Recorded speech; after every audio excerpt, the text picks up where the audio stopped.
So today we're going to be taking a look at the alternative future of the world. Let's go ahead and jump into the scenario. Alright, so starting off, we are going to be starting with the war in Ukraine. Now I know that I've covered this about 15 different times now, but we are starting in modern day, which means we have to start from where we are now, which is June 20th for me, June 22nd for you. And yeah, so this is approximately what it looks like in Ukraine, and we're going to be building off from here. Now do keep in mind this will be an alternative future of the world, so certain events may not play out how they will in real life, but the first couple episodes here will be doing just that. It's going to be portraying future events or more probable events, such as, you know, Russia and Ukraine going to war, and probably Russia finishing off Ukraine, which could span off for a couple more months, but this is an alternative future, so we can basically do whatever we want. So yeah, let's go ahead and start off here, where we have Russia continuing to invade Ukraine. At this point in the war, Russia is gaining ground. You know, before they weren't doing too well, they got kicked out of northern Ukraine, but now they're sending a lot more military in, and their logistics are becoming better. The Russians managed to take complete control of the Donbass area, which makes a lot of Ukrainian troops lose morale. In addition to this, they restart their operations in the north, which they go slow at first, but eventually they start to pick up speed. At this point in the war, we have Western weapons flowing into Ukraine and in mass speeds. But what we do see is a new event, which is Russia starting to attack these convoys heading into Ukraine. Now, in real life, Russia has already stated that they would attack these, but they really haven't done so yet. And since these are NATO members sending their supplies in, it would be interesting to see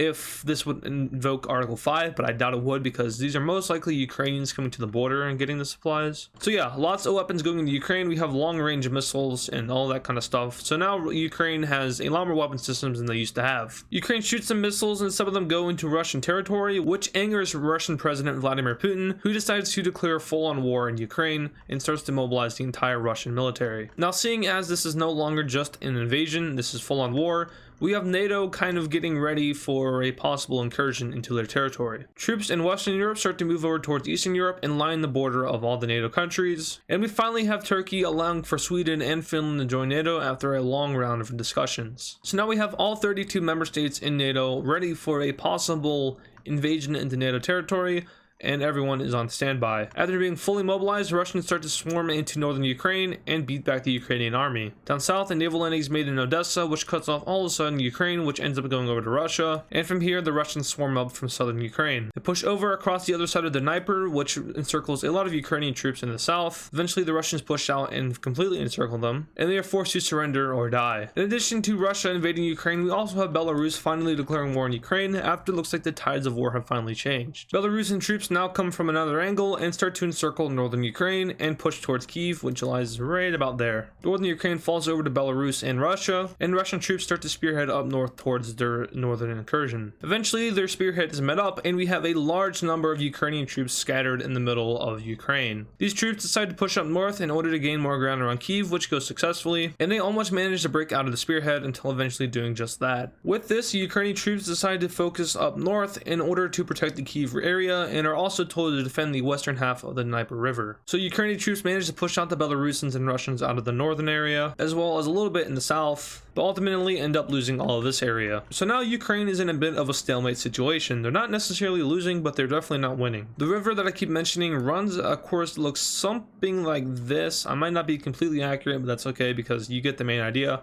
But Ukraine is, as of now, pushed up against that river in these areas, which is good because that means Russia can't cross it. And if Russia does try to cross it, they can use their missile defenses from the west in order to blow up any crossing vehicles. The only problem they have is down here in the south, where the Russians have already gotten past the river area and are in southern Ukraine. So while they manage to hold their ground in the north, we have the Russians storming up from the south. Now, the perspective on time in this situation is probably viewing really low.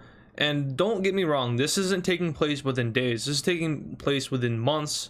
And this is taking a lot of time for Russia to do, but they are managing to do it. However, we do have the Russians pushing up from the south and doing a similar movement as they did earlier. Russian and Belarusian troops managed to push down and cut off Ukraine once again. This time, Ukraine finds it hard to break out of the spearhead, and eventually Russian troops start to storm across from the north and the south. Kyiv is captured, and Zelensky is forced to flee over here to western Ukraine. And eventually, the troops in central Ukraine are all captured. From here, Belarusian troops and Russian troops cross over from Belarus's southern border and start to invade the remainder of Ukraine.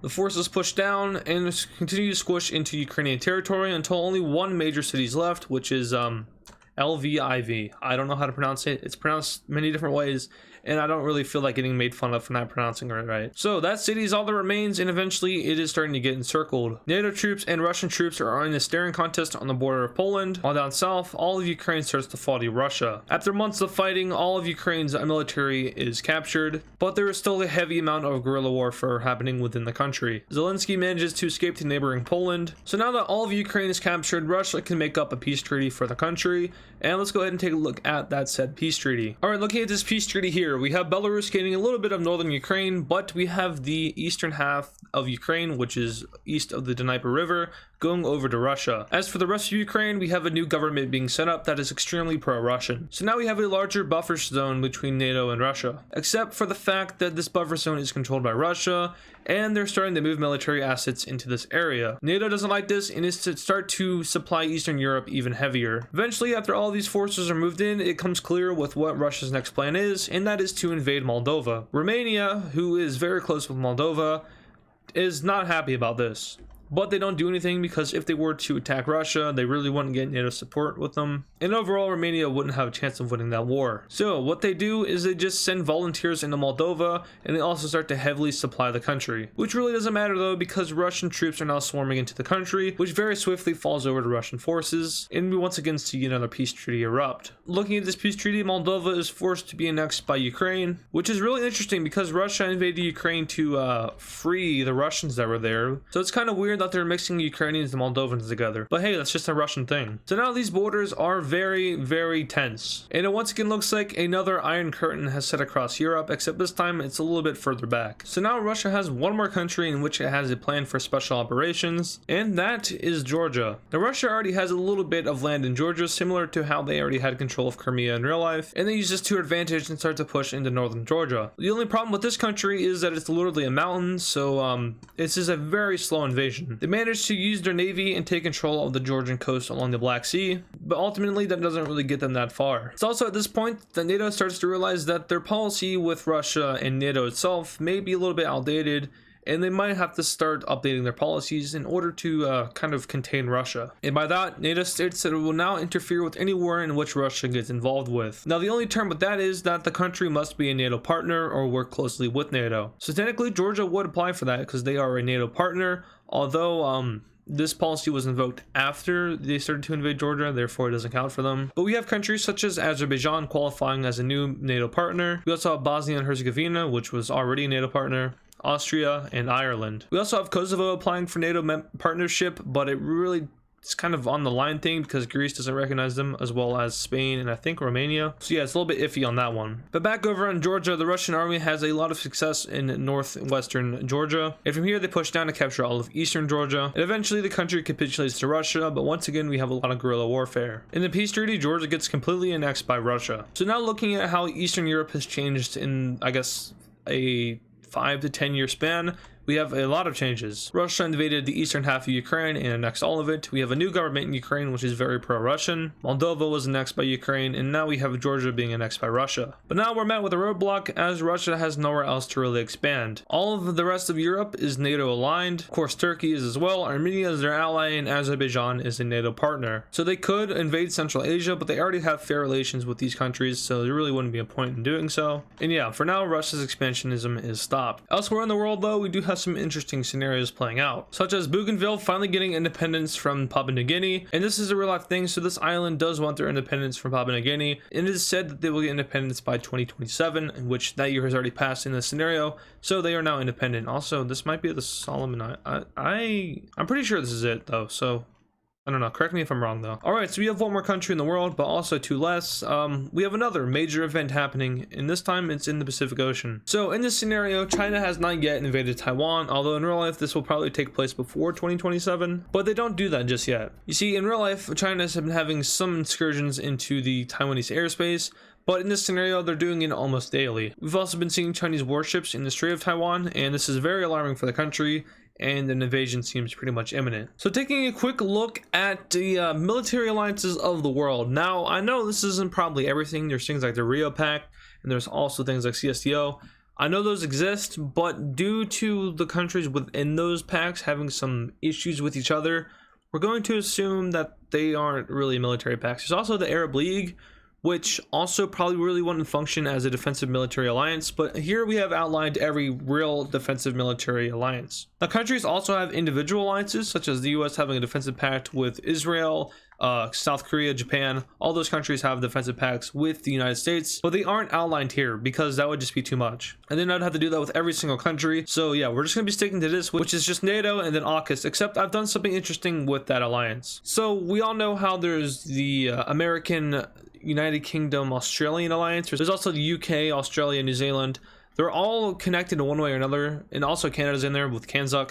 So what if we just merge them all into one alliance? And that's what I have outlined here. So the pink, that would be the new alliance, and then the purple would be the new alliance plus NATO. So if it's purple, it's in NATO as well as in the new alliance with Oceania. So yeah, that's just a quick look at alliances. Let's go ahead and jump right back into the alternative future. Just kidding, because we have a new alliance forming up, and that is the alliance between the United States, Japan, South Korea, Taiwan, and the Philippines. These are the founding members of the Pacific Defense Organization, or the PDO. Now, of course, the United States is already in an alliance with two other groups of countries, so they're going to be getting their own color now, which is most likely this orangey color. And now we have this alliance established. Now we actually have some other countries also opting to join the PDO, which is Australia, who gets this beigey color. And yeah, you're really going to want to watch this first video to understand like what is happening with all these alliances here, because I have a feeling that I'm probably going to be getting a lot of other countries to join, and eventually I'll probably just merge it all into one big alliance. But for now, this is what we have on the alliance map. And yeah, so let's go ahead and take a look at one last war in this video, and that would be the US starting a special operations mission in Cuba.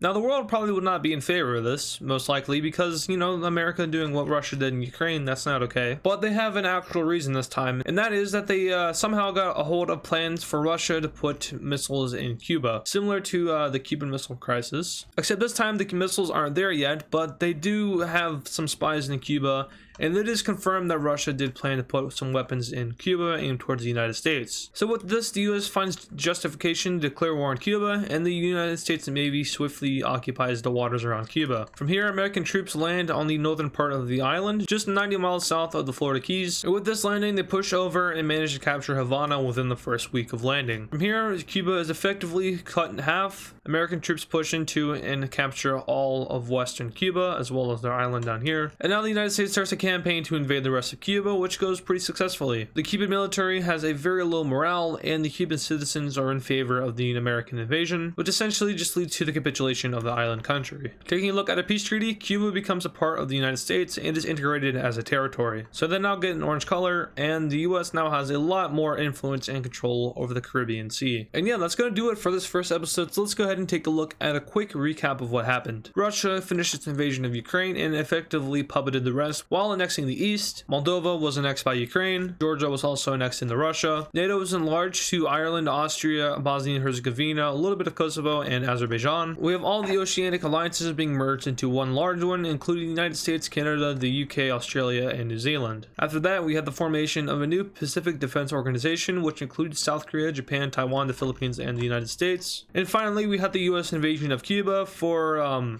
missiles. We see Turkey declare war on Syria. Now, why would Turkey do this? Because, you know, Syria is a complete mess right now. There's multiple rebel groups and there's a lot of foreign powers playing in with it, and that's the exact reason Turkey's doing this. So Turkey declares war on Syria and starts their invasion into the country. Turkish troops quickly move into the northern part and then push down the coast, cutting Syria off from the Mediterranean Sea. But eventually Syria invokes the axis of resistance, which is one of the alliances that I had mentioned. So Lebanon and Iran are in that. Now, Turkey was aware of this, and Turkey alone is probably a little bit stronger than Iran, so they will be able to hold them off. However, Iran is, you know, it's not too far off from Turkey.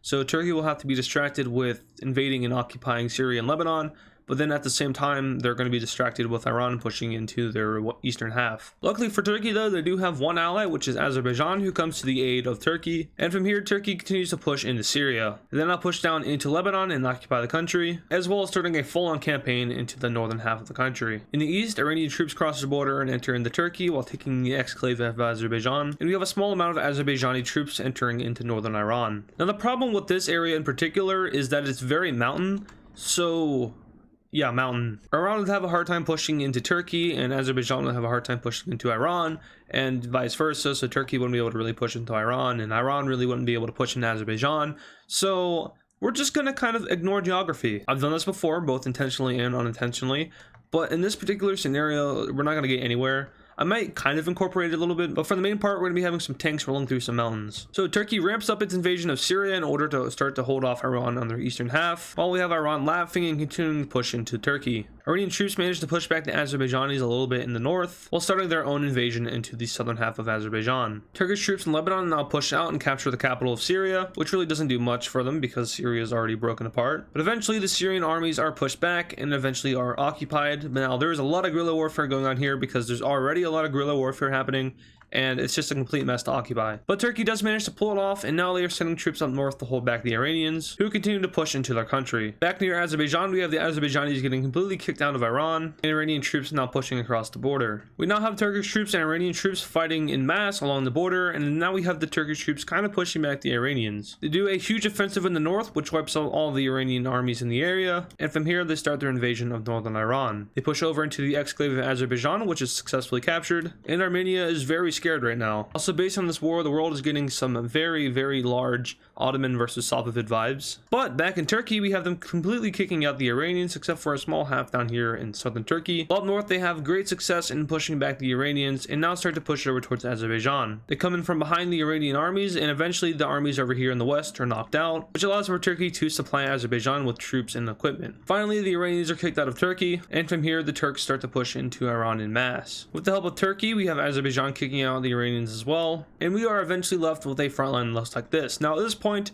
Iran and Turkey both understand that this war is going nowhere, as more Iranian troops are now headed for the front lines, but at the same time we have Turkey sending more troops over, so it will just end up being a giant stalemate. Both sides meet in Syria and decide to draw up a peace treaty, and let's go ahead and take a look at that said peace treaty. Alright, looking at this peace treaty, we have Turkey completely annexing all of Syria and Lebanon. Now I was debating this, and I was really thinking about realistically Turkey wouldn't really be able to hold on to all of Syria and Lebanon just because of all the rebellious groups and stuff, but then I drew up a peace treaty that looked like looked like crap, and also Syria wouldn't be able to last on its own since it lost so much land to Turkey. So I just opted to give them all of Syria and Lebanon. You may disagree with me, that's fine. Over in the Caucasus, we have Azerbaijan connecting with its exclave, and this looks very round. I really don't like that. And we also have Turkey getting a border with Azerbaijan, so Iran ceded a little bit of land up here over to Turkey. All in all though, Iran really didn't lose that much land. But what they did lose was 2 allies, and Syria and Lebanon have been annexed by Turkey, which isn't really good for Iran, which means they're on their own now. So what does Iran do about their lack of alliance? Well, they form a new one, and they decide to form it with Iraq and Yemen's a complete mess right now, so they take their favorite side and they say, hey, you're in an alliance now. But now with this happening,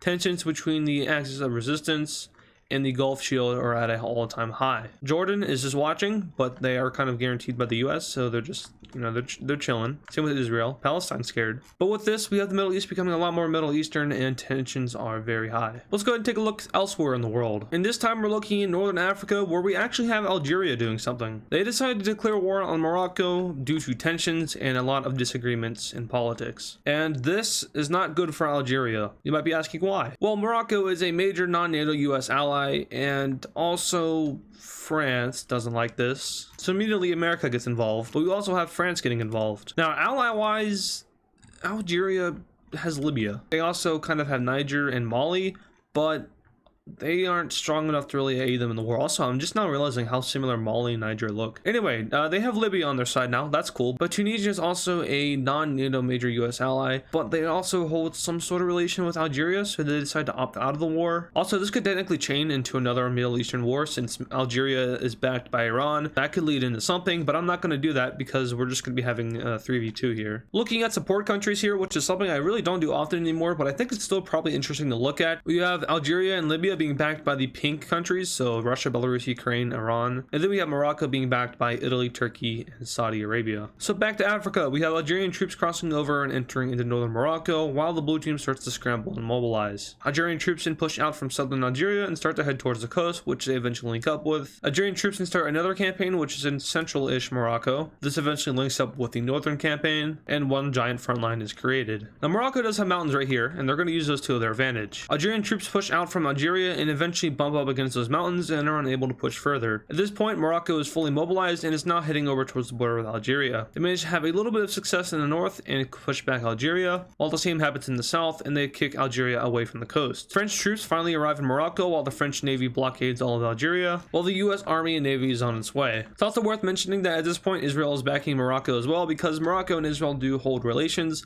and they are one of the few Muslim countries that actually hold relations with Israel, apart from Egypt and Jordan. But yeah, that kind of stirs up tensions in the Middle East even further. Moroccan troops, with the help of French troops, now push back Algeria en masse in the north, while finally starting a campaign into Algeria itself. This is seen as a pretty bold move, as Morocco isn't fully liberated yet, but they start the invasion nonetheless. In southern Morocco, we have US troops arriving and pushing back the Algerians, and from here, Moroccan and US troops start a campaign up into this area of Morocco, pushing back the Algerian troops. So France is mainly helping in the north, while the US is mainly helping in the south, but eventually they will all unite into one big battalion. Also, unfortunately for Algeria, and I say this in pretty much every video that Algeria is mentioned in, they have land up here, desert. They really don't have any mountains except for like maybe right here.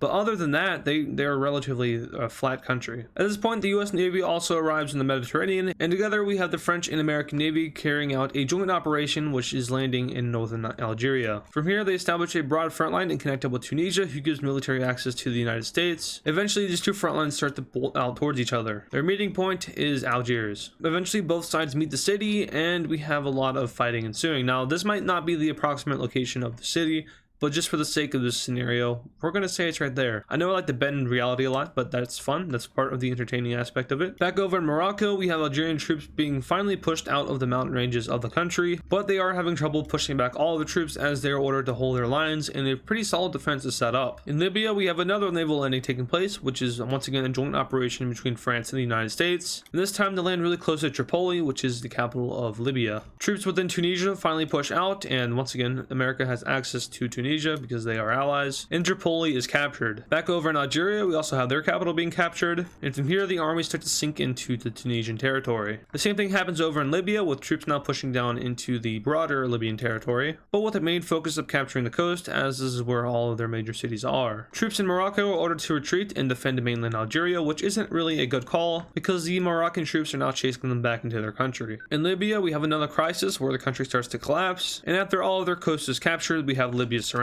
Troops in Tunisia now push out into Algeria, and Algeria really just says, wow, okay then. The military starts to lose all morale as the blue team comes crushing in, and eventually Algeria surrenders. So that was an interesting war, and you know, this is probably like one of the first times, well, definitely not the first time, but one of the few times where a major power has come in and aided a country without it turning into a world war. So let's go ahead and take a look at this peace treaty. All right, peace treaty. So not a lot on the surface here. We just have Morocco getting some land out of Algeria, but in like reality, yeah, that's not very good for these countries. So Algeria is currently occupied by France, while Libya is being occupied by the United States. And yeah, so we do have new governments in these two countries.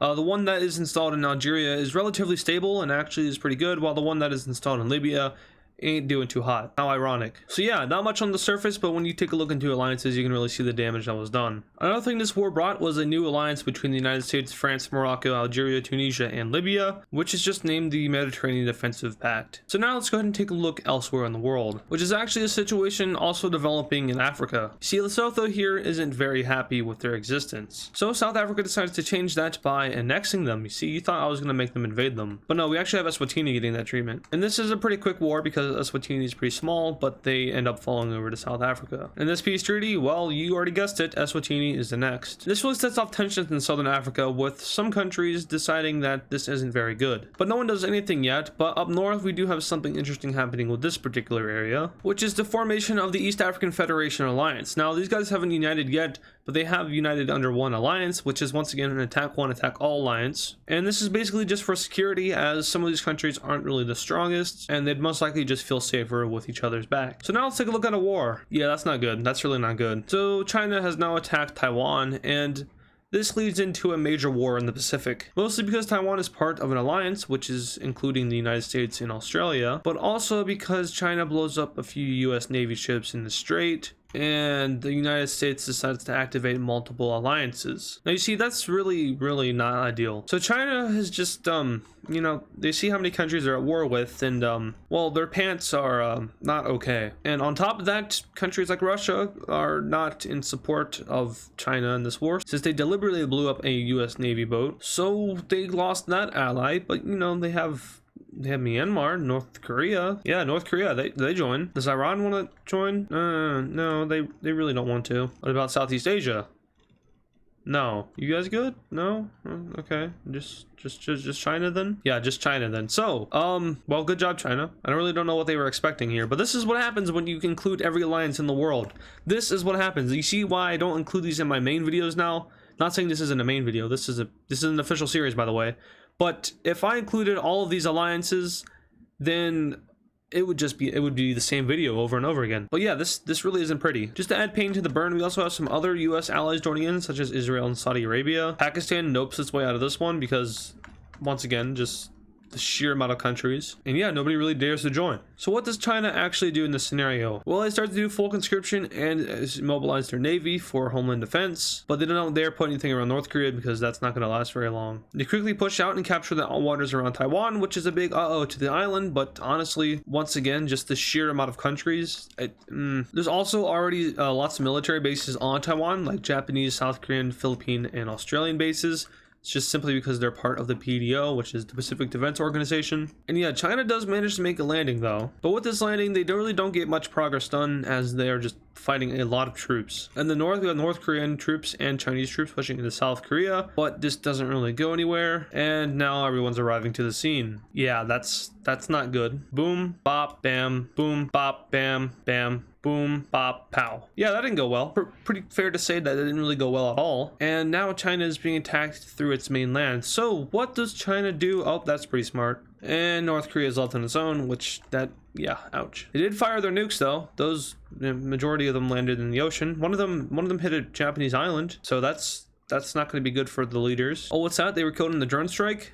Oh, that's not good. So yeah, let's look at this peace treaty. All right, so North Korea does not exist anymore. Taiwan is recognized as an independent country. This island is a lot more American, and China is, well, their economy, you know how it was pretty nice? Well, it doesn't exist anymore. Lots and lots of reparations are to be paid to literally everybody who joined the war.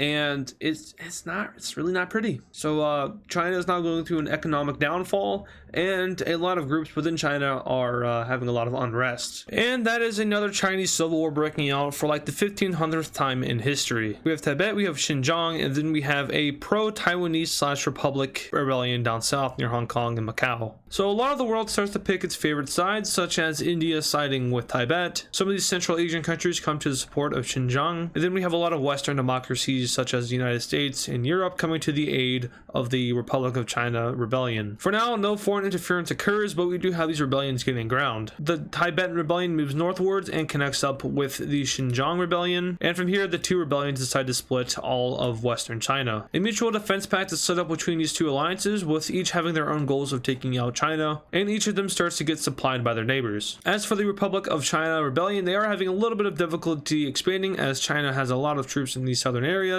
but overall they do show some progress. So yeah, that's going to be the Chinese Civil War, which we'll probably be spanning over this video and the next one. Let's go ahead and take a look at another event in the world. And this time we actually have a war breaking out over here in Africa between Egypt and Ethiopia. In real life, Egypt and Ethiopia hold pretty sour relations due to the fact that Ethiopia wants to dam the Nile, which would hurt Egypt since they really heavily rely on the Nile. Another country that also relies on the Nile is Sudan. So together, these two countries come together and aim to take out Ethiopia. In defense of Ethiopia, we have South Sudan joining the war on their side. Now this is interesting because South Sudan is not a very stable country at all. But this overall unites a ginormous war throughout East Africa, as South Sudan is in an alliance with the East African Federation, and they actually get their allies to join in on this war. Now this is an attack one, attack all alliance, and South Sudan did willingly join the war.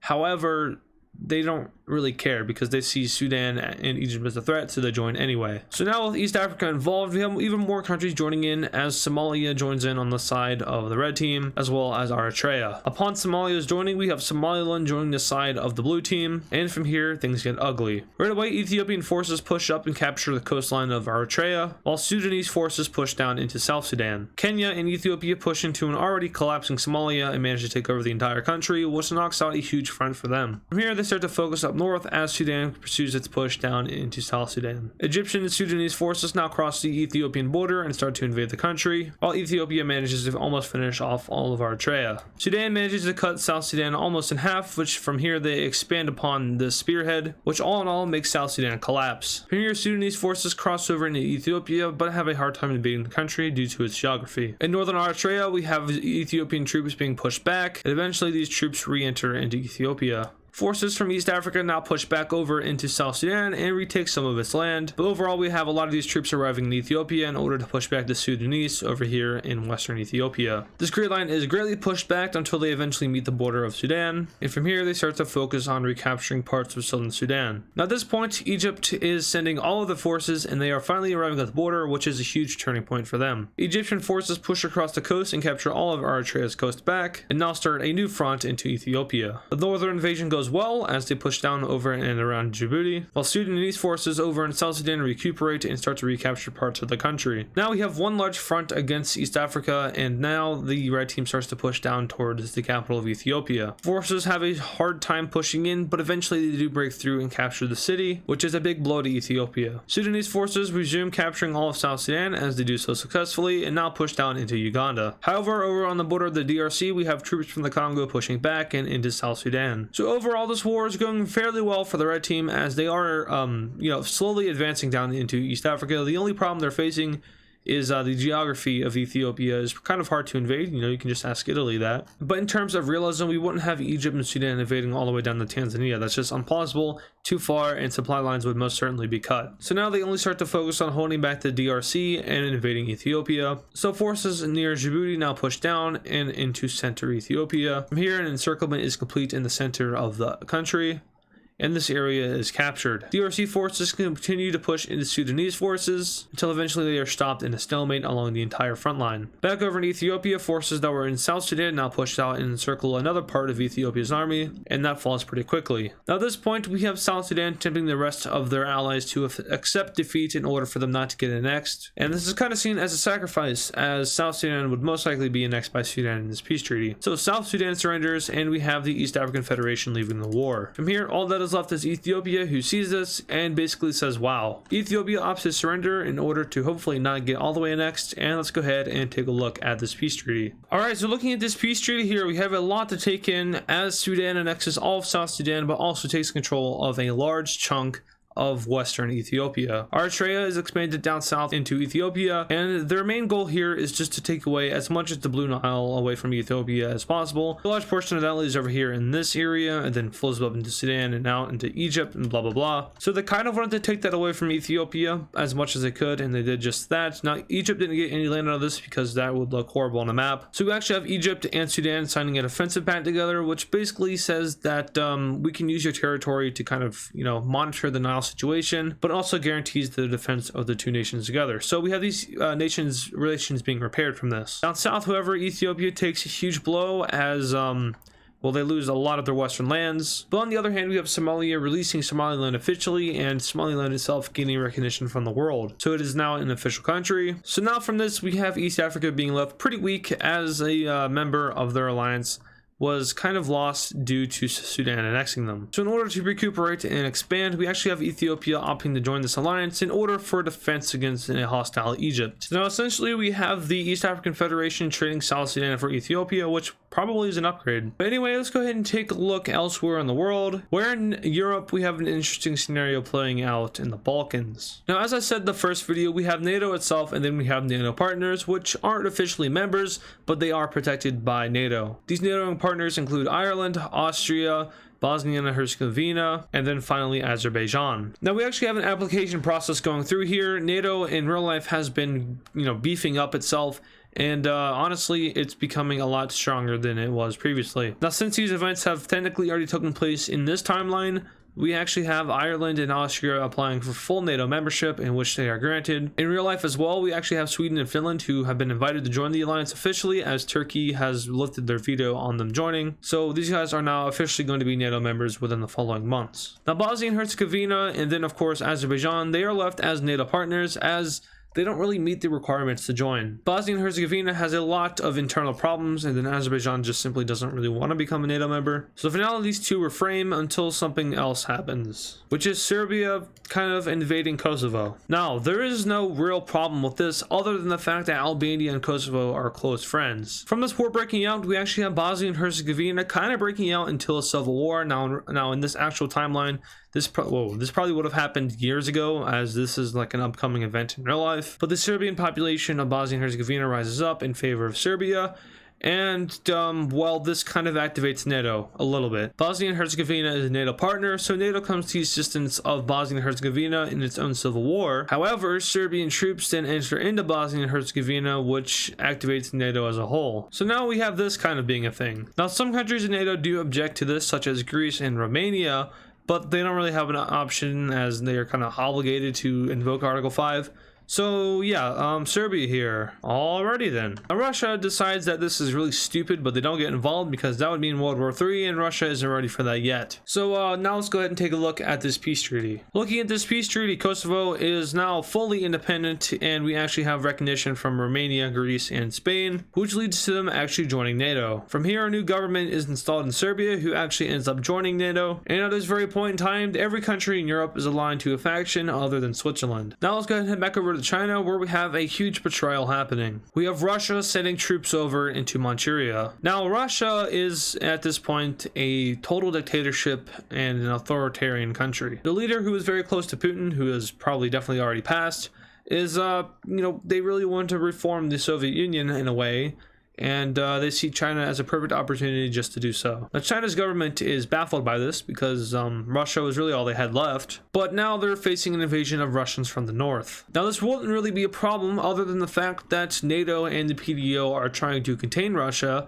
so seeing them expand into northern China makes them want to get involved, and get involved is exactly what they do. Together, NATO and PDO carry a joint operation which lands over here in eastern China, and from here they push down and meet up with the Republic of China forces, in which they are allied to. From here, these guys push around the coast and capture major Chinese cities, which hurts the already crippled Chinese economy. In the south, communist forces do manage to push back the Republic, but overall, with the backed Western help, we have them holding out. Over in Xinjiang, we actually have volunteers from the Middle East arriving to help out the rebellion, while Indian volunteers arrive in Tibet to push back the Chinese forces. Around the same time, we also have Indian forces crossing over into China, and they're pretty much doing the same thing as Russia's doing, except this time they're trying to establish their claims as theirs. Pakistan doesn't do anything about this because, well, that would lead to a large war in this area, and they really don't want that. So Pakistan just kind of chills for now. PDO forces now cross over from the border of Korea and kind of meet up with Russian forces along the border, and we have a very, very long staring contest. Back up north, Russian forces now capture all of the northern Chinese area as they start to head down into mainland China. Now, a real race is about to break out here as the Russians and the Western countries want to capture Beijing before each other, and right now the Western countries are closer, but Russia is now more focusing on the center area. The Republic of China forces now push back in the south and start to invade up into the mainland. Meanwhile, Western countries beefing up their front line and capture even more of the Chinese coast, now pushing up and capturing this area, which was once owned by Germany. So yeah, China is in a full-on civil war now, and it's a little bit more than a civil war. It's more of a Chinese gangbang, but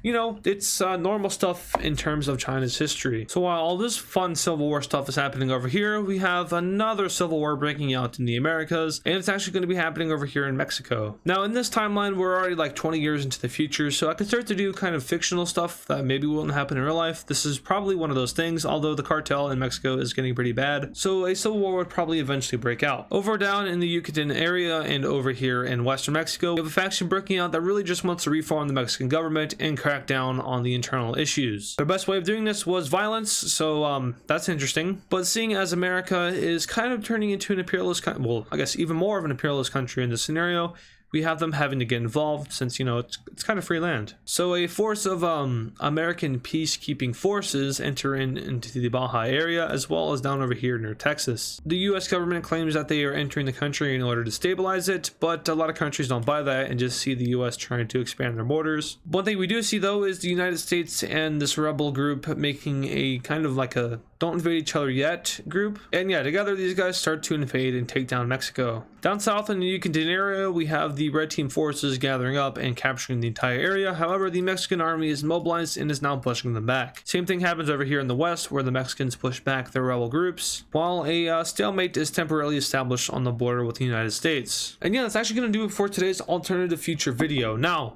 just to recap real quick, a little bit of action took place in East Africa with Egypt and Sudan versus Ethiopia and the East African Federation. We then saw a civil war break out in China where, well, it's just crazy. But then over in Europe, we had Serbia invading Kosovo, which turned into this. Not too good for Serbia. And finally, now we have a Mexican civil war erupting. We're actually going to be picking up in China, where their civil war is kind of coming to its end. Now, I say coming to its end because the Chinese Communist Party is collapsing. Republic forces in the south now push up and into inner China. We also see Indian forces expanding their front line, as well as the Tibetans. In the north, Russia also pushes further into Manchuria, capturing a large majority of the area and getting super close to Beijing. Now, at this point in time, Russia and the West are kind of racing to get to Beijing first, because ultimately that will decide the fate of China. The West, by the way, is this color. We also see these guys sneaking around northern China and attempting to cut off Russia from further expansion. That leaves the central area, which both forces push into, and then once again, deaths there on the border. Now, like I said, the Chinese Communist Party is currently falling apart. In fact, it falls apart so bad that another Communist Party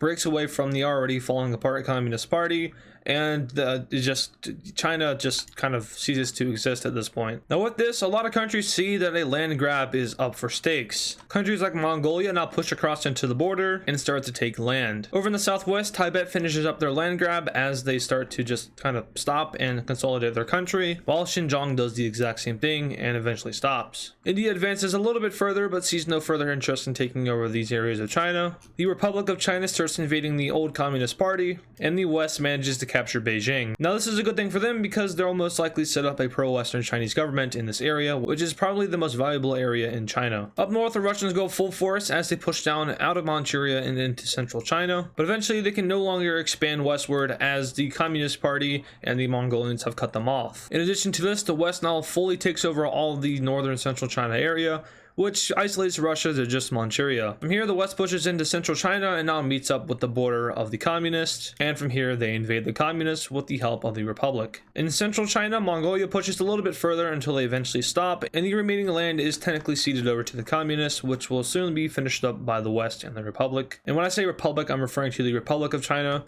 which is not directly Taiwan, but they are pro-Taiwanese and would most likely unify with Taiwan once the war is over. So now the Republic and the West are just smashing through central China, as this is not a very strong party. And now we see this. So China has now been turned into China. So from here, the West and the Republic of China kind of make a deal with each other, saying that the West will cede over the land to the Republic of China as long as they are pro-Western and possibly join the PDO. The Republic agrees to this and all of this land is ceded over to them. And from here, one large treaty is drawn up between all the powers except for Russia. Alright, taking a look at this peace treaty here, we have a lot of interesting events taking place. Now, obviously the most notable thing is that the Republic Party of China has taken over a majority of the land. Now, some of this land was previously occupied by countries such as Xinjiang and Tibet, and even Mongolia, but that land was ceded over in the peace treaty because, you know, they kind of got their claims. Another thing to notice is that Russia still has this land up here. Now, if we take a look at the alliance map, we can see that it is Russian occupied.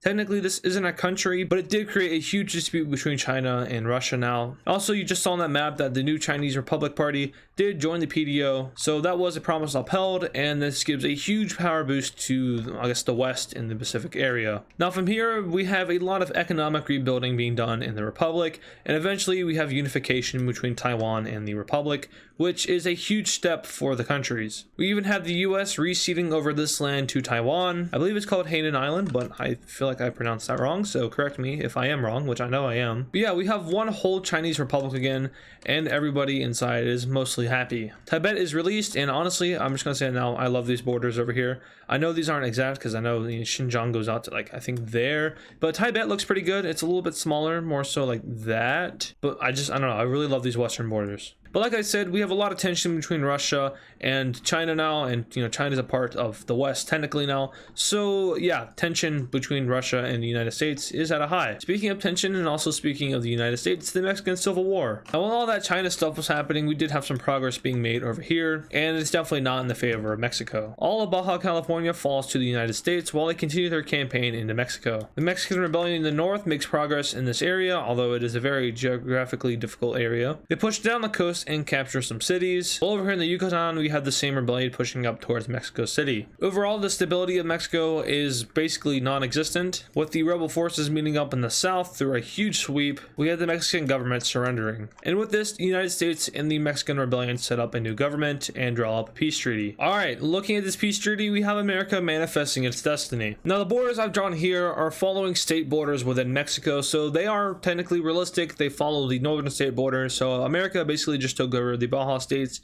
and then they took over the states that border the United States itself. Now, the new Mexican government really didn't want this to happen, but it happened because America, and well, they just got to deal with it. However, the United States, kind of in compensation for taking all the land, they did give Mexico a lot of economic aid in order to fix themselves. They also provided troops for cracking down on cartels, and they even invited Mexico to join in on NATO or the PDO, in which they declined for now, as they are just focusing on themselves and stability within the country. They totally didn't fund that civil war, by the way. But yeah, America is now surrounded by two allies, one to the north and one to the south, and also there's a lot of influence going on over here. And we aren't going to be straying too far from Mexico, because now we head on down south, where Venezuela does funny. Now you see, we have an incident where Venezuela does something on the border of Colombia. Allegedly, Venezuelan troops open fire on some Colombian troops in the north, and this is seen as an act of war to Colombia. Now there's one funny thing about Colombia, and it's in the Rio Pact, which consists of a majority of South America, a good bit of Central America, and the United States. Also, I know that these borders aren't really going to be updated on the alliance map. That's just something we're going to have to deal with.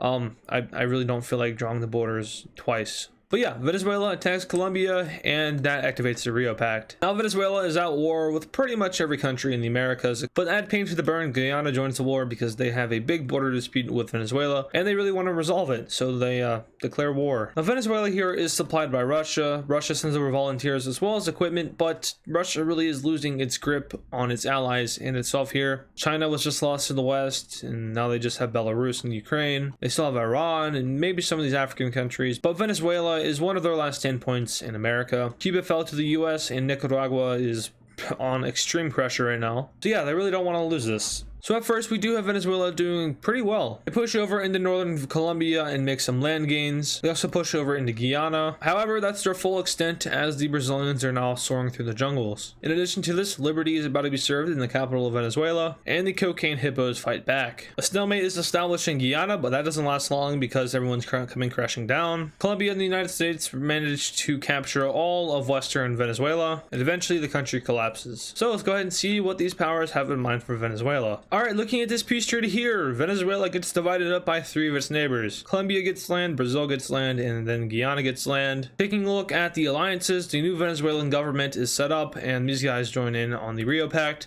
And then we also have Guyana joining in on the Rio Pact. So all in all, this war has actually kind of been good. Not because it overthrew Venezuela's dictatorship or anything, not because it, maybe eventually will fix the economy of Venezuela, but because everyone's a lot more unified. And yeah, so we've really just kind of knocked out all of the modern day hostilities. China as a whole just kind of fell apart. Now, I'm not saying that's actually going to happen in real life, but the whole China invading Taiwan thing could more or less lead into that. The Middle East, that's been settled. The Balkans have been settled. Ukraine's been settled. East Africa has been settled. And then now we have Venezuela and Cuba being settled. If you think of a modern day conflict that could break out, all those modern conflicts have been resolved other than NATO versus Russia. The only other conflict that I can think of is India versus Pakistan. And, at this point, they just learned to hate each other. So I don't see a conflict breaking out too soon between these two. I'm sure you guys are also yelling at me in the comments saying that there's a very obvious modern conflict that I've missed. But yeah, so the world is now a lot less hostile other than the fact that two superpowers want to throw hands. Looking at the alliance map, pretty much every country is, in one way or another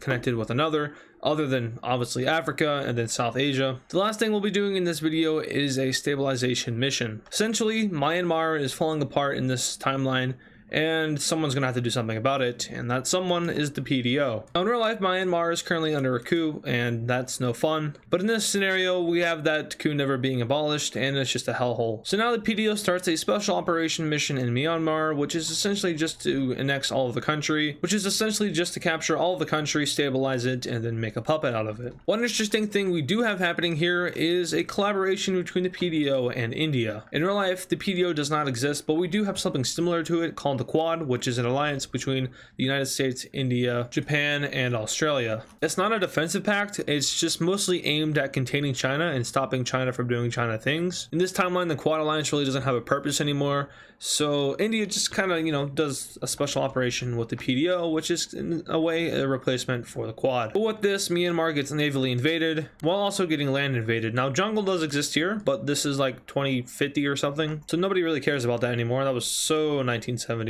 Eventually, after getting beaten on all sides, Myanmar capitulates, and now they draw up a peace treaty. Alright, looking at this peace treaty here, the entire world is confused because they said that they would stabilize Myanmar, but instead they just kind of taken some land. Now, this totally isn't a Western attempt in trying to get India away from Russia and onto their side. Totally not that or anything, but it totally is that, and they decided to give India some land just to kind of say, hey, we're friendly as well and we want you on our side. That's also mostly because India is now probably the third strongest country in the world since China kind of collapsed a little bit. These guys have to rebuild, so I'm assuming they're in the early 10 area. The US is most likely still the strongest, followed by Russia, then India, and yeah, so those are probably the strongest countries at this point. Now here we can see a lot of attack one, attack all organizations, such as CSTO. Of course, we have NATO in the blue. In the purple, we have Canada, the United States, the UK, Australia, New Zealand. This is basically just AUKUS/CANZUK combined. In the orange, we have a defensive pact between the US, France, Morocco, Tunisia, and occupied territories. We have the East African Federation, the Rio Pact, the Gulf Shield Defense Pact, an Access Pact between Iran, Iraq, and Yemen, and then the PDO, the Pacific Defense Organization. Now, in my opinion, that's too much. So we have a lot of these alliances kind of merging in together. Now, NATO in this scenario has reached its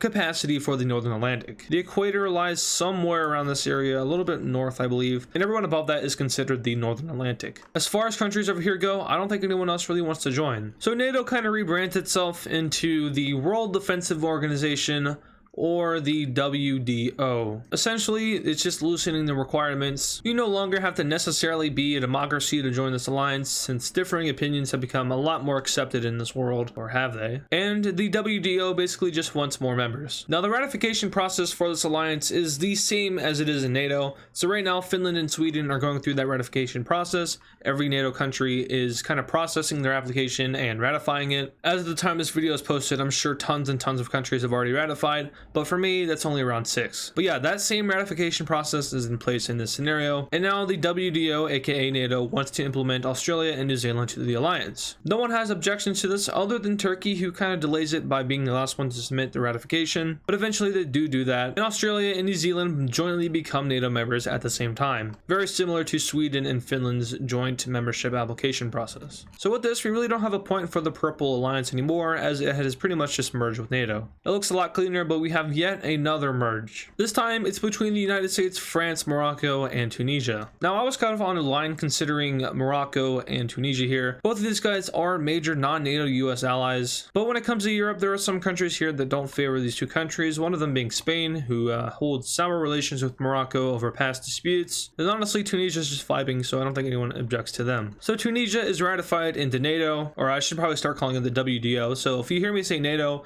just assume I'm talking about the WDO, and when I say WDO, that refers to NATO and the merged alliances. But the application process for Morocco is a little bit slow. Also, if you can't remember, Algeria is occupied by France right now, and Libya by the United States. They don't necessarily have sovereignty, they are seen as part of the US and France, so that's why they are involved in this. So right now we're in a stalemate, with Spain being the only country to block Morocco from joining. Much like how Turkey was the one vetoing Sweden and Finland, which has now been lifted due to compromise, we have a similar event taking place with these two countries, with Morocco coming to a compromise in order for Spain to accept them. Eventually that compromise is met and Morocco officially joins the WTO. And just like that, we have two alliances being merged into the WTO, and the world map looks a lot better. Now notably, this alliance is huge and it is very strong. Just by merging these two alliances into the WTO, their fronts have expanded. They now have access to Northern Africa, which they already kind of had, but now officially, and then they also have access to Oceania. But the WTO isn't currently the only alliance expanding. This is because we have Mongolia opting to join in on CSTO. In addition to this, we also have Uzbekistan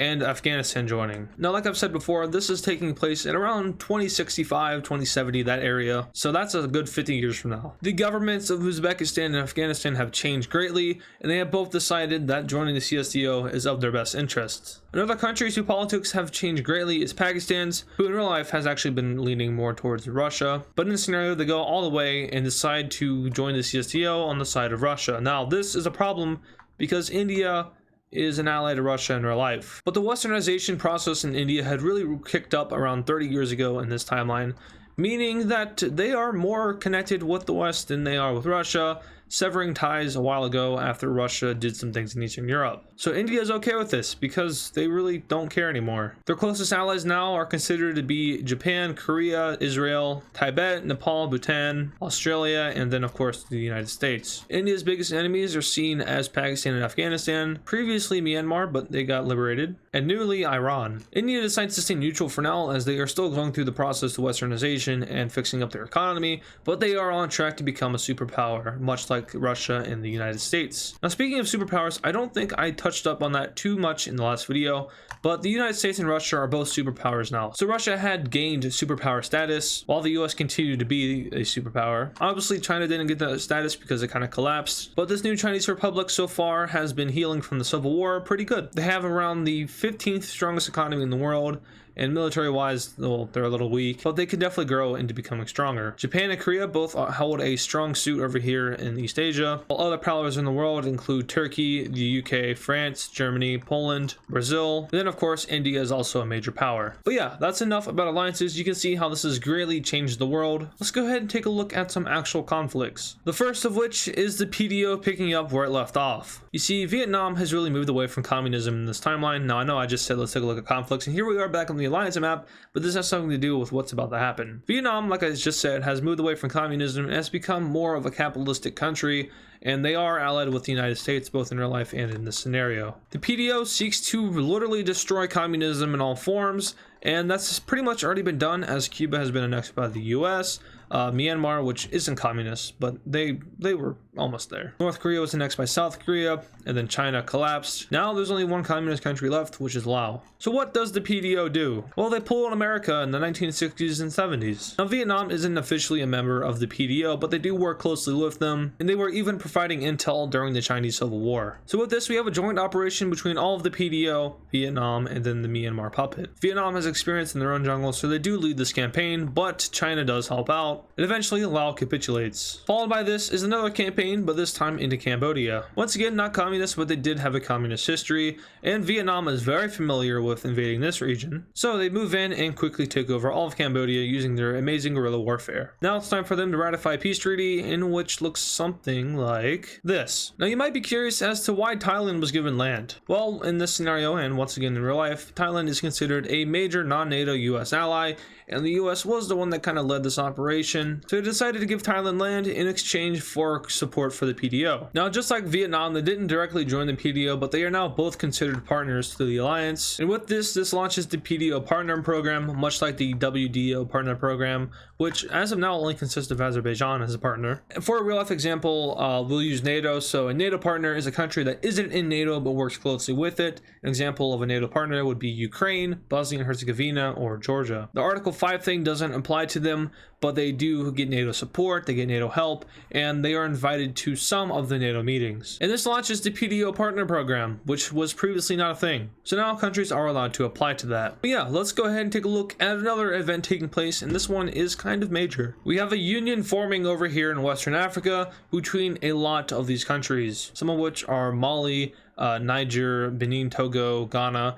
All of these countries over here that are in the union, I mean, I'm not going to name them all because I forgot already. Burkina Faso, Mauritania, None of these countries were ever aligned, so it's kind of okay for them to do this. No one's in an alliance, so it doesn't create any issues. But the union name for this is just the Union of Western African Countries. Not a very creative name, but you know, at least it's better than being independent. But the main reason for this country's existence is that all of the members within are in one way or another struggling economically. Now this alliance will grow over time, with members over here in West Africa all eyeing it up and seeing it as a good opportunity in order to help their own economies. Nigeria though isn't too happy about this because they maybe wanted to expand over here, but now they can't go there. So they now set their eyes over towards Cameroon and Chad, when we all know that they wouldn't dare invade Chad. So mostly just Cameroon. Troops built up on the border and Cameroon is very scared. Over in the Americas, speaking of bad economies, Haiti and the Dominican Republic are dying. Honestly, Haiti probably would have already died if this was a accurate timeline, but now they're really dead, and good old Uncle Sam has something to say about that. But wait a minute, what about the Rio Pact? Well, the United States basically runs that thing. They told every member to look away and to ignore what's happening in the Caribbean, and everyone basically complied because they like being defended by the United States, much like Europe in present day. So just like that, the Caribbean is becoming a lot more American, and now we even have the Bahamas opting to integrate into the Union. This totally isn't because they're sinking and have no economy anymore or anything. Oh yeah, global warming. A lot of islands would be underwater at this point, but I'm not a scientist, so we're going to ignore that. Famous last words. There's one thing I want to do over here in Asia real quick, and I want to apologize for not including this in the last alternative future video. But I didn't give India its claims over here in China. Now, India did, in a way, kind of invade China and get some land out of it. They got land over here. That was some of their claim, but they also extended past that. But I totally forgot about their whole Kashmir claim over here. So there you go, India. You can now have your Chinese claims, and that looks a lot cooler, to be honest. Now, Tibet would lose land from this, and it looks Tibet look kind of weird, but this is just how it goes. And Tibet is probably fine with this because they are technically allied to India in this scenario. Now, there's only one more claim to settle. But not yet, because we have other things we need to do, such as the Iraqi Civil War, which is oddly enough very close to Turkey. So yeah, we actually have Iraq coming out into a civil war, which automatically activates the axis of resistance. So now these guys are involved, although I'm not really sure what you are doing. Iran starts to send assistance, but oh no, another rebel group has popped up. Huh, this one's really close to Saudi Arabia. That's kind of weird. But yeah, once again, Iraq becomes war-torn for the 100th time in history. And well, just to add pain to the burn, the red and green teams up against Iraq. If I said Iran instead of Iraq there, I'm sorry. But yeah, Iraq starts to get obliterated by the Civil War. It's almost like they're being funded by other people. That's kind of weird. But eventually the rebels do manage to capture Baghdad, and all of Western Iraq falls, which only leads these little two slithers. Now Iran is not okay with this, and they start to send their entire military over in order to stabilize Iraq. Turkey says, hey, you don't want to do that because we're totally not funding these guys or anything. And Saudi Arabia says the exact same thing. Iran becomes very frustrated by this. But nonetheless, they do send their troops over near the border in order to push back these rebels. Iran claims that these guys were trying to push into their territory and are only defending themselves, but they also do try to liberate Iraq. Turkey and Saudi Arabia both state that if they further push into this territory, that they will be forced to declare war, which may or may not activate a series of treaties and alliances. Seeing this, Iran gets very angry, but nonetheless, Iranian troops retreat from Iraq, and the whole country falls to the rebels. From here, these two rebel groups unite into one, and a peace treaty is drawn up. In said peace treaty, a new government is established, which is very pro-Turkish and Saudi Arabian. And in less than a week later, we have Iraq being partitioned between its neighbors, which include Jordan, Turkey, Saudi Arabia, and Kuwait. Very strange things happening here. But hey, some crazy things can happen when you take advantage of a country with internal problems. Haven't ever seen someone do that in history before. And yeah, the Middle East looks like this now. Now, how does this leave Iran? Very angry. This is mostly because they lost one of their allies, which was in the axis of resistance, and Yemen is quite useless. So Iran says, you know what, this whole my own alliance thing isn't working out. And they decide to join the CSCO, which is a big blow to Western countries, and then of course the Middle East, but also a big blow to Yemen, who is left alone. Well, they also quickly joined the CSTO, and the CSTO is very scary now. Now, this is not something that Turkey and Saudi Arabia accounted for when they totally didn't fund an Iraqi civil war. You know, that wasn't them or anything. But now that Iran and Yemen are both in the CSTO, and you know, Turkey is kind of surrounded by CSTO members, as well as Azerbaijan, and then Saudi Arabia is surrounded by CSTO members, They feel like they're threatened. So who does what with who? Well, obviously the only way to really counter this is expansion. So this somehow managed to get Jordan to join the Gulf Defense, while we have Israel sitting here not being able to join the WDO because of one country, Tunisia. It's like 2060 now. Tunisia is the only WDO member that doesn't recognize Israel, and it's like 1 against 40. So yeah, they're kind of forced into letting Israel in. But this leaves a problem for Palestine, who somehow still exists. I don't mean that in a mean way, but you know, Israel and Palestine are currently in some sort of active conflict. Not active conflict, but there's stuff going on. I can't say the word because of YouTube. What does Palestine do? Well, I have no logical way to settle this conflict in this scenario. If I do one thing, everyone's going to be mad. If I do another, everyone else will be mad. And it's just, it's impossible to do something with this. I don't want to get rid of Palestine because that would set off everybody, but if I got rid of Israel, that would set off everybody else. So we have a union between Palestine and Israel being formed. That's right, they settle their differences. Israel becomes a Jewish Muslim state, no longer an active conflict. Everybody loves each other, and this totally wasn't just merged by me to find a solution that wouldn't make people angry. Now this will still definitely make people angry because everyone hates each other. That's just how the world works. But yeah, this is the most likely solution 40 years from now. And just like that, the stage is pretty much set for one large global conflict. Like literally everything's in place. We have 2 large alliances that hate each other. We have Africa, who is doing nothing. And then we have a whole bunch of countries committing war crimes in other countries. It all makes sense. Seems realistic to me. We do have some events taking place in Africa, which are notably interesting. Except they're not interesting at all. It's basically just one large unification. Slowly but surely, we have African countries over here starting to join in on this union after their economies start to crumble. Sierra Leone joins, and we have Guinea-Bissau, Senegal, the Gambia, and then the last to join is Liberia. So now we have all these countries over here in West Africa which have all united for economical purposes, and really no one else can actually join in on this alliance due to well, surrounding pacts. Obviously Morocco and then French-controlled Algeria can't join, American-controlled Libya. These guys are all part of the WDO. Western Sahara at this point, I mean, Mauritania doesn't exist, so I guess I'll just get rid of this line. But this does create a dispute between Morocco and the West African Federation, which is its new name. I'm not going to go with the stupid name I gave it last video, unless I gave it that name, because I can't seem to remember the name I gave it. Chad could technically join in on this, but you know, Chad just probably chilling in neutrality land. So yeah, they really don't expand anywhere else, and it's not like they need to expand anywhere else. They really just united for economical purposes, and also because Nigeria is kind of scary. You know, in the last video, or the video before that, I said Nigerian troops were lining the border of Cameroon, and well, that is still the case. Anyway, let's go ahead and start off this world war, which is I guess World War III. This is the world map that we would not expect to see during World War III,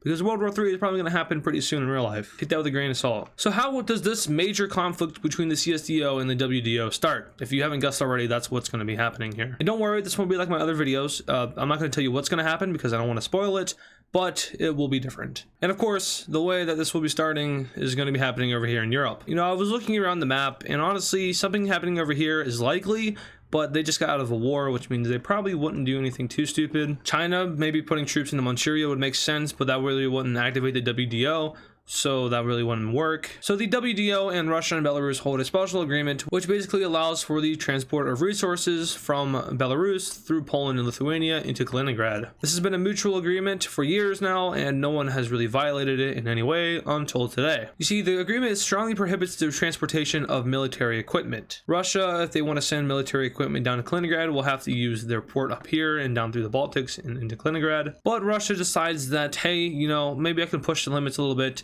and send a few convoys of military equipment into Kaliningrad. Now, of course, this is going to alarm the WDO, because why is Russia moving equipment towards you know, the closer WDO members? And the WDO basically just cuts off Russia's access to Kaliningrad. Russia is not very happy about this because they don't have access to their exclave anymore and will now have to solely rely on the sea. Now, Russia's president at this time is basically a mini Putin. They didn't learn anything from 2022, and they kind of just kept their autocratic mindset. So the Russian president gives the glorious idea of opening fire on anyone who tries to slow down the Russian convoys going into Kaliningrad. Of course, the WDO is still going to blockade them. Russian troops are stopped, they get out of their vehicles, and they start shooting up WDO troops. Problem with that activates the entire alliance. Now, to be completely specific here, the troops that were stationed on this stopping point were Polish troops, Lithuanian troops, British troops, and unfortunately American troops. Now, if it wasn't American troops, this war would not escalate as much as it would, But unfortunately, America is a proud member of 3 organizations, and that crap is not going to slide. So WDO troops in the areas are sent over towards this road,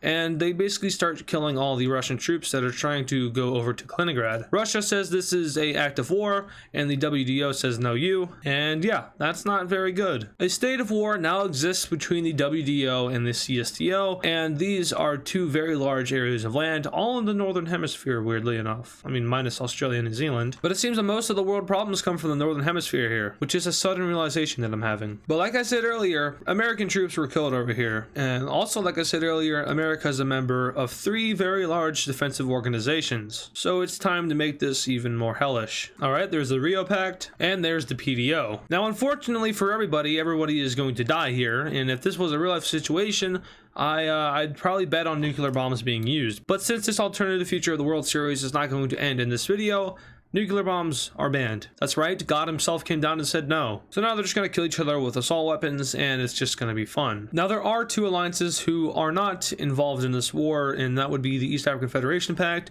and the Gulf Shield Force. These guys haven't joined simply because no one's attacked them, and they probably will not join until they're needed. Also, a quick note, Azerbaijan, I'm pretty sure I said they were a NATO partner. I might have backtracked on that and said they were a member. I don't remember. But of course, they're going to be joining this war on the side of Turkey, who is a member of the WDO. So the CSTO is greatly outnumbered here, and it's really not in their favor. I mean, all of the Americas, a good portion of Oceania, all of Europe, and a good portion of East Asia are all at war with the CSTO. Of course, Russia being the powerhouse, followed by Pakistan and then Iran. Fortunately for the CSTO, though, they do have some members around them who are willing to help them out.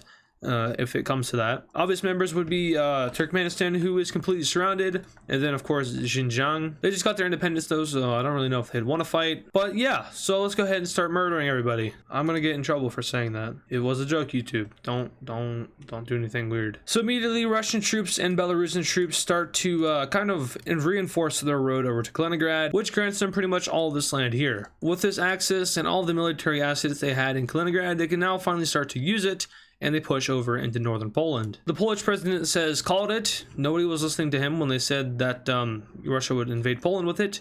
But now it's happening, and Poland is mad at literally everybody. Understandably. The Baltic Russian force troops now start to move out from northern Russia, while the Belarusian version of that does the same thing. And these guys were basically just trained to push over and capture the capitals of each Baltic state, with the first capital capitulating being Tallinn in Estonia. Well, actually, I guess Lithuania's capital is already dead. Ignore that I said that. And then finally, we have them bulging out and pushing over towards Riga in Latvia. Down south, more Russians and Belarusians start to cross the border, while the new Ukrainian government sends out its forces into Poland and Romania, mostly focusing on the coast. Over in the Middle East, we have Turkey and Azerbaijan managing to capture all of Armenia, making it the first country to collapse in this war. Over in Manchuria, Chinese troops now push up into the area in order to, I guess, establish their claim. Now, China at this time is probably around the 10th or 9th strongest country in the world, and their military force is probably equal to that of modern day Russia. Now I say modern day because this is taking place in like 2090, 2080 now.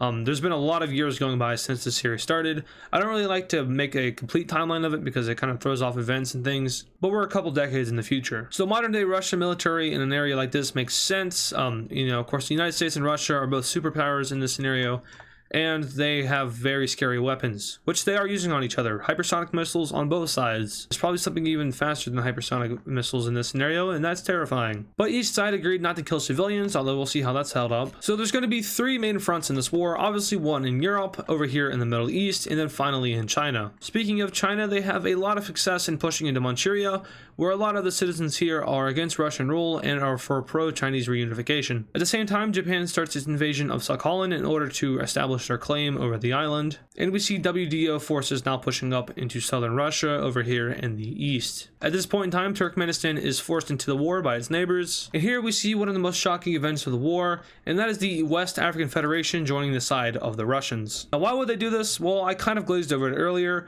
but like I said, they hold a dispute with Morocco over Western Sahara, and they have been secretly being funded by Russia in order for them to fix their economy, in which they have done. Military wise, they're probably going to get slapped here, but at least it is a diversion for the WDO. Russian troops that were already stationed in Western Africa now push up into the Western Sahara region of Morocco, while also sending a special operation unit into the Algerian desert. Back over in Europe, the Russians and Belarusians expand their front over near Kaliningrad, while Ukraine starts a small invasion of Moldova and Romania. The WDO makes a small offensive out from Slovakia and Hungary, which gains them a little bit of ground in southern Ukraine, while at the same time Turkish and Azerbaijani troops now push into northern Iran. This is short-lived though, as Russian troops stationed in Georgia now cross the Turkish border and start to invade the north of the country. They also start to take parts of northern Azerbaijan and start the re-liberation of Armenia. In western Iran, Turkey sends its special operatives into the Iranian mountains in order to make some sort of land gain. They actually do this pretty successfully and show superior over the Iranian military, but progress over here in the west is very slow. Back in China, the Chinese troops now send their forces into Mongolia, who is basically just a roadblock for China. But this is where crap really starts to hit the fan as more and more countries start to join in,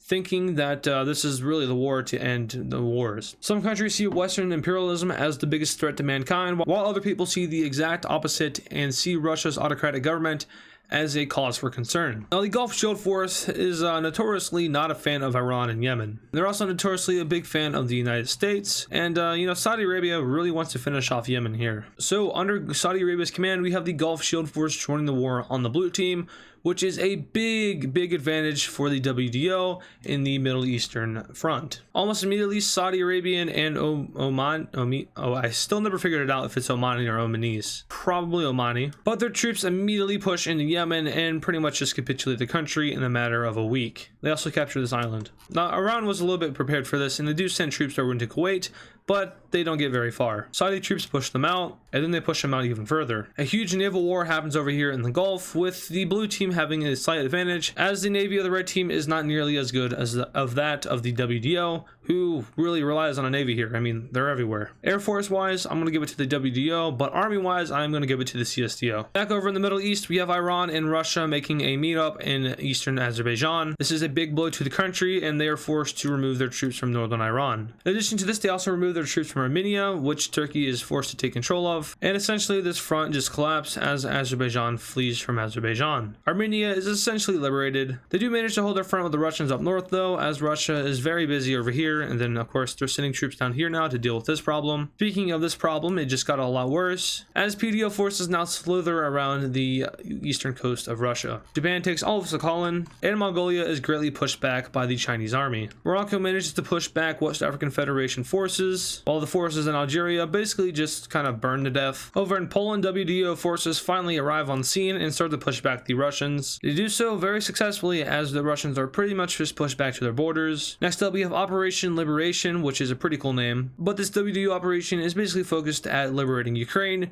who at this time is very not happy about their existence in the CSTO. Many Ukrainians remember hearing about the fall of Ukraine back in 2023, where their parents or grandparents fought for Ukraine's independence and ultimately lost, and decide that it's time to rise up and restore the glorious Ukraine. Romania also sees this dream and pushes back the Ukrainian army in the south, and it is here that the central Ukrainian government starts to collapse under pressure of the civilians. Of course, this is an autocratic Ukraine here, and they don't care much about their civilians, so they do some war crimey things, which gets the attention of a lot of neutral countries, letting them know the truth about what is going on in this area. The fact that Ukraine cracked down on its own citizens really raises up the rebellions in the country, and now small militant groups start to form. These groups completely encircle and take out the Ukrainian army, and Russia is forced to send reinforcements into Ukraine to stabilize it. Of course, the Russians are going to outnumber the WDO in Ukraine here, so they are forced back, but the Ukrainian government itself basically collapses. Another huge advantage of this is that Ukrainians who are behind the lines also start to rise up, and behind the Russians, they kind of have an advantage, as they can just come up from behind and encircle them. Of course, this doesn't go as well since it's just a militia, but it does have an effect, and ultimately the Russians are forced to retrieve from this area of Ukraine. Back up in the Baltics, we now have Estonia capitulating, and followed by this we have a swift kill of the Baltics. Troops in these countries are forced to retreat and relocate elsewhere, as the last remaining bit of Latvia is taken by the Russians. Up north on the Finnish border, we also have the Russians starting a campaign over towards Helsinki, while down south their front with Turkey starts to expand. Over in China, Russian troops finally get on on scene and start to push back the Chinese army, but the sheer amount of manpower in the Chinese army really doesn't let them push them back too far. The PDO is pushed back out of eastern Russia, and it is at this point that Russia starts another activation of its plan, seeing as, well, they aren't really losing, but their allies are losing. So in order to fix that problem, they get more allies. Poor Xinjiang is forced into the war after just getting their independence in like the last decade. This doubtedly makes India very angry that Russia is now forcing neutral countries to join in on their side, which domino effects into India joining the war on the blue team. Now, as I said in the last video, or the video before that, in this scenario at least, India has been moving western after seeing that Russia's autocratic government is not really what they want. If you want to see a better explanation of that, go watch the previous videos, because I don't want to explain it again. But India is now a good friend of the WDO and PDO. With this, they team up with Tibet, which is kind of hypocritical, and together they now form a new front against Central Asia over here in South Asia. Speaking of allies joining in, Vietnam and Thailand now join in on the side of the PDO. Like I said, they are partners of the PDO, which gives them the right to join if they want to join. If you want more information on that, watch the last video. But basically all of Southeast Asia and East Asia as a whole is united against the CSTO. But Russia's plan was not done just yet, because they have two more allies they want to add into this war. Those allies being Egypt and Sudan. Now this will really turn the tides over here in the Middle East and also North Africa, with Egypt's army mainly focusing in on Libya, and we even have countries such as Eritrea joining in on the side of Sudan and Egypt. Sudan comes up with a bright idea of invading Ethiopia during this time, and that was probably a big mistake, because that's going to activate all of these guys. So I can now proudly say that every alliance in the world is involved in this war, and it's really looking like the Total War video, except it's definitely not. Somalia joins in on the side of the red team, while Somaliland joins in on the side of the blue team. And just to add more pain to the burn, we have Nigeria starting its invasion of Cameroon. But Nigeria is kind of smart about this. They see the opportunity for land up north and over to the west, and they decide that instead of declaring war on Cameroon directly, they declare war on the West African Federation, and then declare war on Cameroon, which kind of makes them on the blue team. It's a smart tactic, probably wouldn't work in real life, but it has just worked here. And this is also a big blow to the red team, as well, Nigeria is a strong country, surrounded by not so strong countries. Speaking of these countries, they're now pushing into the West African Federation, and the troops that were out in the Algerian desert, well, like I said, they died, so they get pushed back. But overall, one large crushing campaign is unleashed upon the West African Federation, as well as poor old Cameroon. Some landings are made, and this place starts to crumble pretty quickly. The East African Federation manages to capture Somalia for the 15th time in this series. Meanwhile, Sudan and Eritrea start to push into Ethiopia. India starts an invasion of Pakistan, and Tibet and China start to steamroll through Xinjiang. These guys really aren't that strong, and they have a relatively small military force, so they fall pretty easily. And from here, the corridor into Central Asia has opened. Now this region is fairly weak, and honestly, they're going to have a field day over here. But the problem with that is that they're a little too far from their own territory, so they don't venture out too far. They make a little bit of gain in Tajikistan and Kyrgyzstan, but other than that, nothing really happens. Russian troops are sent into northern Xinjiang to re-establish some of its land, but ultimately they meet the Chinese army again, and no advance is made. In Europe, Russian and Belarusian troops now push back the WDO in Poland, while also making some slight gains in Ukraine. The southern region of Ukraine does start to fall apart, and they meet the border of Russia. Up in Finland, more progress is made by the Russians, but they are ultimately stopped by the winter. Israel Stein pushes into Egypt, while Saudi Arabia and Turkey carry out operations in southern Iran, mainly focusing on capturing the Persian coast. This goes very well for the countries, and they even manage to make a landing over here, which essentially cuts off Iran from a majority of the Persian Gulf. India makes a blitz movement over towards Islamabad and manages to capture the capital city of Pakistan. And with this, Pakistan starts conscripting people because they really hate India. Cameroon surrenders over to Nigeria, which gives them a larger front against the West African Federation. They now send troops out of northern Nigeria and into Niger. Convoy lines are ran across the country, which basically just split it off into many pieces. And essentially, these convoy lines start to connect with each other, and it just really looks like not too good for the West African Federation, who starts to surrender state by state. One of the last states remaining is Mauritania/Mali, who also gives in eventually. And just like that, the Union rises and falls all in one video. Troops over here in Ethiopia now start to push into the crumbling country, as following the recent war with Sudan and Egypt, they really fell off. Kongan troops do push into southern Sudan now, as well as troops from Uganda, but they don't really do that much. Small little front line is really all they get. And coming back over here to the East Asian theater, we have Chinese troops pushing in mass into Manchuria. Now I know it's not called Manchuria anymore, but it's basically Manchuria. And also earlier I mentioned that people in Manchuria want Chinese unification. So they really just start to team up against the Russians that are controlling the region. The regional government is toppled, and this whole region declares independence from Russia. This makes Russia very angry, and they start to move troops from the Middle East over into this area. And from here, they push back into their puppet state, which is kind of unofficial. The next member of the CSTO who finally starts to crumble is Mongolia, who, after losing all of Inner Mongolia, starts to ask themselves, why did they team up with Russia? Mongolia is a fairly neutral country in real life, so, I mean, them teaming up with Russia makes sense because they do hold relations, but really they don't have much to offer other than being a speed bump / buffer zone. So Chinese and PDO troops manage to push all the way up to the northern border of Mongolia, where they finally meet some Russian troops. Over in Pakistan, that conscription thing really helps them out as they push back towards Islamabad, but are unable to capture the city. In Ukraine, the Ukrainian resistance army now starts to properly formulate, and with this, they have an uprising in Kyiv, which is like right here, I think. And with that, groups of all across Ukraine now start to rise up and kill the Russian invaders. These groups eventually meet up with the WDO and all form a one solid front line against the Russians, encircling them in central Ukraine. From here, some war crime things happened and all the Russians there disappear, and a new government is installed in Ukraine with the focus of recapturing all of Ukraine's former territory. They do meet some problems pushing into the Russian areas of Ukraine, as Russia has done a very good job of assimilating all of these people into their own territory. They now mostly identify as Russian rather than Ukrainian, which will eventually form a problem for Ukraine in the future, as they probably don't want to be Ukrainian again. In the Middle East, Russia manages to kick Turkey out of Armenia, and they do manage to consolidate a pretty good front line over here in northern Turkey. But Turkey is willing to take that cost as they are having a lot of success in cutting off Iran, who at this point is now starting to play more of an offensive role. They pull their troops out of Azerbaijan and Armenia, which leaves Russia to have to defend it itself. Seeing as they are reorganizing their troops, Turkey takes advantage of this and pushes the Russians back. Not fully, but enough to where the Russians should hold a defensive. Israel continues its invasion of Egypt, taking all of the Sinai Peninsula, while Egypt itself starts an invasion of Libya. Now, like I said, when Libya first got colonized, the government that was put in place by France and Algeria is a fairly loyal and good one. Meanwhile, the government that was set up in Libya, not too loyal and not too good. So as Egypt is pushing in, we have the Libyan resistance group forming up, and basically Libya declares independence from the Americans. A small amount of pro-American forces do remain in Libya in certain areas, but the Libyan army and the Egyptian army manages to push them out or kill them all. From here, these guys now start to push into Tunisia, who really wasn't that worried about getting invaded,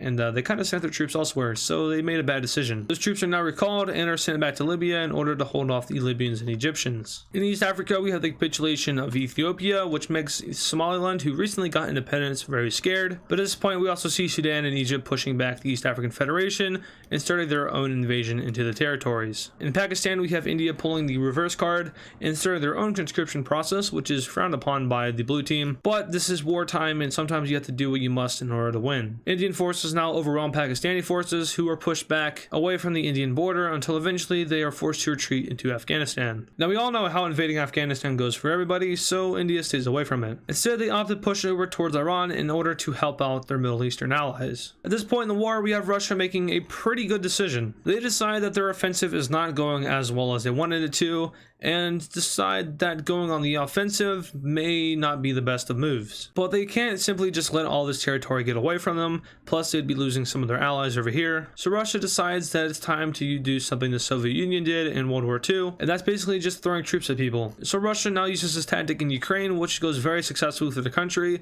as Ukraine is pushed back until a stalemate is established over here. We see this tactic go very well in Xinjiang, where the Chinese armies really didn't have much motivation on holding on to the region. The same thing happens here until eventually a stalemate is reached, and then finally this happens in Mongolia. Once again, going well, but eventually is stalemated. The same does not happen in Manchuria though, who basically says no. Manchuria uses a lot of their manpower.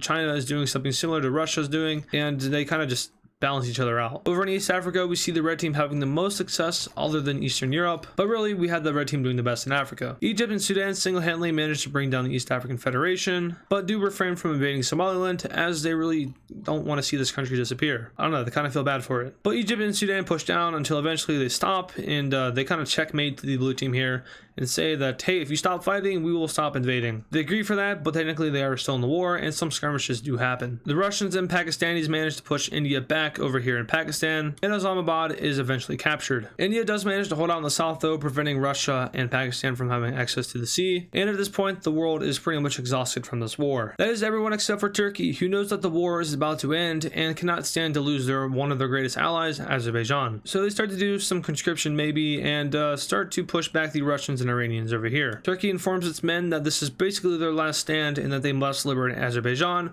which is a huge morale boost to the Turkish army. Eventually they push over and liberate all of Azerbaijan, but at the same time they do lose a little bit of ground against the Iranians. In Egypt we have Israelistan threatening the capital of Egypt, and it is here that both sides do agree to meet for peace, and a kind of land exchange thing happens here. So let's go ahead and check out that treaty. Alright, so let's break down this peace treaty here, where at a quick glance, not much has happened, but when you dive into it a little bit more, you can see some changes. I think we're going to start off over here in Africa because this is where the most changes have happened. First of all, Morocco becomes very good looking and is just now slithering down the coast of Western Africa. Looking at the previous border here, if I just go ahead and jump over to this is my normal map, you can see that this border lies around here, but in this situation, it is moved further down. Not much of a change, you'd probably barely even notice it if I didn't say anything, but it did happen. In addition to this, Benin was given to Nigeria, and also Nigeria next all of Cameroon. We have the West African Federation gaining a new government who is fairly strong, probably around as strong as the previous government, so we don't have to worry about any rebellions or civil wars. Moving on up to Northern Africa, we have Libya getting independence from the United States and getting itself a pro-CSTO government. Moving right on over from that, we have Egypt, who got a little bit of land out of Libya. Now this was gifted to Egypt as Libya's way of saying thanks for liberating them, but over here in the Sinai Peninsula, we did see Egypt lose a little bit of land over to Israelistan. Moving back on down, Sudan has become probably the largest country in Africa. I mean, they probably already were. The West African Federation might give them a run for their money, but they did extend down over here into Uganda and Kenya. And then unfortunately for Ethiopia, their government was kicked out and they were given a pro-CSTO government. Somaliland was left alone, as I said, and Somalia basically got away scot-free. In the Middle East, we have a lot of changes happening with Kuwait getting some land out of Iran, and then we have Turkey and Saudi Arabia also getting a little bit out of Iran. When it comes to Yemen, they were just split between Oman and Saudi Arabia. Not much surprising things there. The exclave of Azerbaijan has now been fully connected to Azerbaijan in full. Previously it was just a little snake around the thing, but now it's completely owned by Azerbaijan. And this is all thanks to Turkey putting in the extra effort at the end of the war in order to liberate their ally, which really paid off. Poor little Armenia here is very scared, and in years following this, they actually end up uniting with Russia as a special autonomous region. Now over to Europe, where the WDO took a W and an L. Moldova was liberated and integrated into the WDO, and then of course Ukraine was also liberated and integrated, but Ukraine did lose a lot of their previous land, which lied around there. And then coming to Northern Europe here, we had a lot of losses for them, so Belarus is now connected to Kaliningrad, and Russia can use this to their advantage to kind of avoid that war situation from happening again. Then we had Lithuania, Latvia, and Estonia losing land overall, and then Finland also lost a little bit of land to Russia in the south here. And then finally moving on to over to Asia, where some interesting things did take place. I gotta stop forgetting to draw some of these lines. First of all, India's claim over Kashmir is finally recognized by Pakistan, and they gain complete control over the region. This comes after Pakistan took kind of an L to India here. I mean, they did push back in the end and probably could have kept pushing, but unfortunately the war ended and they did have to lose some land. Moving on over, we have Xinjiang, who lost land to Tibet and China. But overall, their new government is very pro-CSTO, and they end up joining that alliance. Mongolia lost all of Inner Mongolia, which makes Mongolia very sad. You know, they basically just got that following the collapse of China, and it's already been taken away. Meanwhile, China is very happy though, because they did gain back all of Inner Mongolia, some parts of Xinjiang, but unfortunately, negotiations for Manchuria haven't completely been reached yet, so there is a little bit of a waiting game on that. Japan got their island of Sakhalin back, as well as all these islands, so all of this is now Japanese again, and I'm probably missing something, but I do believe that's everything. The alliance map is completely broken now, so I'm gonna have to update that real quick, and I'll be right back with that. Alright, so let's go ahead and take a look at the new alliance map, which hasn't changed that much other than the borders, which have been updated. And this makes a whole lot more sense now. So we can see that pretty much every alliance is still here. I don't think a single alliance disappeared. The Rio Pact and the WDO are all still intact. No one lost any members there. Well, I guess technically Libya did count as a member, but they have swap sides that are now part of the CSTO. Looking over here in Europe, we see Moldova and Ukraine are all integrated into the WDO, and the previous Ukrainian government has been reinstated, although that doesn't make much sense because they're probably all dead. Maybe the children of Zelensky, I don't know. But we can see how the CSTO has very much expanded from this war into Africa, which basically ignites another Cold War. That's right, they have fought out this big war, and it's only made it even worse for everybody. Turkmenistan joins the CSTO as well as Xinjiang, but we have Mongolia exiting, stating that their neutrality is once again been restored. Now when it comes to the rest of Asia here, everyone's basically PDO aligned, but they really just don't want to join the alliance because tensions are still really high. Everyone wants their tensions to be lowered so everyone can go back to normal. And yeah, so basically another Cold War has been set up, and it's probably going to end one of two ways. Maybe like the real Cold War, or we might go out with a bang. Take that how you want to. Mexico has finally made up its mind and has decided to join in on the WDO. Now, if you remember in the previous episodes, Mexico erupted into civil war. The United States came in and kind of took some land, and the new pro-American Mexican government was given the option to join the Rio Pact or the WDO or stay neutral. At that time, they voted to stay neutral, but they did say they would consider this in the future. And well, it's the future now, and Mexico decides that they want to join in on the WDO. As for the rest of the Americas, we don't have them joining the WDO, but all of these countries vote in favor of joining the Rio Pact for one solid defensive pact in the Americas. Now, in real life, Nicaragua doesn't have a very friendly government towards basically everyone over here. But in this scenario, you know, it's been like 100 years. I'm sure they've gotten over it. And that also just leaves these Caribbean islands, which are probably underwater, but, you know, they also vote in favor of joining this pact.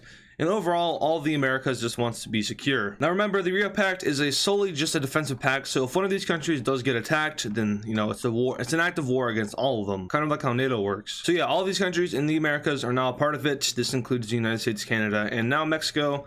And yeah, don't mess with the Americas. Jumping back over here to Africa here. This is probably the most neutral continent, but at the same time, there's also a lot of stuff going on. If you remember in the last video, we had the West African Federation getting its butt kicked by the WDO. They decided to side with the CSTO, which was probably of their not best interest because Nigeria also sided with the WDO, making them an enemy. And we all know what Nigeria did from there. They invaded Cameroon and then took a piece of the West African Federation. Morocco is looking very nice with these borders, and well, Algeria got their border extended just a little bit. Speaking of Algeria, they are still technically a colony of France, although France and Algeria have agreed to start to move towards independence. Now granted, that independence grant is solely being kept in place by the fact that Algeria is agreeing to stay in the WDO and to stay pro WDO. They're not independent now, but they might be in the future. As for Libya, they broke away from the United States, got a new government that is pro-Egyptian, which is pro-Russian, so they're all part of the CSTO now. But considering over here in Africa, I don't think Nigeria would want to join the WDO simply because they don't have any direct threats. But moving down to the East African Federation Alliance, I think we're finally going to be having them uniting. Now, as of now, they're just a defensive pact, but I think it's finally time for them to, you know,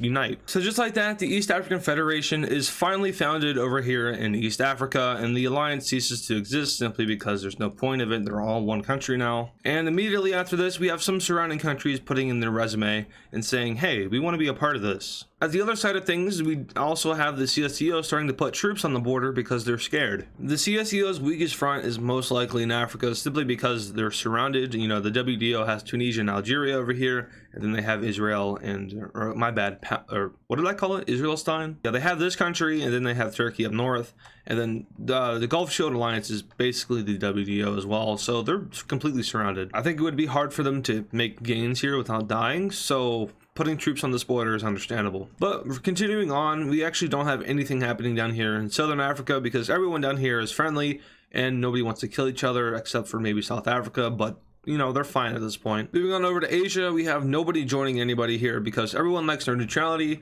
but secretly everyone likes the PDO because, as stated in the last video, they don't like all this influence. Mongolia broke away from the CSTO in the last video because of their neutrality stance. They said, why did we do this? You know, they got a little bit of land and then they immediately lost it. So they want to avoid that from happening again. But now it's time for some actual wars because that's the reason you all clicked on this video. The first war is actually going to be taking place back in Africa where This poor little country, Djibouti, they're about to die. Eritrea and Ethiopia, who both got new governments following the major conflict. Eritrea and Ethiopia, who got a new government following the previous conflict, decide to declare war on Djibouti in order to get access for the coast for Ethiopia, and of course just to expand. This poor little country literally has no chance, and they die. Peace treaty wise, they just extend a straight line border over, and Ethiopia gets access to the I guess the Red Sea, or I guess this would be the Gulf of Aden. So now the Horn of Africa looks a little bit different, although basically no one can tell the difference. But going over here to Somalia and Somaliland real quick. Somalia is in a not so good state. I don't think they would really want to join anybody because nobody wants them. But Somalia is crumbling and Somaliland isn't doing much better. But they did just recently get their independence, so they're trying. I would assume that they would get invaded by Ethiopia eventually, and the same could be said for maybe like a split between Somalia with the East African Federation and Ethiopia. But for now, they're just dying and nobody does anything about it. Heading back over to Europe, we have a unification taking place, which, everybody kind of saw coming. But we have a unification between Russia and Belarus happening. And this is just because Russia kind of lost its buffer zone in Ukraine. They now directly border the WDO. So they are deciding to fully embrace it. And this will also kind of just make transportation between Kaliningrad and itself easier. So just like that, Russia and Belarus unite. Russia now has easier access to Kaliningrad because, well, it's their territory now. And the WDO are a little bit more scared about this because, Russia is going to move its assets even closer and tensions rise even more following the war. So now the world has gotten that out of their system. It's time for some Cold War stuff to happen. And this time it's going to be taking place over here in West Africa, where this newly formed federation is having some issues. Now, they were doing good at first. A lot of countries joined for the economical benefits, but then they got involved in a war, and now a lot of countries are mad and want to leave. The problem with that is the central government says, no, you cannot leave, and this leads to a civil war. Immediately, we have Niger declaring independence, and from here, it just kind of crumbles. Following their declaration, we have a joint coalition between Guinea-Bissau, Guinea, Liberia, and Sierra Leone, which declare their independence. And then just because it's free land, we have Nigeria declaring war on the West African Federation. Now, where does the Cold War aspect come into place? Well, it already is kind of coming into play because a country is falling apart into a civil war, which we saw in I guess the whole Civil War thing can kind of be traced back to like Vietnam and Korea, but those were just countries declaring war on each other. A better example with that would be some of the Central American revolutions and stuff like that. But with this, we had the WDO sending peacekeeping forces into the country, so they just exit out from Morocco. And then, unfortunately, we had the CSTO also sending in their own peacekeeping forces, except for this time, they're invading Niger. Yeah, that's right. This whole West African thing really kind of blew up. Niger and Nigeria make an agreement, which basically says, if you don't invade me, I won't invade you, and that has followed through. And as for the other groups, they kind of just decide that they want to take down the blue. And as for the other rebel groups, they all decide that they just want to target the blue, so no one really invades each other other than the CSTO, who doesn't care. So Nigeria crosses the border and starts to invade down into the southern coast, and blue team forces actually start to manage to push back the I'm just going to call it the Guinea coalition. So that goes well for them. Meanwhile, up north, the WDO forces start to take more land. The CSTO now starts to spearhead over towards the West African Federation, while at the same time cutting off northern Niger, which quickly falls over to them. At this point, Niger did make a little bit of land gains, but they kind of stopped that in order to fend off the CSTO, which they are no match for. The West African Federation takes this to their advantage and pushes back Niger. From here, Nigeria then decides to go up into this land, which doesn't necessarily break the agreement since Niger doesn't own it anymore, but Niger isn't too happy about it. But they're kind of dying, so they don't really get a say in it. WDO forces now link up with the Guinea coalition, which is either good or bad for them. In this case, it's good. Meanwhile, the blue team continues to push back the Guinea coalition, which is slowly falling apart at this point. Eventually, they are split in half, and the Liberian portion falls. And following this, the Guinea coalition completely surrenders. The CSTO now pushes down and over into the West African Federation, and it is at this point that the WDO sends its forces from Algeria out into the country in order to stop the CSTO from getting land. They immediately line the border with the CSTO and start to push towards the center with the countries. Back over in Niger, the CSTO forces continue to murder everybody they see, until eventually Niger surrenders to the CSTO, which prompts Nigeria to quickly start to push into the surrender country in order to gain any land. They manage to get a little bit, but the majority of it goes over to the CSTO, and from here Nigeria joins the race in order to cut off the CSTO from gaining any land in the West African Federation. WDO forces continue to push down the coast while also starting to push inland from over here. Nigeria does the same thing, so they also push down into the coast while also pushing inland. And from here we have another rebel group popping up. This one isn't aligned to anybody, it's just purely a rebel group, and they start to make actual gains. Up north, the CSTO manages to outrun the WDO, which is not good for anybody because the CSTO is going to be getting a good chunk of land out of this area of Africa. But one thing that the WDO does manage to do is cut off the CSTO from going up north into Mali and Mauritania. It is at this point that the West African Federation surrenders to all the parties and a peace treaty is started to be drawn up. Alright, look at this peace treaty here. Looks like nobody learned from the whole straight line thing in Africa. But Nigeria is given land all the way over to Ghana. And they also get a good chunk of southern Niger. As for Niger itself, it is annexed by the CSTO, and they also get a good portion of land out of Mali and Burkina Faso. And as for the rest of the country, it is given a new government, so it's not annexed by anybody. It's just the West African Federation is reborn under control of the WDO.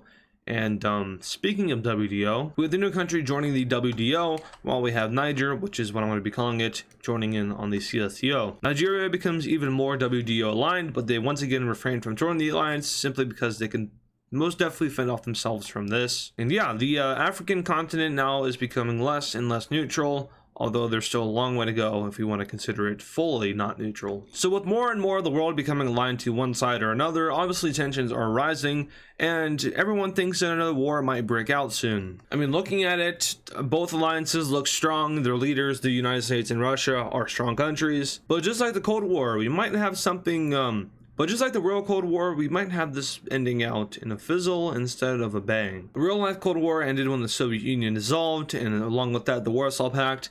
So maybe something similar will be happening here. Not in this video, in the next video, but we could see some of these major alliances start to crumble. But anyway, remember how I was talking about Somalia and Somaliland early on in this video? Well, their time has come. Ethiopia declares war on Somalia, and jumping straight into this, we also have the East African Federation declaring war on Somalia, but not on the same team as Ethiopia. Ethiopian forces immediately push across and cut Somalia into two, which effectively makes the northern half fall, while we have the East African Federation pushing in from the south and going up and eventually meeting up with Ethiopian forces. Now these two countries kind of spite each other. I mean, Ethiopia used to be a part of the East African Federation alliance until they got a new government, so there's still some kind of I guess relation, but the government is forced to hate the East African Federation, so at the same time it's more of like the people like each other and not the governments. But yeah, these borders are left like this, and this looks kind of ugly, so Ethiopia decides it's time to declare war on Somaliland. And unfortunately for this country, they aren't a part of any pacts, and that's going to be the downfall of them. Ethiopian forces quickly move in, and Somaliland is quick to fall. In the peace treaty, they are fully annexed. So yeah, the Horn of Africa is looking a lot more united under one country. It's also looking a little tense between Sudan and the East African Federation, as well as Ethiopia and the East African Federation. Speaking of the East African Federation, they have a new member joining, and that is the Republic of the Congo. Now, economically, I'm not sure how they're doing in this universe, but I'm sure they wouldn't mind joining in on this, as it is becoming relatively strong. Economically strong, yes. Military-wise, moderate. They may have to do some more expanding before they can be considered able to defend themselves. But for now, they're mainly focusing on their economy, which is a really good step when you want to consider buffeting your military. Anyway, one final thing we have happening in this video, and this will be the last thing I promise, is another unification in Europe. This is probably another one you might have saw coming, but we have unification between Romania and Moldova. Now, in real life, Moldova is prevented from uniting with Romania due to a peace treaty, but in this scenario, that peace treaty was kind of invalidated after Moldova was invaded by Russia. So they now have a new peace treaty, which doesn't say anything about being neutral, and from there, Moldova decides it's time to join Romania. So yeah, the world is pretty united and divided at the same time, but everyone just got out of a war, and the people of these countries are starting to kind of rethink their country's decisions and question those who have been put in power. One of the main regions in which we see this activity is actually in Central Asia, where Kazakhstan, Uzbekistan, Tajikistan, Kyrgyzstan all see a vast majority of their people leading away from the CSTO and into a state of neutrality. Of these countries, the first to leave is actually Turkmenistan, who had recently joined in on the alliance. However, they were kind of forced into doing it, and really the people people never supported it in the first place. But followed by this is Uzbekistan, who also never really saw a point in joining the CSTO. They are in it current day, however, this is the future, and we're going to assume that they just kind of don't see a point in being in anymore. Followed by this is the slow collapse of the Central Asian part of CSTO, as we have Tajikistan leaving, and finally the biggest one, Kazakhstan leaving. So all in all, Russia really does not support these actions, and they strongly speak out against it. However, Russia doesn't do anything about it because they simply just don't have the support of their people to do it. Speaking of Russia's people, well, they've kind of gotten sick of Russia's whole expansionism ideal. No one in the world on either side supported the war between the two alliances, and once that concluded, both people in the alliances were kind of sick of this whole alliance thing. And in Russia specifically, a lot of people have started to question their leader and the whole Russian expansionism policy. No one dares rebel, however, many protest. Now, the CSTO isn't the only alliance that is losing members. In North Africa, we see Tunisia lead the bloc as their people have voted in favor of leaving. Tunisia itself never really saw any benefit from being in the WDO,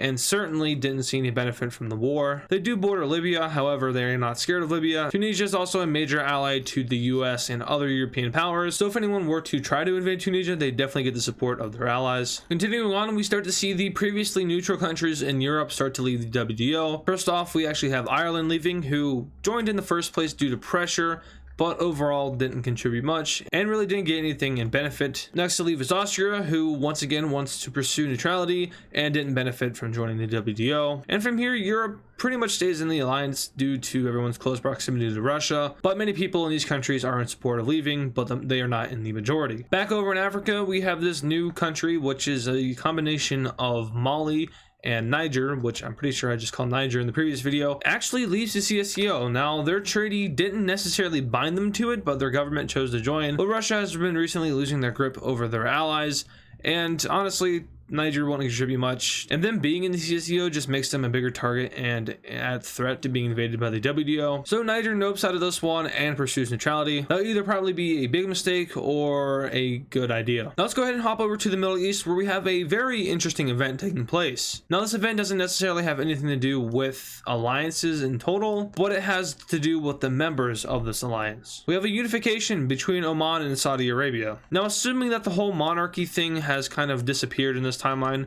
we're going to be having Oman and Saudi Arabia unite into one country, and this country would probably be known as the Arabian Union. Support for unification is high in all of the Gulf Shield Force Defense Force? What is it? I forgot what it's called. But Jordan, Kuwait, Qatar, and the UAE are all in support of joining this union. Next to join is actually Kuwait, and followed by this is Jordan. And finally, we have Qatar joining. Now, the UAE refrains from now, but the unification process has already been started, and the UAE is slowly being integrated into the Arabian Union, but just not yet. Now, this technically wouldn't dissolve the whole Gulf Shield thing, but since the UAE and the Arabian Union are the only countries left, we're just going to assume that this alliance no longer exists. And yes, I know the map is bad and the borders are inaccurate. I'll update it in a few videos.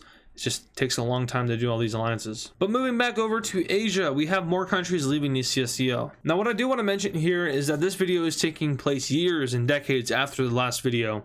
The last video probably ended in 2100. This is probably taking place in 2130, 2140, somewhere in there. There's been no major conflicts in the world simply because the world is recovering from the last major conflict, and no one has dared to really do anything. And that has basically led to this whole pro-neutrality thing, and that's why we're seeing a lot of recently joined countries leaving these major alliances. But anyway, Pakistan is next to leave, and followed by that is Afghanistan. And with this, Central Asia as a whole starts to fade away for the CSTO. Kyrgyzstan is next to leave, and finally Xinjiang breaks away from the CSTO. Now, would Russia allow this in this theoretical timeline? Probably not, since Xinjiang was given a new government by the CSTO. But we're just going to say that after all these years, Xinjiang was finally given its own, I guess, path. So now the CSTO is reduced to Russia, Iran, Egypt, Sudan, and then Ethiopia, Eritrea, and Libya. On the topic of Eritrea and Ethiopia, we actually have them uniting into one country. This is due to their similar governments and, connection with the CSTO. Both they unite into one country, making them basically just the Horn of Africa. Once again, this alliance map isn't updated. We'll get to it in a few videos, or maybe the next video, I don't know. But duplicating this side and then adding in all the colors takes some time. And time is something that I haven't had at all this week, and eventually next week. And then eventually again when school starts, so I apologize for my lack of quality in recent videos. Anyway, moving on from that, we go over to the West African Federation, who leaves the WDO. Once again, the WDO gave them a new government following the previous war, and eventually this new government is replaced by a newer government, and they vote in favor of leaving the WDO. Just a little bit north of the West African Federation is Algeria, who's currently under control of France. And like I said in the last video, Algeria is in the process of gaining independence, and in this video they gained said independence. So Algeria is officially released and is now its own country again. And like I said in the last video, the only reason Algeria was given independence is because they promised to stay within the WDO and to stay allied to Europe and the Americas. So for now, Algeria upholds that promise and stays a part of the WDO and remains relations with the Americas and Europe. On the topic of the Americas, we have an interesting event taking place in Central America, but it's kind of stereotypical and is in basically every mapping video. All Central Americans unite into the Central American states.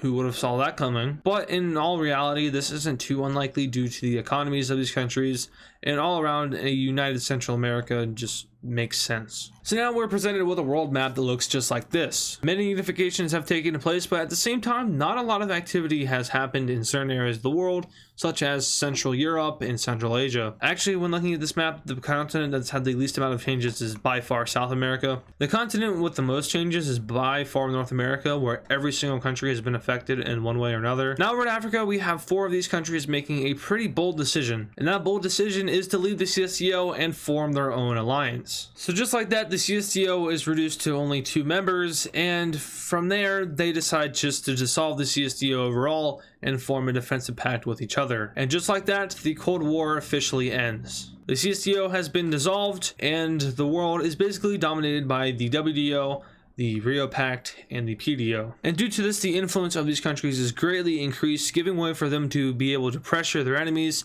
and get what they want. And we'll be seeing just that over here in Manchuria. Now, Manchuria is a greatly disputed piece of land between Russia and China. As you can see here, it is shown as independent on this map, but Russia claims it, and we can see that border down here with China. And then of course China claims it, and we can see that border up here with Russia. A majority of the world actually recognizes China's claim, but a lot of these previous CSTO members recognize Russia's claim. But now that Russia is simply just Russia and nothing else, we might be able to see the PDO pressuring Russia into removing its claim, and we'll probably end up seeing that by military force. Looking at this map here, we can see the armies of each country. So Russia's army is in northern Manchuria and China's army is in southern Manchuria. This is the area in which they actually control, and the border itself is just the claim. Now the PDO sends an ultimatum over to Russia demanding that they remove all their troops from the Manchuria claim, and in exchange for this, they'll basically just stop all hostile intentions and remove some missile capabilities from Sakhalin and surrounding areas. Russia is very hesitant to this, as they have already been losing a lot of influence, and losing Manchuria will probably be the final straw for them. However, the people of Russia see this as an opportunity for peace and an opportunity for neutrality, and basically demand that the government does it. Now, Russia is very authoritarian in this timeline, much like real life, and the people really don't have that much of a say. However, armed protests are a thing, and eventually it gets a little out of hand. The capital city of Moscow is not under siege, but a lot of protesters have taken arms and opened fire on the military, kind of creating a rebellion movement. But the main goal of this is to basically surround the Kremlin and demand forcefully that they accept this deal. And demand they do, and the second most powerful country in the world just submitted to a bunch of citizens with guns. So this is a huge win for the PDO and WDO, and a huge loss for Russia in the terms of influence. And just like that, China takes full control over Manchuria again. And in the coming days, Manchuria and China finally reunite into one country. Now, just to mention this, Manchuria was highly in favor of being annexed by China and strongly against Russian occupation. So the people of Manchuria are happy about this. It isn't some kind of forceful PDO thing. It's what a majority of the world wanted. So now China looks over to Xinjiang and Tibet and essentially just asks them if they want to be in on this unification thing. Tibet, who is more pro-Indian than it is pro-Chinese, disagrees and says that it likes its independence. However, Xinjiang, who has been economically struggling for decades now, kind of reevaluates its independence plan. A vote is held by the people, and in a very, very, very slim majority, the people vote in favor of reunification with China. And when I say slim, I'm talking 52-48. It was a very close vote. The government was also kind of split on it. It was like a 2/3 majority voted in favor of reunification. But overall, a majority of the country wanted this, and they get just that. Immediately, China starts to invest economically into Xinjiang, and the whole economic situation in this region starts to get turned around. So now that the world is seeing that Russia is losing its influence and power, and saw that Russia was forced into doing something by its own citizens, the WTO starts to crumble. Russia is no longer seen as an aggressive force that has plans to invade, as doing so would meet Russia with a lot of consequences. And slowly but surely, countries start to leave the WTO. The first to go is Mexico, who just actually joined the WTO in the previous video, or maybe the one before that. And, you know, they really didn't have a point in joining in the first place. It was mostly pressure by America.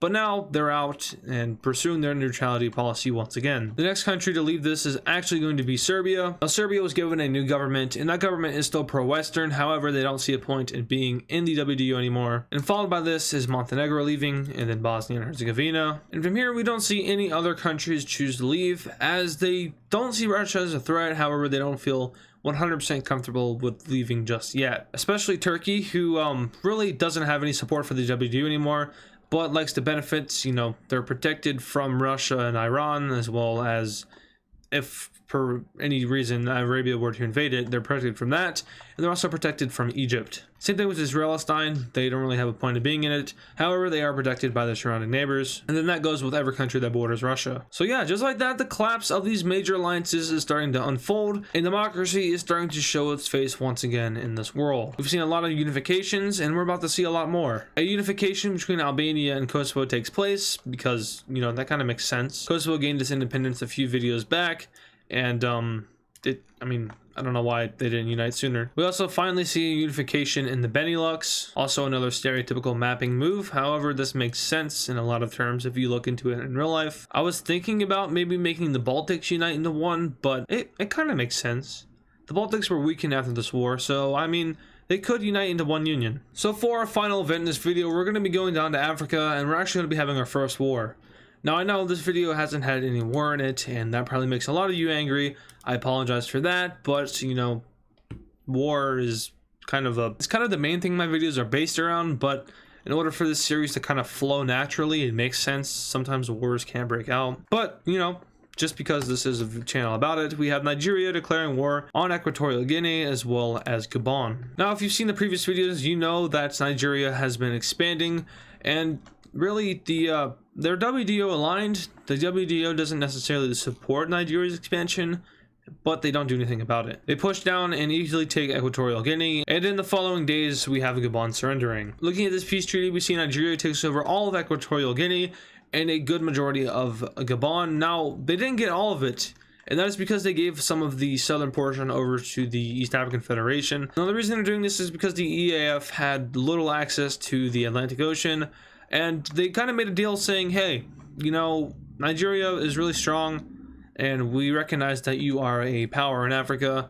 We don't want any wars with you, and we don't want you to invade us, so why not just be friends? And Nigeria essentially agreed to that. Not only did they agree to that, but they also saw that the EAF is a little bit struggling. I mean, it's not struggling to the point where it's poor, it's a well-off country, but they wouldn't mind some economical aid. So they're given a chunk of southern Gabon, and this allows them to expand their imports and exports into the Atlantic area. On the topic of the EAF, we actually have another country joining in on their union, and that country is going to be Zambia. More and more countries in the world are seeing these unions as a beneficial thing, and you know, the whole neutrality process is also a key factor in expansion and a good economy and well-off people. People see this and they see how it happens and they take action. Now, the year is probably like 2120, 2130, 2115, somewhere in that year range, in the early 2100s. And the United States and Canada finally decide to unite together. Now, in current days, this isn't likely. However, the incentive to do so is there. It just doesn't have enough support from both sides. Here we are 100 years in the future, and people in both countries decide that uniting would be beneficial to both countries. And just like that, the United States and Canada form together, creating possibly the largest country in the world. Also the most powerful and economically powerful, but that's kind of carried by the United States. So what would the name of this country be? Probably it would maybe stay the United States of America. It could be the United States of North America, but just for this video and for the future, I'm going to be calling it the United States. But yeah, Northern North America has just united, and overall, if we take a look at the alliance map, we can see that there's not that many countries remaining in North America. We have the United States, we have Mexico, the Central American states, and then we have Jamaica. All these islands are owned by the United States, and honestly I don't remember what I said about these ones. I think I might have said that they're in the bottom of the ocean, which is most likely true, but if not, we can assume that they are American owned. Also, I just realized I apologize for the sound of someone doing lawn work outside. I'm really stupid and I just realized that that's happening, so I'm gonna wait for that to be finished and then I'll come back to recording. Alrighty, now moving down to South America. It is here we go down to French Guiana, who finally gets their independence. Now in real life, French Guiana is a department of France, an overseas department. And honestly, I don't know too much about their independence movement. However, it's been 100 years. I'm sure they want it. So just like that, French Guiana gets its independence and officially leaves the WDO. But for now, they did not opt to join the Rio Pact, which every single South American country is in. And honestly, they really don't have a reason to do so. I mean, if they're attacked, then that's kind of crazy, because I don't think anyone would want to attack French Guiana. I guess at this point, it would just be Guyana, but there's already a Guyana, so I don't know what French Guiana would be called. Also, I don't know the native name, but if you guys want to tell me the native name in the comments, just let me know. Also important to note, the United Central American states aren't in the Rio Pact or the WDO. I know on this map they all are, but the United country didn't really apply to join the Rio Pact, so Mexico and the Central American states are out of it. But anyway, now we go over to Africa, where we see a big event taking place in the south. We have South Africa declaring war on Namibia. Now, Namibia used to be a part of South Africa until they broke away from South Africa shortly after South Africa got their independence. It's a confusing thing, but South Africa elected a nationalist who seeks to reunite all of South African lands. Sorry, Botswana, but you get involved in this war. But from here, we move up north and see that an interesting event takes place. We actually have Angola joining this war. And this itself is just because Angola wants to get land out of Namibia and possibly Botswana. And yeah, this kind of sets off a whole war in Southern Africa. Because now we have the East African Federation joining. And someone mentioned in a previous video, these guys really aren't even East African anymore. They're more Central African. Now that is true. However, I'm going to be continuing to call them the East African Federation because that's where they kind of originated from. And now we have 3 countries left who decide to join in on these respective sides. Mozambique, because they believe that South Africa will help them beat back the EAF. Malawi on the side of the East African Federation because Mozambique might have already been trying to invade them. And finally, Zimbabwe is given the choice between joining the red side and the blue side. Now the red side would probably guarantee a red victory over here in Namibia and Botswana, but joining the blue side would mean that Zimbabwe itself would have a chance of gaining land, and that's just counting on the fact that the EAF can push back Mozambique to that point. Now, when comparing the EAF and South Africa, they're around the same. I would probably put the EAF as a little bit stronger, simply because the EAF has been industrializing. They've been building up their economy, building up their population, and of course building up their military. Meanwhile, South Africa has been kind of doing their own thing, just going along. So that's what the power scaling here between these two sides is. Zimbabwe makes the probably smart decision of joining in on the blue side. And I'm going to be completely honest with you, I just recorded this entire clip only to find out that my recorder was not recording, so I have to record it, which means I might go through it a little bit faster than I should, so I apologize for that. But for whatever reason, OBS decided that I didn't want to record anymore, and I lost all that footage. So anyway, with this war starting out, we immediately have South African troops pushing up into southern Namibia. From here, they start to line the border of Botswana and push in. Up north, we have Angolan troops pushing into Namibia, and then the East African Federation takes Angola's exclave. Followed by this, they push into the north of the country. Mozambique starts to invade Malawi, as well as Zimbabwe. The East African Federation then starts another campaign in from the east of Angola, and with this, they complete a large encirclement of Angolan troops. This encirclement is taken, and this is a big blow to Angola. From here, the East African Federation pushes down the Angolan coast. Down south, we see South Africa continue to push up into Namibia. And from here, we have the broadened front line being connected as Mozambique and South Africa make a joint operation in Zimbabwe. The EAF invades northern Mozambique, and then we have Malawi getting invaded by Mozambique. The country eventually capitulates, which leads to the EAF troops pushing into northern Malawi and eventually creating a border front line with Mozambique itself. On the topic of that country, they then push over into the EAF. And I do apologize for repeating a lot of the same names here, but it's just a lot. So if I say EAF, Mozambique, South Africa a lot, I apologize. But hey, speaking of South Africa, they're going to try to spearhead up to Angola in order to save it. This fails, however, as Botswana manages to hold them off. The EAF continues its decimating campaign across Angola as they take over a majority of the country's coast. And from here, we have a slow capitulation of Angola. Eventually, Angolan troops are forced out of northern Namibia, and together, the EAF and Namibia manage to capitulate Angola. Now, Angola is a huge country. Would it actually take that long, and would the borders look like this?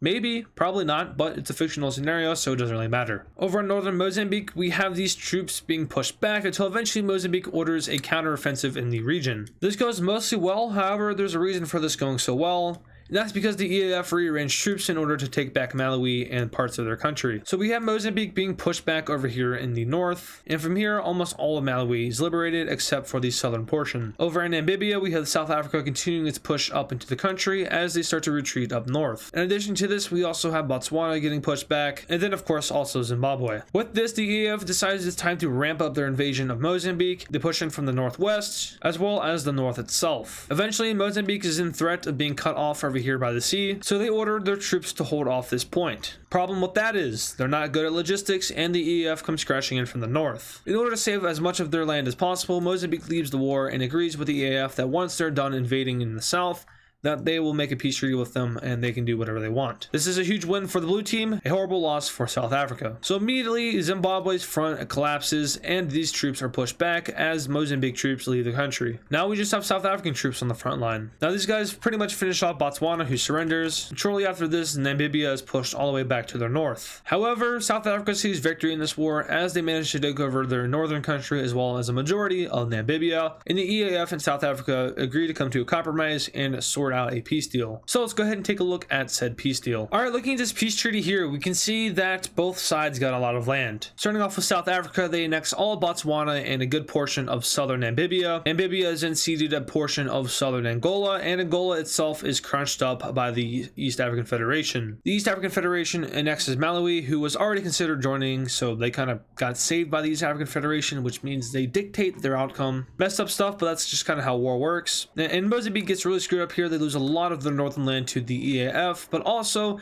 they get a little bit of a slither of their land taken by Zimbabwe. Now this war was only beneficial for two parties, the EAF and South Africa. I guess you could also say Zimbabwe, however, like them going to war with these guys and getting annexed and losing their military, that would probably have a really negative effect on their economy. So these guys could end up joining the EAF in the future. Also, now it's officially time to change the name of the EAF. They are now going to be known as the Central African Federation, even though they're kind of southern central. But hey, whatever. I guess they could also be the Sub-Saharan Federation, but it's whatever. But now let's go ahead and zoom out, and we can actually notice here that the Central African Federation is probably one of the largest countries in the world. Comparable in size to Brazil, although Brazil is a little bit bigger, and then maybe I guess Australia is comparable. But yeah, they'd definitely be up there. But now let's go ahead and head over to Europe, where we're going to be having some unifications taking place, and some pretty large scale ones at that. Now in real life, the European Union is just economically, but in this timeline, it's starting to become a more of a unification thing. Pretty much every country in Europe is in the EU, including the UK and possibly Switzerland. And then of course, almost every country is in the WDO. But at this point, like I said, unifications are taking place. Now I know in real life that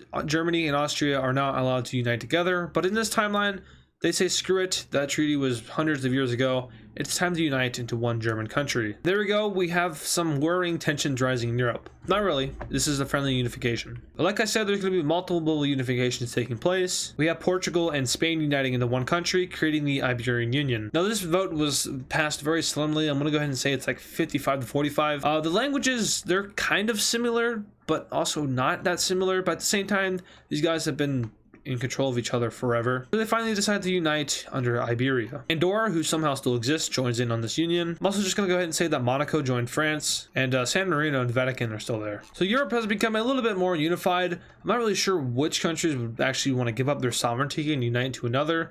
I was thinking maybe like Germany could annex Czechia, or maybe the Benelux. I think the Benelux is more reasonable. If that were to happen, we could then have France join in on that. But that really just depends on if these guys want to give up their sovereignty and join a union. We could also see something with the Nordics, but I'm going to leave this up to you guys. So if you think any countries in Europe should unite, just let me know in the comments. Speaking of countries uniting, Azerbaijan and Turkey. It's been a long time coming, and they finally decided that it's time to unite. Now what does this do? It creates hideous borders. Do they care? No, they don't care. But you know who does care? Iran cares. So Iran decides this time for them to expand, and they declare war on Turkmenistan in order to expand. Now I know Turkmenistan and Turkey might have relations in real life. I feel like at one point I saw something about them being allies, or you know, relations, something to do with Turks. I'm not sure if that's actually the real case. Let me know in the comments. You guys are just going to be letting me know a lot of information today. And I'm just going to also let you guys know know a lot more about mapping than I do. I could name almost every country in the world, but when it comes to oceanic countries, I will probably forget like 3 or 4 of them. So yeah, shame on me. I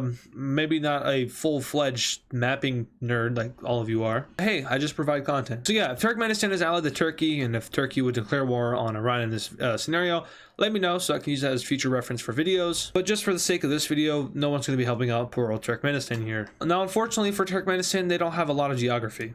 A little hilly here in the south, but Iran just has mountains lining this border. So Iran takes advantage of this pretty flat area and just runs through Turkmenistan. They eventually cut it off into two areas. They invade the Caspian area, and then they split the country in two. Iran continues to push up until eventually Turkmenistan surrenders. Looking at this treaty, Turkmenistan loses a lot of its southern land to Iran. Now, this is kind of hideous, and as you saw in the previous clip, I made something worse, so this is hopefully better. But Turkmenistan is left kind of weak, and they decide they want to unite with Uzbekistan. Now, in real life, I know Central Asia is a mess. There's a lot of ethnicities, and it's just kind of a big border mess explained by this hellhole over here. But, you know, maybe we've moved away from everyone hating each other, and maybe Turkmenistan and Uzbekistan can peacefully unite. And that's right, there's our first major change over here in Central Asia. Remember how in the last video I said the UAE was in the process of joining the Arabian Union? Well, they finally finished that process, and they joined in on the Arabian Union, which I don't remember the name I gave it, probably like Arabia, so that's what I'm going to be calling it. This is now just Arabia, and Bahrain is in it. I know I kind of forgot about it, but they joined a while ago. Probably just didn't forget about their existence or anything. And for our final act, Nepal joins India. Also, maybe a long time coming. Nepal and India are good allies in real life. I'm pretty sure India guarantees Nepal, so if they were to ever get invaded, God forbid who would want to invade Nepal. It's literally just a mountain. But India would come to their aid. So yeah, they finally unite together. And Bhutan might be next on the list. There's going to be a lot of stuff happening down here in South America, and it's actually going to be an entire continent war. Now, the problem with this is that every single South American country, apart from French Guiana, is a part of the Rio Pact. This also includes the United States, which makes things even more complicated since, you know, if someone were to declare war on someone down here, it would activate said pact and the US would get involved, and whichever side the US gets involved in is most likely going to win. So we have it getting a little complicated. So to start off, we have several countries leaving the Rio Pact in order to form their own South American alliance. These countries include Argentina, Paraguay, Bolivia, Peru, and Suriname. Now the rest of South America stays within the Rio Pact, and all of these countries are relatively close together when it comes to unity, and a lot of them also hold very close relations with the United States, so they have that going for them. Now the guys that just broke away, they decide to form their own alliance, and this is just known as the South American Entente. Honestly, this color looks horrible mixed with the Rio Pact, so I'm gonna go ahead and swap back over to the normal map, and there we go. So we have an incident happening down here between the border of Argentina and Brazil. But before we get into that, I do have to give some background here. So South America has been relatively neutral for the past 1 to 200 years. They have gotten involved in some of the major world wars, but other than that, not a lot has happened other than Venezuela kind of getting split up and then French Guiana getting independence. But as in recent years, the entire world has been getting a lot more neutral and peaceful, whereas South America has been getting a lot more warlike. It's almost like the two sides are flipping. A German dictator was elected in Argentina who is very, very much nationalistic and loves Argentina and absolutely hates Brazil for everything that they are. And we also see a lot of these mini dictators being elected in the countries that decided to leave the Rio Pact. Now, on the other side of the South American thing, we don't have it being much better, but the dictators aren't as nationalistic, and they definitely don't hate the other countries as much as these countries hate them. Brazil got a guy that's kind of like borderline, like maybe a dictator. He's elected, but we could probably see some Trump stuff happening when his term runs out. So yeah, South America is a very hostile environment, and it's well, it's not going to be pretty. But back to the Argentine-Brazilian border dispute thing. Allegedly, some Argentinian troops kind of shoot at some Brazilian troops. No one can confirm this because it's in the middle of nowhere. But Brazil says Argentina started it and decides to try to activate the Rio Pact. But since there wasn't enough evidence, the Rio Pact does not get activated. And instead, we just have Brazil declaring war on Argentina. And with this, we have the entire South American Entente being activated. So Paraguay, Bolivia, and Peru, as well as Suriname join in. And this is a handful for Brazil. Now, they can easily take out Suriname in the north, and I'm sure they wouldn't have much problem pushing into Paraguay.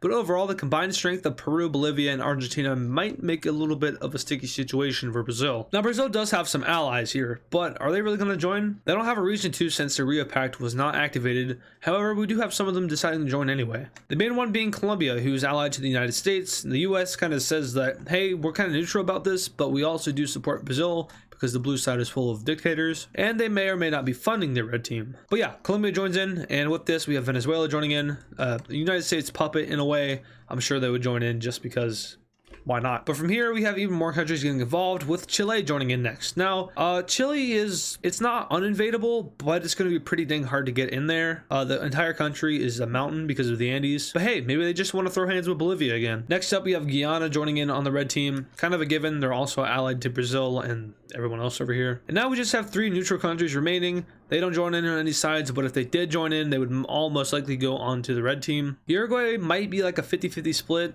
I don't really see them wanting to be on either side just because they get steamrolled. Paraguay is more like essential because it's a big border between Argentina and Brazil. But Uruguay, I mean, I guess Uruguay could also be useful, but at the same time, they're kind of better for both sides if they stay out because, you know, they don't have to worry about protecting this land on either side. But yeah, let's get to shooting. So the Argentine dictator was kind of preparing for this. They were ready in a way, and they automatically push right into Brazil. They managed to do about this much in 3 days, and this is propaganda. They use it, and they managed to enlist even more people into their army. They're totally not being dragged out of their houses or anything. But while this campaign is going on in the south, we have Brazil starting a campaign into Peru with the help of Colombia. They invade in from the northeast and start to head towards Peru's coast. On the opposite side of the continent, Suriname ceases to exist. And honestly, I'm feeling like sinking it, so we're gonna do that. Back down south, the Argentines continue their advance into Brazil and now start to push over towards the coast in order to try to cut it off into 2. Now, the problem with trying to do that is that there is a lot of heavily populated cities down here, and I don't think Brazil is going to let that slide. So they start to rearrange armies in order to stop the Argentines from advancing from the south. Back over in Peru, we see another campaign starting out from this angle, whereas now we see Bolivia start to push into Brazil, although this is eventually stopped as Bolivia just doesn't. They might be trying to use that navy of theirs, but just something about it doesn't make much sense. So Paraguay is now having flashbacks, and as they start to conscript even more men, they start to realize that what happened back in the Paraguayan War is going to happen again. We have Chile making a small gain over into Bolivia, while Argentina does the same thing in the south. They make a campaign from this small point right here in order to try to cut Chile in half, although they hold out. Over in the south, we have the Brazilians pushing back the Argentines and starting to push over into this part of the country. Now, if you can't already see what they're trying to do here, then, well, you're about to see. Immediately realizing what Brazil is pulling off here, Argentina starts to withdraw its troops from Brazil very quickly. They all manage to exit Brazil, but a small portion of them do get trapped over here in the panhandle of Argentina, and Argentina manages to lose about 50,000 men. That is a big loss. Probably one of the biggest losses in history. Actually, I don't know, because the encirclements that were pulled off in this area were kind of crazy. But for 50,000 people to surrender, obviously that whole nationalism thing wasn't been working. But going back over to Peru, we have progress going in favor of the red team. They slither along the Ecuadorian border until eventually Peru gets snapped into 2. This part surrenders over to the red team, and they continue to push into Peru. However, Peru makes a counteroffensive, which actually knocks out a good portion of the red team army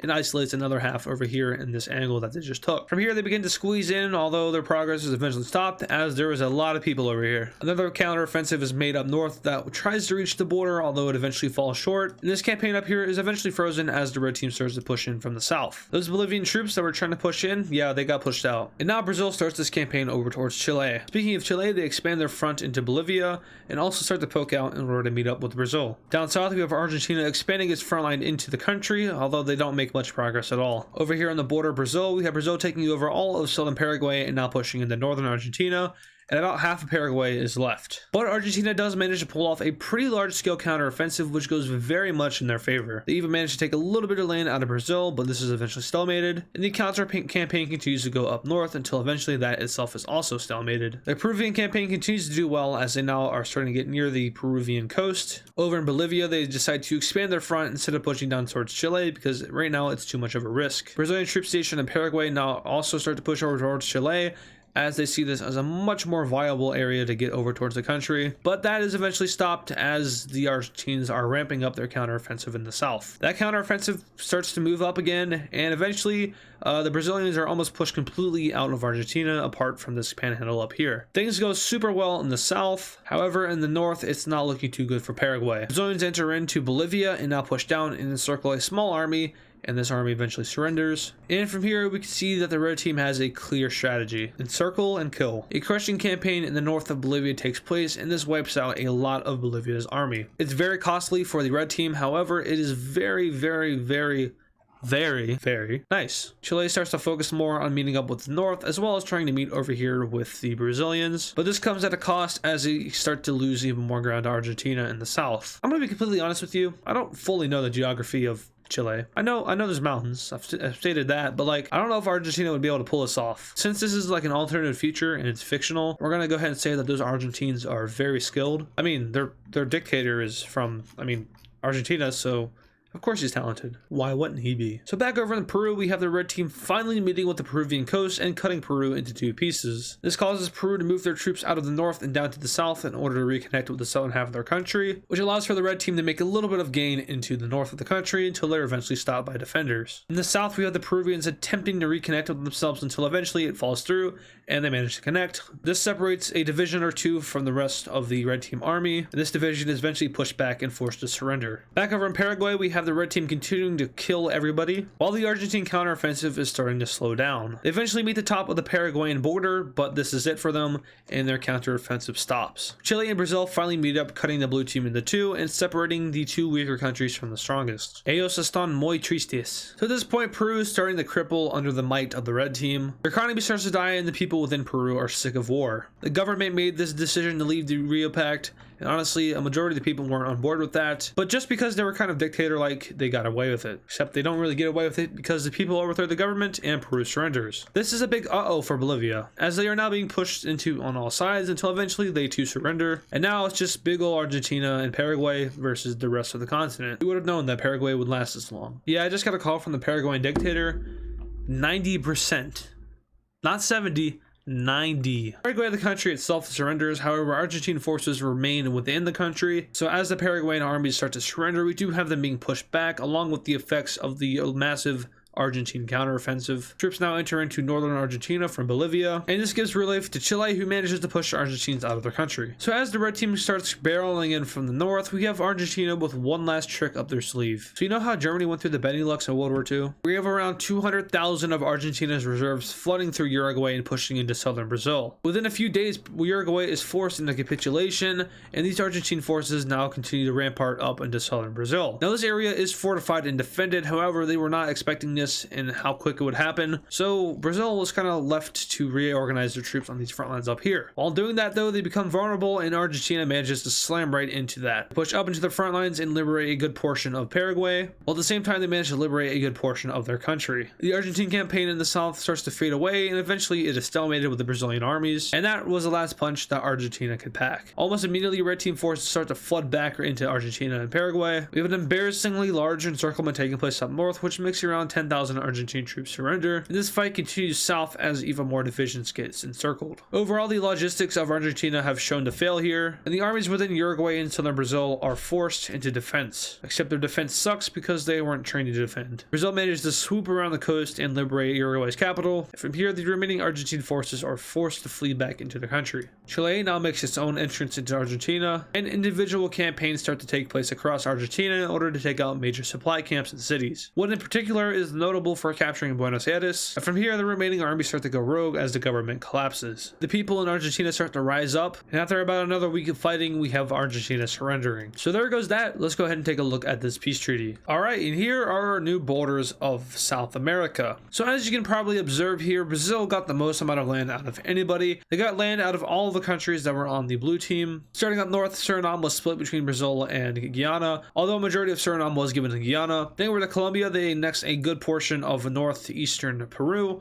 while Brazil got a good chunk out of their east in total. Poor Bolivia was partitioned between Brazil and Chile, and this is pretty much all that remains. And then Argentina lost land to everybody, so they lost land to Brazil, obviously over here. Paraguay used to border like right here, sort of. I mean, I'm not very good at drawing, so there's that. So the remainder of Paraguay, this part was given over to Argentina simply because it would not be able to survive on its own. Uruguay was ceded a little tiny bit of land as compensation for kind of being invaded. Personally, I wouldn't let that slide, but whatever. And then finally, Chile got a lot of land here, so they snaked a little bit further up the coast over here. They got a portion of Bolivia over here, and then they got a portion of Argentina over here. Oh, as well as fixing this horrible mess down here. So yeah, South America finally did something. Let's go ahead and take a look at the new alliances map. And of course, it's not up to date, but these last few remaining countries disbanded their alliance, and they are now just independent and peaceful. Their governments all got replaced, and they really have no ambition to invade or start any wars or anything like that. Now, I do know that Argentina invading Uruguay would activate the Rio Pact. I forgot. My bad. It's just Uruguay, right? Please don't be mad at me. So now that South America finally got that out of their system, they decided to do something else. We have 2 unifications taking place. First of all, we have Ecuador joining Colombia in order to form Grand Colombia. Now, I know they're missing a little bit of Venezuela, but it's basically Grand Colombia. And then our next unification is between the 2 Guianas. Now, I know that these 3 countries here are all speaking different languages, but I feel like they could probably make it work since they're all small like this. They just kind of incorporate their economies into each other, use the same military. They would be able to like get past the language and culture barrier and actually be able to maybe thrive as a country. I don't think thrive is the right word for that, but I think you know what I mean. And just like that, the amount of countries in the world continues to lessen. In Europe, we have a lot of happy things happening, such as the reunion of Czechoslovakia. Now, this only took place because the leaders of these 2 countries saw economical problems within their respective countries. And, you know, they're also pro-reunification between each other. Czechs and Slovaks love each other in real life. And overall, this unification is a rather peaceful one. The majority of people wouldn't mind this happening. They weren't necessarily in support of it, but if it were to happen, they really wouldn't care. They use the same currency, so that doesn't really create that many problems. There's a slight language barrier, but overall, it's not that much different. So yeah, Czechoslovakia is back. And, oh, poor Ukraine. You have something that doesn't belong to you now, don't you? Just kidding.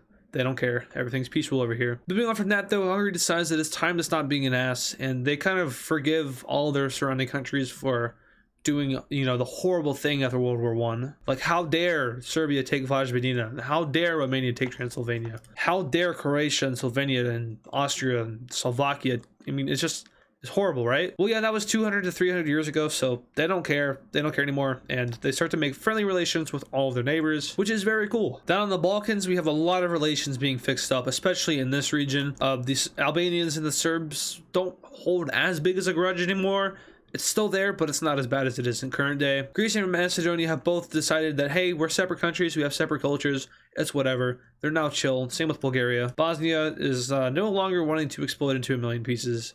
And this is probably the good ending for Bosnia. Montenegro is just chilling though. So yeah, everyone's really good and happy over here, but Russia is extremely suicidal. Like they really don't want to exist anymore. They're having a lot of problems in this area, as well as this area and these areas. Russia is still trying to rule with that iron fist, however that iron fist is now starting to rust. Countries surrounding Russia start to call for its release of captured land, as well as a new leadership to take place that is in support of the Russian people and not all about being a dictator and trying to take over its surrounding countries. Of course, the Russian government responds to this with threats of nuclear bombs, and everyone just kind of laughs at Russia. But sure, nuclear bombs are either the biggest threat in the world or the smallest threat in the world at this point in time. Technology has developed so much, maybe to the point that using nuclear bombs is not useful, probably because they have lasers and stuff. But yeah, Russia is starting to kind of change their mind. So yeah, the leader of Russia, who's kind of dictator, they get a bullet in their head. I guess all Russian leaders just have the lead in the head disease. That guy's dead. His political opponent gets elected into power,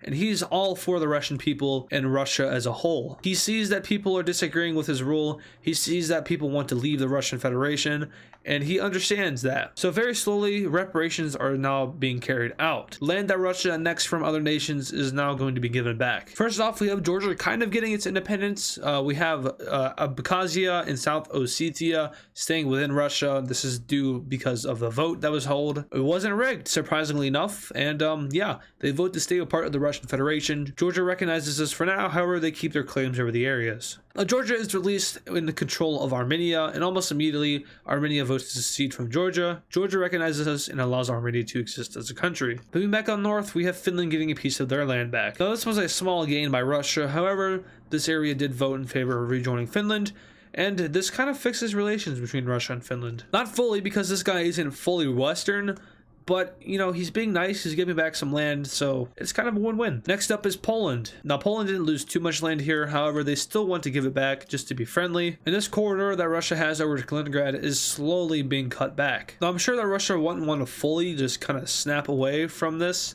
It's a very good opportunity to, stay connected with their exclave. So for now, no reparations are paid to the Baltics. However, Ukraine is next up on the list. Now, a lot of Russia's problems are coming from this area, especially the Kyiv area, and they decide that, Ukraine should probably get a little bit of their land back. Now, Russia is very hesitant to give over this area, and that's understandable. There's a big Russian majority over there. Well, at this point in time, there is a Russian majority. In real life, not too sure, but at this point, Russians have moved over into that area, and it is now more of a Russian majority than it is a Ukrainian majority. So Russia cedes this much land back over to Ukraine, and this overall makes the Ukrainian government happy. Of course, they are still missing half of their country, but they just simply cannot get that as of now. And honestly, Ukraine takes it. Them and Russia have had a lot of issues in the past.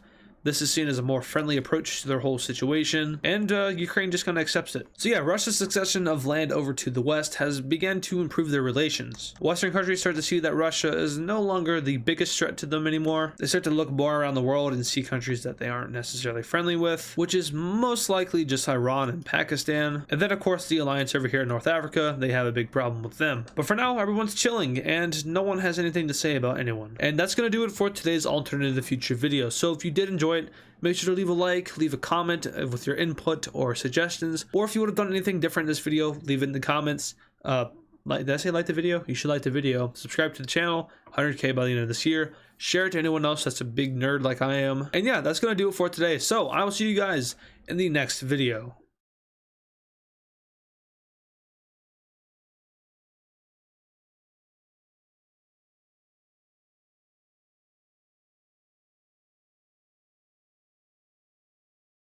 So today we're going to be continuing to look at the alternative future of the world. Now, it has been a hot second since I last made an alternative future video, but we're finally back with part 11. In the last video, we had a lot of things going down. If I remember correctly, we had a big war in South America, which entirely changed the continent. And we also had some unifications taking place in Europe, such as Czechoslovakia, I'm pretty sure Germany and Austria. And then finally, we had Russia having a lot of reforms. So a lot of the land that they annexed from other countries over here in Eastern Europe was given back to those countries, such as Finland over here. We had Poland getting stuff back. And then most obviously, we had Ukraine getting their central territory back. We had the release of Georgia and Armenia, and overall we had tensions lessening between the WDO and Russia. But before we jump into this alternative future video, make sure you guys leave a like on this video and subscribe to the channel if you're new. Roughly around 55% of you guys aren't subscribed to the channel, and if we manage to bring that number down and bring up the amount that are subscribed, we have the possibility of hitting 100,000 subscribers by the end of this year. If you're new to the channel and you don't know, that is our end of the year goal. So yeah, make sure to show some support. Anything helps. Anyway, let's go ahead and jump right into this video. Now, as I was saying, last time South America had a big war and everything down here was kind of neutralized. The Rio Pact does still exist, although it doesn't serve much of a purpose anymore, and we are also starting to see the WDO losing its importance. With Russia not really being a major threat anymore, we have a lot of these countries kind of reevaluating their position within the alliance. But coming over to Europe, we actually have a country leaving the WDO. And believe it or not, this country is going to be Turkey. Now, in real life, Turkey is starting to kind of lean away from NATO as a whole. I don't think they were ever really too keen in being in the alliance, but in this scenario, Russia has become friendly. They now have a buffer state, which is Georgia and Armenia. And overall, they don't really border any enemies other than Iran. But I'm pretty sure Turkey can stop Iran in this situation, so they don't really have the help of the WDO. But yeah, Turkey finally leaves the WDO. And I did just realize that I still need to update this map.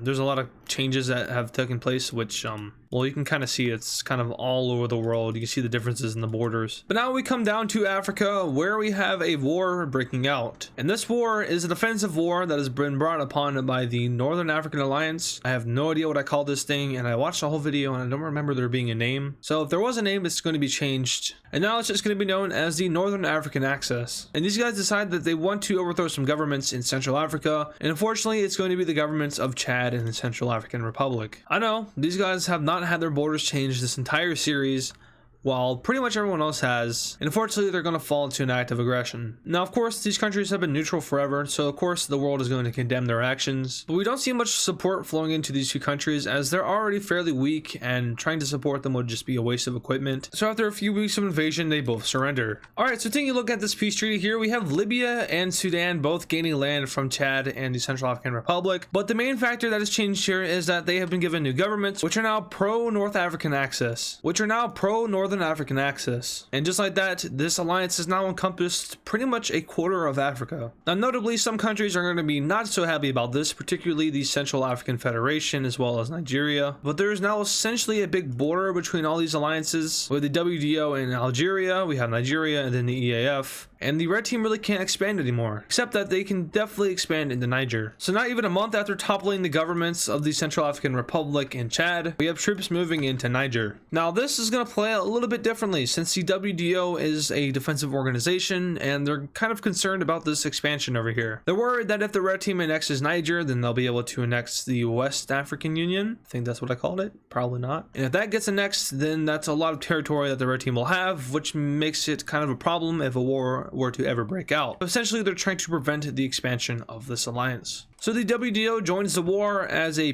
peacekeeping force, and with this they aim to kind of save Niger from being annexed by the red team. And Niger is opposed to this, and they say, hey, both of you guys need to stop this because this is just classic imperialism. They both say no because they have better things to do, which is invading Niger. But Nigeria also joins in this war, except they're on the side of the WDO. Now I'm fairly certain, I could be wrong because I haven't rewatched the entire series, but I'm pretty sure Nigeria was a part of the WDO at one point. If not, I know they were 100% allied with the WDO in the big conflict in like part 5. So I don't think Nigeria would have a problem with helping out the WDO in the situation. So the red team gives order to the troops to pretty much storm Niger. They aren't really worried about suppression, and honestly they're not really even worried about killing the other army because they just want the land and the war score. So this is a pretty sloppy invasion, but they do get a lot of land out of it. Fortunately enough for Niger, or maybe unfortunately enough, the WDO successfully cuts off the red team from expanding any further into Niger territory. So with this, the purple team armies kind of sweep through the rest of Niger.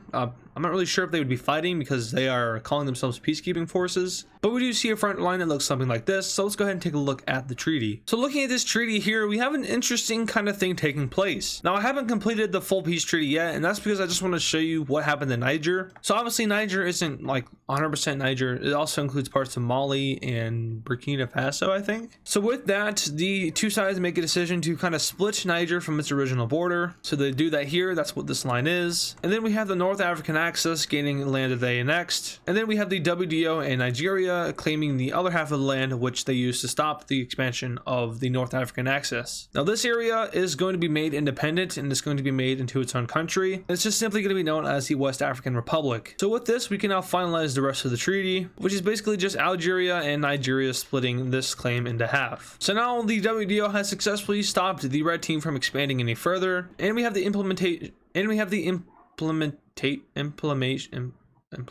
Apparently English is not my first language anymore. But yeah, this country joins in on the red team, and we actually have the West African Republic joining the blue team. Once again, I'm gonna have to update this alliance map on my own, but it looks like this basically. And Nigeria once again isn't in the WDO, but they are leaning towards it. Same with the Central African Federation. So the red team really is at a roadblock. They can't expand anywhere except for Tunisia, who recently left the WDO. But I think they're probably smarter not to do that because Tunisia is an ally of the United States. So in the last 3-ish videos, or especially since the end of the Cold War in this timeline, the world has been de-escalating and has been getting a lot more peaceful and a lot less warlike. Other than South America, who just fought a continental war, which that kind of fixed their problems with the whole war thing. But yeah, the world has been like declining in hate. You know, the wars recently in Africa, they've kind of like stopped it and it's now steadying out. Well, the world is bored, to say the least. And we have some countries thinking that another war is on its way, but they're just not sure where it's going to happen. Looking at the world map, there really isn't two major blocks that could fight other than the North African Axis and the WDO, but that's pretty unlikely seeing as the hostilities there aren't as like large as they were with the CSTO and the WDO. So there's no sign of conflict there. But in a particular region in the world, there is a little bit of hate stirring, and that hate is over here in South Asia. Also in the Middle East between Turkey and Iran. There's aggression between Pakistan and India again. Central Asia is in unrest. And Russia is slowly becoming more stable, but there is still a bunch of rebellious groups who think that the Russian government just needs to be reformed. So Asia as a continent is kind of on fire. But before we jump into that mess, let's go ahead and fix up an already occurring mess. So right now in the world, there are 5 major alliances: the WDO, the Rio Pact, the North African Axis, the Gulf Shield Defense Organization, and the PDO. For me, that's too many alliances. I mean, a lot of these guys who are in a different alliance, such as the PDO, are also allied with the WDO. So why not do some merging? We have the WDO inviting every member of the PDO to the WDO, and every member in the PDO accepts this invitation. So with this, the whole ratification process takes place, and within a few months we have the PDO fully joining in with the WDO, which essentially abolishes the PDO. Now it is just the WDO. And we see the same thing happening in South America, except it's going to be a little bit different with these guys. So once again, everyone is invited, but only a few of them end up joining. Colombia sees no problem in joining, and the same is said for Chile. These two countries are probably some of the most democratic countries. I know South America was going through a dictatorial phase, but that's kind of been fixed in the last couple of years. Brazil does still have that same leader from the South American War, and he isn't too keen on the WDO, so he abstains from joining, and now it's just Brazil, Uruguay, Venezuela, and the Guyana area? I don't remember what I named it. These guys are also not in the Rio Pact, so I don't know why they're still colored in. Next up, we see Jamaica leave the Rio Pact, and then we see Venezuela accepting the invitation. So now it's literally just Brazil, Uruguay, and the Guyana area. Now, the Guyana area is pretty much allied with their neighbors, so they leave the Rio Pact, which just leaves Brazil and Uruguay, and of course the United States, but those are the only three countries. And from there, the United States officially disbands the alliance, but we still do see cooperation between the US and Brazil military-wise, and they technically are still allies, just not like officially in an alliance. And just like that, the world is now WDO dominated. This is a Westerner's dream right now, and if you're not a Westerner, this map makes you want to die. Fair enough. Gonna get a little bit spicy in here though, because Asia is now going into its depressed phase. We have three groups in Russia who all say that Russia is stupid. People that hate the West and say that, hey, this new direction is too far. We don't need to be this nice. We gotta take our land back and restart ourselves as a superpower. The second group saying, hey, we're going in a good direction, everyone else sucks. And the third group saying we need to liberate even more of the areas Russia occupies. So we're talking North Ossetia and Abkhazia, we're talking the rest of Ukraine, Belarus, giving the land back to the Baltics. We might even see some of the Russian states released. So with those three groups fighting it out, and of course the Russian parliament is going to be a factor into that, those three parties are going to try to pretty much get rid of each other, and there's a lot of political problems in Russia. So after months and months of no resolve and months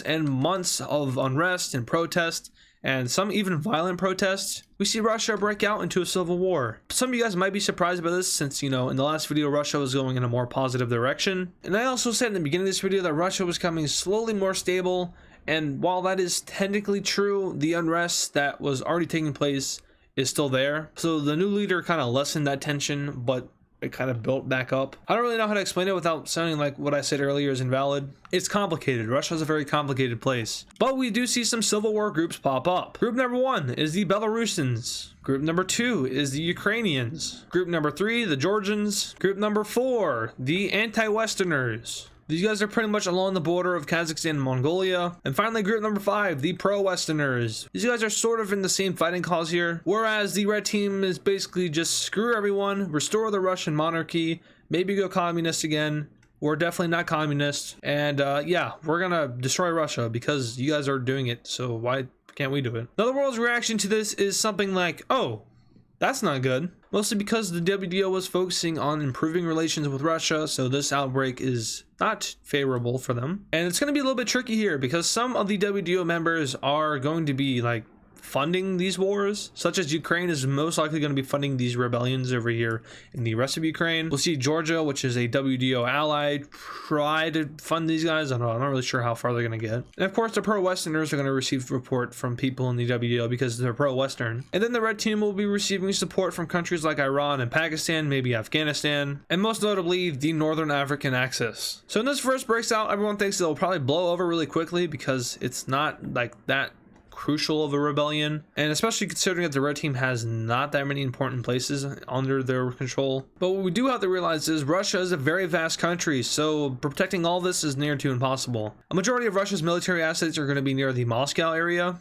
We'll most likely see defenses in this area, but other than that, this area is open game. So after a few weeks, we have the red team taking complete control over central Russia, and Siberia just kind of falls under that category. They don't have troops there, but they kind of claim it as their own. And that is a scary map, but when you really think about it, they don't have that much. But it could kind of be used to scare Russian citizens and Russian government officials into surrendering to the red team. So we do have that happening on a smaller local scale. As for the rebellions, the Russian army is kind of confused on what to do, but for now they focus on fighting fighting back the red team and kind of just let the rebellions run their course. Ukraine manages to capture Crimea as well as pushing into the Donbass area, and we see Belarus linking up with the pro-Westerners. Now, the government of Russia here is probably going to, like, I don't know, they're going to be smart about this, but Moscow was like within grabbing position from all of these guys, so they had to think of a plan that will satisfy everyone, which is impossible because there's three factions that all hate each other, and no matter what they'll do, two people are going to be angry. So since the red team is the main aggressor in this war, Russia decides that they're going to be nice to Belarus, Ukraine, and Georgia. All right, looking at this peace treaty that Russia just drafted up with the rebellions, we can see that they basically just released Belarus, Ukraine, and Georgia. Now, of course, this timeline runs off of the real life timeline.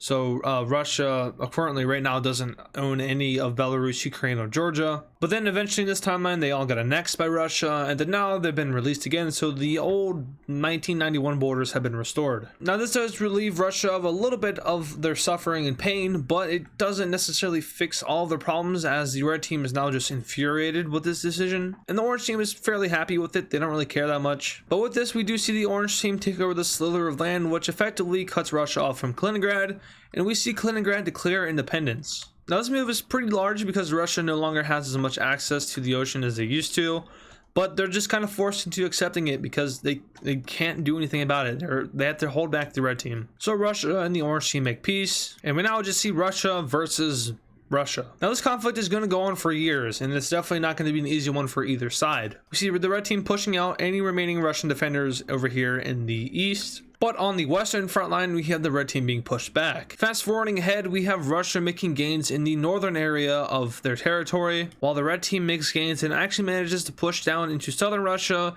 and capture this entire area. There's an overall red team massive counter-offensive, which goes very well for them, until eventually the two sides agree that, hey, we're very different from each other and we both want to kind of leave each other alone, and Russia makes the biggest sacrifice by far and signs peace with these rebellions. So let's go ahead and take a look at that peace deal. All right, taking a look at this peace treaty here, we can see that Russia has been split in half, and honestly it is a huge loss for the original Russian government. Now these guys have completely changed their government. There's been a reform, and that was kind of demanded by the pro-Western faction that was over here in the west. So that is now kind of in place, and these guys are looking forward to doing a lot of collaborations with Europe, because there is now a big threat, and that threat being this, which is just going to be called Russia. Now I'm not going to call it East Russia and West Russia, because actually no, that kind of makes sense because these guys are Western now. Maybe I will call it West and East Russia. That'll just be for simplicity though. We'll have the Russian Republic and then the People's Republic of Russia. That really draws the line there. Russia now says that, hey, we're going to join the WTO because these guys are kind of scary. They just beat us in a war somehow. And the WTO is like, okay, cool. We're a global organization, so we don't see a problem with you joining. However, there are a few things that you must kind of admit to and do. First of all, you have to admit that you suck as a country and that everything that's happened in the world is your fault. Now, of course, that's not true, but Russia still kind of goes along with it. And then next up, you have to give back a little bit more land. Said land is land that they owe to the Baltics. All right, no problem with that. The Baltics now have all of their original land back, and basically we just have a bunch of border restoration that's happening over here. They already gave land back to Ukraine and Belarus, so that's kind of good on them. And they finally end up joining the WTO, except once again the map is not updated, but they just assume it's going to look like that. So just like that, the world is now heading back into another era of hate and conflict, with this new Russian power stepping up and saying, hey, we need to do something about us sucking. And when they say us, they're referring to the fragmented Eastern world. Countries that remain in that are basically just Iran and Pakistan, as well as Afghanistan. And then once again, the North African axis. I feel like I've said that phrase like 100 times this video already. So here's a temporary draft of the alliance map. We have a new alliance forming, which is kind of a merger. It's Eastern Russia joining in on the North African axis, which promptly changes its name to the New World Order. That's a scary name. Whenever we see names like that in real life, they usually fizzle out, but this one shows some potential in actually achieving that, and that is solely counting on the WTO not doing anything about their expansion. Quickly, we see Iran and Pakistan join in on this alliance, followed by that is Afghanistan, and slowly but surely we have this new alliance showing some promise. Kyrgyzstan and Tajikistan join, which leaves Kazakhstan and Uzbekistan over here in Central Asia, who have moved away from Russia and the East as a whole, and show no interest in joining this alliance. However, We already know that the East is a little bit forceful. Same can be said with the West, but Russia itself may not let that slide for long. But yeah, we have two notably large alliances that exist in this world now, and there's only there's only 3 remaining. But the third one is not very big, the Shield Alliance. Not much going on there, but the WDO versus the New World Order Axis. There was a Russian Civil War in the last video, which is probably going to lead up into another ginormous war. This event itself is going to raise tensions in the world greatly, and we're going to see a bunch of countries rejoin factions which they had previously left. And also, most notably though, we're going to see a new faction be created, and this faction is going to be known as the Neutral Alliance. It doesn't have an official name, so everyone just calls it the Neutral Alliance, but it was formed by Brazil, Mexico, Ireland, Austria, Tunisia, Montenegro, Turkey, Kazakhstan, and Uzbekistan. Now you're going to notice something about some of these countries, and that is that their borders have literally not changed, such as Kazakhstan and Uzbekistan, who technically did change because they annexed the rest of Turkmenistan. But then we also have Montenegro, we have Tunisia, we have Austria and Ireland. Those guys never changed their borders. Mexico had a civil war / invasion, so technically they never invaded anyone else. And then, well, Brazil's kind of the outlier here, same with Turkey. But this faction is formed just to keep world peace and to prevent another great war from popping up. Immediately, some countries see this and start to eye up the factions, such as the West African Union, Bhutan and Bangladesh, Vietnam and Thailand, and finally Malaysia and Indonesia, as well as Brunei, because they still somehow exist. And this alliance is an interesting one because you don't really get saved if you're invaded. Basically, just everyone condemns you and it makes you look like you're evil. It's not gonna really do anything. You might look big in numbers, but those numbers aren't gonna assist you because it's not a defensive alliance. It's just an alliance overall. But following up with this, we have another country joining. Now, I kind of forgot this country existed because it just appeared in the last video, but Kaliningrad is independent and they joined the Neutral Countries Organization. And I guess you could technically rename it to Prussia, but there's a lot of Russians there, not very German, so maybe we'll just stay Kaliningrad. But if you guys want it to be changed to Prussia, just let me know. We might be able to, do something here. But now let's get to the more interesting things, such as a giant coalition against the new formed alliance. Not really, just a portion of it. Russia is tattered with war, but they do not care. We have East Russia declaring war on Kazakhstan. Now this is not good for Kazakhstan because, well, Russia has allies, and 4 allies in this region are going to be getting involved. Now, I know I still haven't updated the alliance map, and I apologize for that. I just haven't had time to do it, and also I kind of forgot about it. But next video, hopefully, it will be updated. But yeah, all these guys declare war on Kazakhstan, and poor old Uzbekistan is kind of in the middle of it, so they get invaded anyway. It's really not a fun video for Central Asia here, but finally we will be seeing some border changes in this area, which is the first for this entire series, as this is probably the most neutral area in the series other than the Balkans, which is extremely weird to say. There has not been many border changes down here. Now, of course, the Neutral Countries Organization, they are going to condemn this, but Russia doesn't care because it's Russia. The WDO says, hey, stop that. I mean, we don't really have any interest with Central Asia, but you should stop that. Don't do that. Anyway, the invasion begins as Russian troops pour into western Kazakhstan. Now, Russia here isn't in a good position to kind of exist. All of their population is down here, as well as like up here, and then there's nothing here, and then there's some over here. So they're going to focus their military in this region, and also probably a little bit over here as well. So invading these areas of Kazakhstan isn't probably going to happen. So Russian troops flood in from the west and mainly just pour out from this area. They don't really invade from the north because I just explained why. They move down the coast and eventually meet up with Iran, who sends their troops into Uzbekistan. We see the same thing happening with Afghanistan, and for the first time ever, we see Kyrgyzstan and Tajikistan work together to take down another country. So overall, it's not pretty for these guys. I mean, there's no way they can win this war. I don't think it's really possible. It's just the situation they're in is extremely unlucky. But eventually we have the complete capturing of Uzbekistan and finally the surrender of Kazakhstan. So let's go ahead and take a look at this peace treaty. So just like that, Central Asia becomes Central Russia. We have all countries participating except for Pakistan getting land out of this, and honestly, that's probably a good thing for Russia because they can now connect with Iran and Afghanistan as well as Tajikistan, and that connection will make it easier to like supply them in case a war breaks out. So we're all good there, but Russia has nowhere else to expand now except for maybe Mongolia, but we haven't gotten that far yet. So now the Axis is getting a little picky. It doesn't really have anywhere to expand.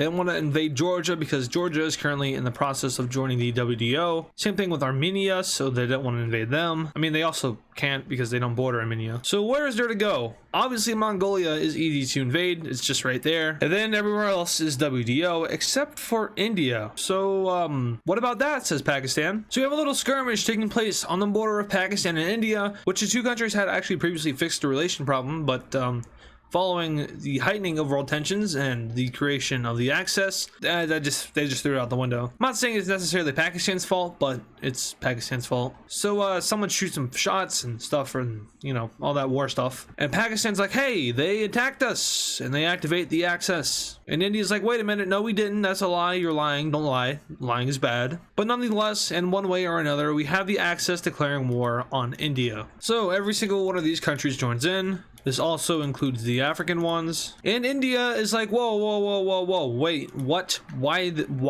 are you doing this to me? What did I do to deserve this? And the true answer to that is nothing. But yeah, India, who's been neutral and not in a war forever, has now been declared war on. Obviously, the world is going to react not too kindly to this by doing nothing, because that's what the West likes to do. Everyone basically just points their finger at Russia and says no, but Russia continues to do bad things as they declare war on Mongolia. And it is here that we see the breaking point for China, who is not happy with this expansion. Other countries also join in, such as Tibet, an ally of India. Other than that, no one else joins in because this is going to be a fierce war. Eventually, we finally see Pakistani troops cross the border in aid with Russian and Iranian troops. We also see them cross over into the Kashmir area, which they also still claim. Up north, we have Russians flooding into Mongolia, as well as Manchuria. Now, this is kind of the hostile Russia we saw back before all the reforms, and they just want to have their claims back, so they have a ginormous claim over all of Manchuria. They also have some of these Soviet claims, so they have claims over area which are controlled by their own allies. That's just Russia for you, though. We see a small amount of troops pushing out from Kyrgyzstan and into Chinese territory, while the Tajiks do the same thing. Overall, this is sort of a surprise invasion, so we don't see the blue team being too quick to respond. But now we have the WTO issuing a warning to the Axis, saying if this war does not cease to exist in a matter of 1 month, we will get involved. And I don't think the red team wants that, because as you can see, the WTO, the World Defensive Organization, is all over the world. The Axis is also all over the world, except it's more concentrated in the Asia-Africa area. So I don't really think they want this. I mean, the countries, there's just, it's not pretty. The WTO is a really strong organization, so I doubt that they would actually want this to happen. So the philosophy is this: let's get as much land as we can in 1 month and sign peace. They full send their troops into these territories, and honestly, they're doing pretty well for full sending. That is until, of course, the blue team is mobilized and ready. Russia manages to take out all of Mongolia, and they start to seep into China, but that's as far as they're gonna get here. Chinese forces, which are probably some of the strongest forces in the world, go up north and say, hey Russia, how you doing? And by that, they push them all the way back into Mongolia on the southern Mongolian border. We do see a counteroffensive over here near Manchuria, but this one isn't going as well, as Russia has stacked a lot of forces in this area. Similarly, with India, we see them pushing back the Pakistanis in the Kashmir area, as well as the area near New Delhi. Or is it just Delhi? I don't remember. We see the red team having the advantage in the Xinjiang part of China, where there's not a lot of people, until eventually they cross over into the Tibetan area, which is a new breaking point in this war. Now, the red team is doing extremely well here, and there is a reason for it. And I already said the reason. They're full sending their troops. They plan to grab as much land as they can in 1 month, and as soon as that 1 month threshold is getting there, they're going to pull out of the war and take what they got. Now, you might also be wondering about like China, who is a member of the WTO. They declared war on the red team. That wasn't an attack, it was a declaration. They're only blue because they're on India's side, who was a victim of being invaded, and India isn't in the WTO, so they don't have to worry about that. So yeah, China kind of did this to themselves, and the WTO is sending them supplies, and those supplies are starting to take effect. But once again, full sending. Russian troops cross over on the northern Chinese border, this time across an entire front, and it is extremely hot in my room. I feel like I'm about to have a heat stroke. I don't know why it gets so hot in here, but if you can hear the fan in the background, that's just one of my 3 fans. And even with 3 fans, it is still hot as balls in here. So thank you, my room, for being a horrible place to record. I think the only benefit is that it's not echoey, but that's also because I have a bunch of soundproofing stuff and a giant flag in front of me. But yeah, back to the war. We'll get more into my room in a future special, maybe. I don't know. Want to find out? Pakistani troops taking the initiative in the south and started to push further into Indian territory. We've seen them push across and even managed to cut off a portion of India from, well, India. And India responds to this by sending troops into Pakistani territory. These guys are going to push over towards Islamabad and capture the city. And it is here that we are starting to near that 1 month period. But we've been a little too kind to the red team, so it's time for China and India to push them out. China makes a sweeping campaign through the Xinjiang area and pushes them completely out of Tibet, as well as a majority of the province over here. Now, if you guys remember back, Xinjiang was once a country, and then they weren't a country because they joined back together with China. Over in Manchuria, we see Russians get almost completely pushed out of the province, although there were still some armies within. And in Mongolia, we don't see much happening as China has no interest in liberating this country. They probably should though, because Russia will just annex it and then they'll be even closer to the Chinese border, but they don't really see that yet. But overall, the counteroffensive goes well. We have India kicking the Pakistanis almost out of India. And finally, it is day 25 and both sides agree to peace right before the WDO deadline. And don't get me wrong, the WDO was ready. They had troops lined up on this Russian border right here. They had troops in Ukraine. They had troops in Georgia, which isn't a member yet, but they had troops in Saudi Arabia, which they don't know about that yet. Troops in Korea, troops in Japan. They didn't have any troops in China though, because that's kind of risky. So yeah, let's go ahead and take a look at this peace treaty. So in this peace treaty here, we have the blue team taking a little bit of a Chamberlain approach because they lost land. They lost land to no avail. And they did that because they want to please Russia. They want to soothe the baby, and they don't want to get invaded in the future. Part of the peace deal was that the red team wouldn't invade China or India in the future, and they agreed to that. But as we know from World War II, those kind of promises are usually not kept. So what border changes happened? Well, we have Pakistan getting a little bit of their Kashmir claim back, and then from here we have Russia nitpicking a little bit of land along the Chinese border. Now, obviously, they've annexed Mongolia, but they've also taken a little bit of land out here in this part of China, so it used to look like that. We also see them taking a chunk over here, which used to look like that. And then we have one of these fancy little border things happening, which is called a border dispute. And this has happened because Russia said in a part of the treaty that they would annex this region of China. China said that's not true. They never signed off on it. And it's a mess. I mean, of course, Russia claims this area as a whole, but that isn't really recognized by anybody, not even their allies. But this claim is recognized by their allies, as well as a few other, like, random countries like South Africa. So yeah, that's great for the WDO and great for the Western world, because now they have expanded a little bit and they've shown that they somehow have the capability of taking on China and India together. Maybe because they went for that strategy. I don't know. Maybe that wasn't a smart move by them. But now we've gotten our big war for the video out of the way. It's time for some unifications. Our first unification is taking place in Southeast Asia, and it's actually going to be between Vietnam and Thailand. Now, I know these two countries have, I'm not sure. I know Siam was Thailand, but I'm pretty sure they also had areas of Laos and Cambodia. I don't think Vietnam was ever included in that, but now they are. As together they form Southeast Asia, or as I'm just going to call it, Siam. Now, Myanmar wants to join this because, I mean, why not? It's basically just Southeastern culture mixed together into one country. That might be a bad thing, actually. I don't know. But they can't join because they're in the WDO, and this new country is in the Neutral Alliance. And Myanmar wants to stay within the WDO because it offers them protection, while the Neutral Alliance doesn't. But then again, they would most likely get that protection from the unification between these two countries. Also, I don't think India or China would want to invade them, so there is a referendum going around in Myanmar, which basically says, hey, should we unite with this, or should we stay with the WDO? That update will happen in the next video. Probably not, I'll probably forget. But now we head over to Europe, where we have more unifications. First off, Northern Ireland is finally relinquished to Ireland after hundreds of years under British rule. And next up, we have a pretty big union taking place. And it's actually a union between Norway and Sweden. Now, historically, these countries have been united before, which was just called Norway-Sweden, or the Swedish Empire. And the languages aren't too different. They stem from Germanic, so it's not too crazy to think about. But together with this union, they also include Iceland. So Iceland is now a part of this. And then we have Denmark, who is holding a vote on whether or not to join this new Nordic union. Now, Finland is is kind of a weird one because they are Nordic, but the languages and the culture isn't necessarily the same as the rest of the Nordic countries. They have their own language group, so that's why they haven't joined with these guys yet. But the possibility is still there, just not right now. But next up, we have a pretty big unification, which is even bigger than this one, and it's going to form one of the strongest countries in the world. A country forming between France and Germany, which then leads into the Benelux joining. Followed by that is Slovenia, and then finally, Czechoslovakia. Poor thing only lasted 2 episodes. The European Union now officially exists in Europe. Now, this is a cliche alternative future of the world move, but you know, I've tried my best to stay away from the cliche. It's happened sometimes with like the United States and Canada uniting, or the Chinese Civil War. That was kind of cliche. I feel like Africa was definitely a wild card, so I think I probably did good there. I think Arabia uniting is kind of cliche. Maybe Iberia and then the Nordics, but hey, this is fine because this is an economical powerhouse. Probably the third, fourth, or fifth strongest economy. Of course, the United States, which still exists, believe it or not, is leading in military and economy. Followed by that is maybe probably China or India, and then finally the new European Union. It's probably a blatant country I'm missing here, but whatever. So immediately all EU countries, and the European Union does still exist, are presented with the option of joining this thing. And well, everyone else declined.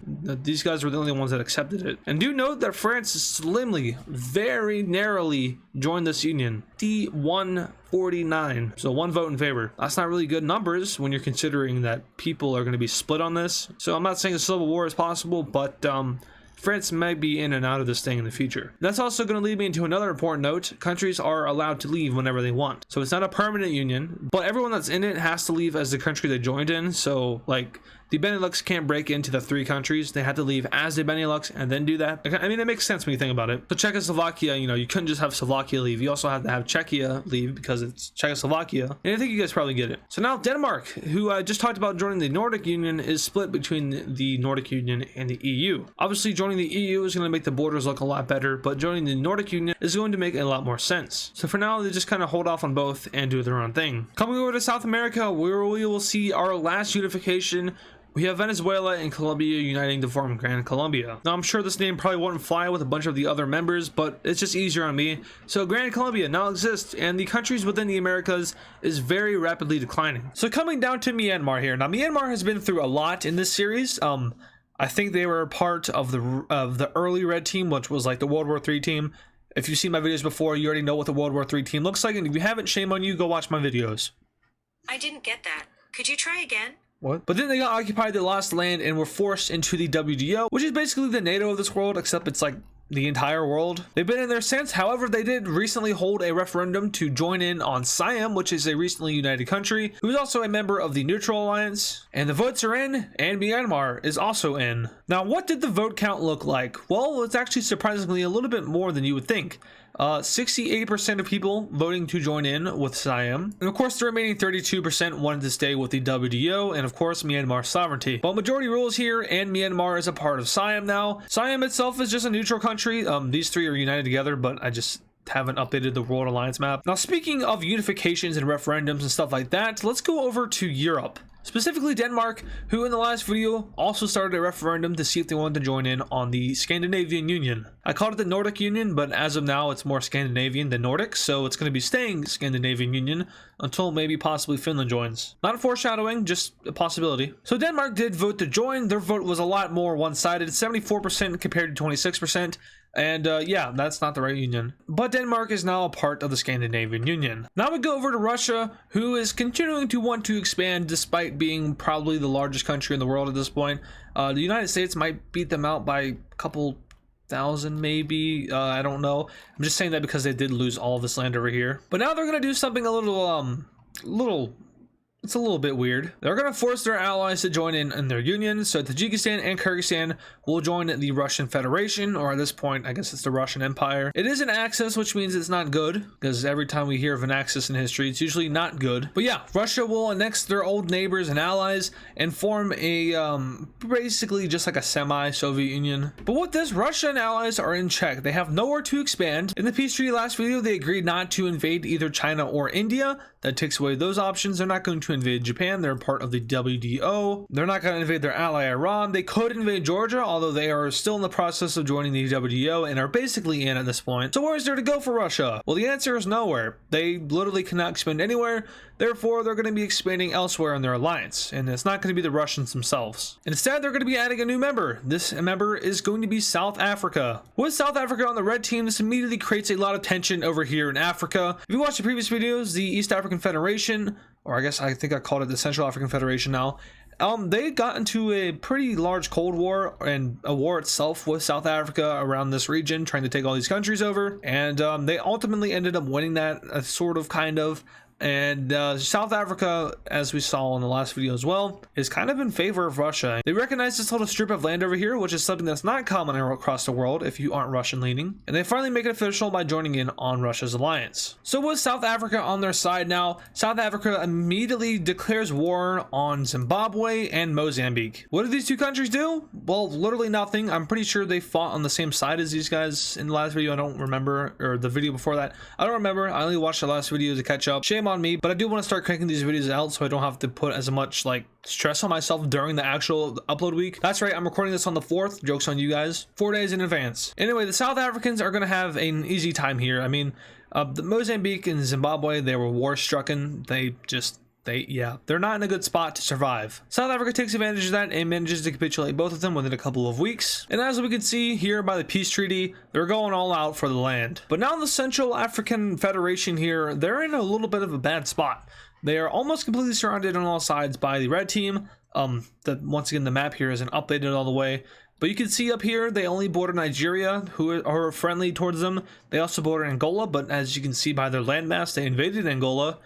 They sort of invade Namibia, but they're barely surviving, so they're almost completely surrounded here. And as it turns out, that's exactly where the red team wants them. Now, of course, the WDO is going to be flying to the aid of the Central African Federation here. They're not going to get involved directly, but they are going to send a crap load of equipment, materials, resources, all that stuff is going to go over to the Central African Republic. They don't want to get involved just yet, just because they are not ready to get involved if they even wanted to.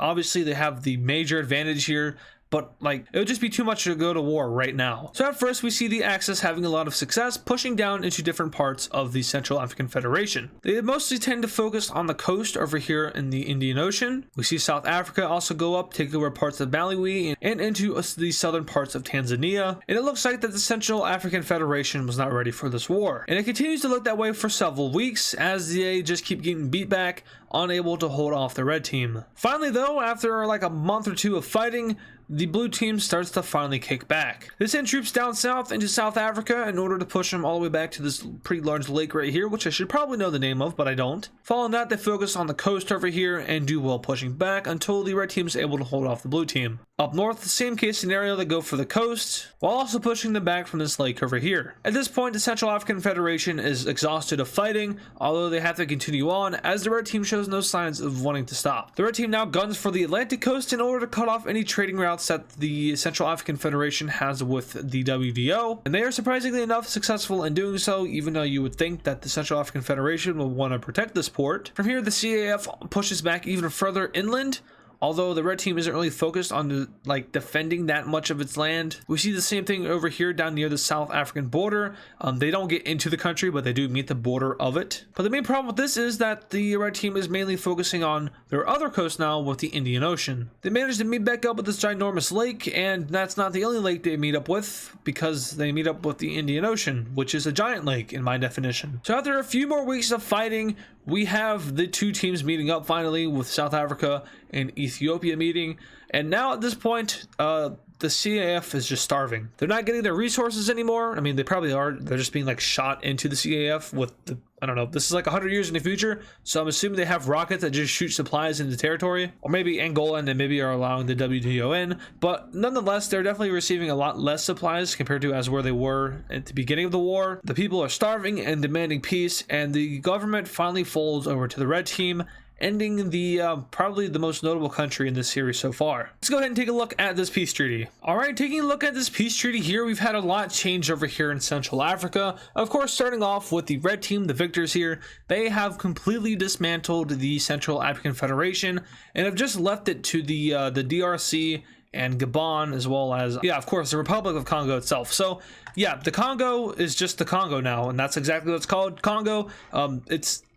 It's not looking good for them. But now we also have the expansion of other countries such as Sudan, who is becoming very large. They took a good portion of land down here in the south. We have Ethiopia getting land over here from Somalia. And most notably, we have the existence of Kenya and Tanzania once more. Now, what's interesting about this is that all of these guys were forced into the red team, which basically gets them a good portion of Africa. Now, you'll also notice in this peace treaty that Angola got land. Now that's weird because Angola isn't a member of the red team, but that's where you're wrong. That's because Angola was given the option to receive most of their land back, not all of it, and in return they would get access, or they would get membership in the red team, and Angola accepted that after being bullied by Namibia and the Central African Federation in the previous war. So yeah, the red team is expanding in parts of the world which you probably wouldn't expect them to, and the WDO is well, they're scared to say the least. So now the red team is going to chill out for a little bit. I mean, they've already done a lot.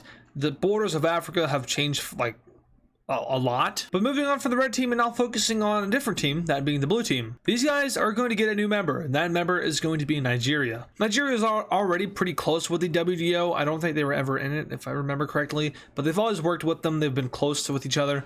And with the mass expansion of red in Africa, they're going to make the safe bet and go ahead and join in the WDO in order to save themselves from probably death. And with that, the only two neutral countries in Africa are now going to be the remains of Namibia and the Republic, or the Federation thingy, which is just the Congo. So the Congo. Now we go back over to Western Europe, where we're going to have another country decide to join in on the European Union. Now, in the previous video, I said that everyone declined, and that is true. However, some countries decided to go ahead and like do a referendum anyway, kind of like what Denmark did. And turns out Iberia wants in because their vote was 56 to 44. That is a majority vote, and they're going to go ahead and join in. Now, it might seem weird because they did just unite into Iberia, but the fact that they're already a union and the thoughts of unionizing are already in the head of the people of Iberia, that's pretty much going to push them to join in on the European Federation. And that's exactly what they do. Now, no one else is going to do this right now because there's no point in doing it.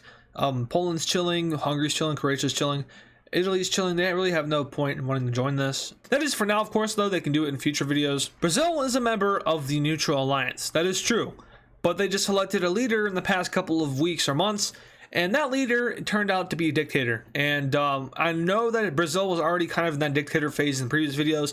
Now they're going full force, and Brazil is going to invade whatever this is. I honestly don't even know. Bolivia, if that is you, it's over. With Brazil's aggressive expansion into Bolivia, they are effectively kicked out of the neutral organization. And after annexing all of Bolivia, they decide they're going to go ahead and join in on the Red Alliance. Kind of a big deal considering that this is right on the doorstep of the United States of America. And at this point, the Neutral Alliance is kind of losing its reputation for being a good, viable choice to go to if you truly want to be neutral, because you know, Kazakhstan and Uzbekistan, you can see that they're highlighted on this map.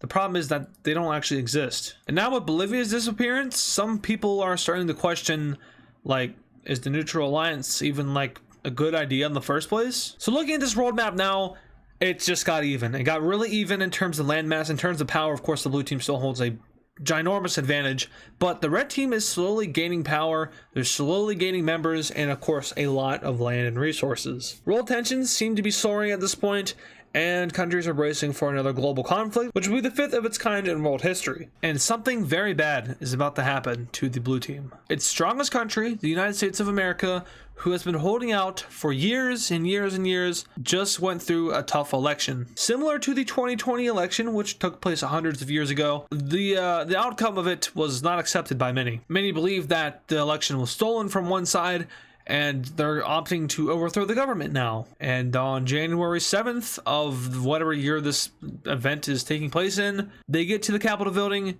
and they manage to get into the chambers of the Congress, and they managed to take the lives of several U.S. government representatives. This in turn turns into a full-scale civil war, which ends up disbanding the North American Union here. And just like that, the United States is out of the North American Union, which automatically releases this land back to Mexico, and Canada gains independence. Canada is quick to join the WDO, and of course Mexico is quick to assimilate their land, but the USA is going to fall into civil war. And oh, what a semi-familiar map, although some states look to have flipped here in this timeline. Nonetheless, civil war is here, and the USA is pretty much just excused from world activities. Red team is gonna love this. But for now, the US focuses on fixing itself, which is gonna leave some countries vulnerable. Hi, Georgia. That's not nice. Come on, Russia. Really? Really, man? Really? All right, Georgia is now Russian again for the 10th time in the series. And in addition to that, Armenia opts to join in on Russia's team. And by team, I mean country. And now Turkey is starting to regret leaving the WDO as their border is now lined with Russians. And those lined Russians start to enter. Now, the orders here are kind of confusing for the Russians because they don't know what they're supposed to do. What they're told to do is just to go. Like, that doesn't really help. Like, are we supposed to go into the country? Go to the border? They just took it as go into the country. Russian troops zoom into Turkey, and honestly, Russia's kind of strong here. It's kind of weird how strong they are, considering that they're losing all of their more valuable parts. But, I mean, it is the combined strength of the old Eastern world working together here. And, of course, all these developed African nations now, because, it's been hundreds of years. I'm sure Africa has finally developed. But, yeah, the newfound strength is certainly helping them out here. So they take Azerbaijan away and start invading into Iraq. But it doesn't necessarily appear that they're going after Turkey itself. Sure, they do have some of its land, but the red team is focusing in on these other areas of Turkey. And Turkey is unable to really hold themselves back from being invaded. And eventually they are left with like this. And it is at this point that they agree to peace. Looking at this peace treaty here, we have, a banishment of Turkey. Basically what the access does here is that they make it so Turkey is not allowed to join the WDO in any given scenario.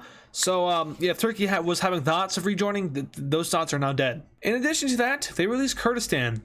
This is most likely just to kind of like make fun of Turkey. But of course, this Kurdistan is part of the access here. That's no shots fired at Kurdistan. They're just kind of under the control of the red team. And of course, Azerbaijan and any parts of Armenia that remained are now a part of Iran and Russia. Back over to the US Civil War, things are getting a lot prettier for the blue team here, which is just the normal US government. They're able to push back the rebellious Canadians who were for some reason a part of the US here. I don't know if it was some kind of treaty they did with Canada when they united, or I have no idea. But it was most likely just a land swap for Alaska. If, like, for God forbid, our union breaks up, you get Alaska, we'll take over New Brunswick. So that's probably what happened there. But yeah, like I said, for the blue team, things are getting prettier. They're able to push back into the Kentucky and South Carolina areas. They're able to push back Wisconsin and the Minnesota areas. And they also managed to cut off the Nevada area from the rest of the red team, which automatically makes them capitulate. Overall, the blue team here is receiving a lot of support from the EU and other allies across the world. And this civil war is soon to be over. It finally managed to cut across Arkansas and Missouri. Now at this point, it's just a bunch of like mountain dudes riding around with their chainsaws. And what did they even do over here? Now it's just Florida. Of course it's Florida. Florida is the last country or state that remains. And Florida man will not be able to win this war. And the United States is whole again. So now that that happened, there's a bit of a problem. They don't want to reunite with Canada and Mexico, or the parts of Mexico they took, so they can't really reunite with it. But they can't redo the union with Canada because they both don't want it. That was a scary civil war situation. Canada doesn't want to go through it. The United States isn't ready to go through with a union. So they're just going to be left on their own. Of course, the US is going to rejoin the WDO here. But they're going to be rejoining as not the strongest country anymore, because that's most likely going to go to China, or it's going to go to the European Union. It could also go to Korea or Japan, because I'm not sure how much they've developed in this timeline. I'm assuming a lot more. Scary situation there for the US and the WDO. The red team most certainly took advantage of it and invaded a couple of countries. The Shield Alliance Pact, which was actually just Saudi Arabia, turns out, they're going to join in on the WDO, and this is going to be a huge boost for them because Saudi Arabia, they were just kind of chilling before. Actually, I shouldn't say Saudi Arabia, just Arabia. They were chilling before in their own alliance with their own selves, but now they're going to go ahead and join the WDO because, I mean, they're kind of surrounded. They have Kurdistan and Iran to the north, Egypt to the west, and then, of course, to the south, they have Ethiopia. So overall, a good move here by Arabia. Next up, we're going to go ahead and hop over to South America, where Brazil is once again going to do some expansion. I seriously still don't know how to group these three countries here, so Guyana, French Guiana, and Suriname. I don't know what the three are called together, because like if you look at Benelux, so that's Belgium, Netherlands, and Luxembourg, they have their own region name, but I don't know what these guys are called. So maybe you guys should tell me in the comments. Anyway, Brazilian troops enter in from the south, and well, Brazil is really strong, and these guys are not so strong. They're not in an alliance, they don't have any protection, and they're just vastly outnumbered by the Brazilians, so they're going to fall pretty quickly here. So looking at this now, South America has come down to the wire. There's only around 6 countries left in this continent, actually, and overall, Brazil has the upper hand against all of them. Of course, Chile and Colombia, they are in the WTO, so they're safe from any invasion by Brazil, but Peru, Argentina, and Uruguay, they might be in trouble. Now we have a major world event taking place, and that is the collapse of an alliance. Now don't freak out, it's not a major alliance, it's the neutral alliance. You see, every country that was in the neutral alliance joined the neutral alliance in order to be neutral, and in theory that works, but it's not a militaristic pact.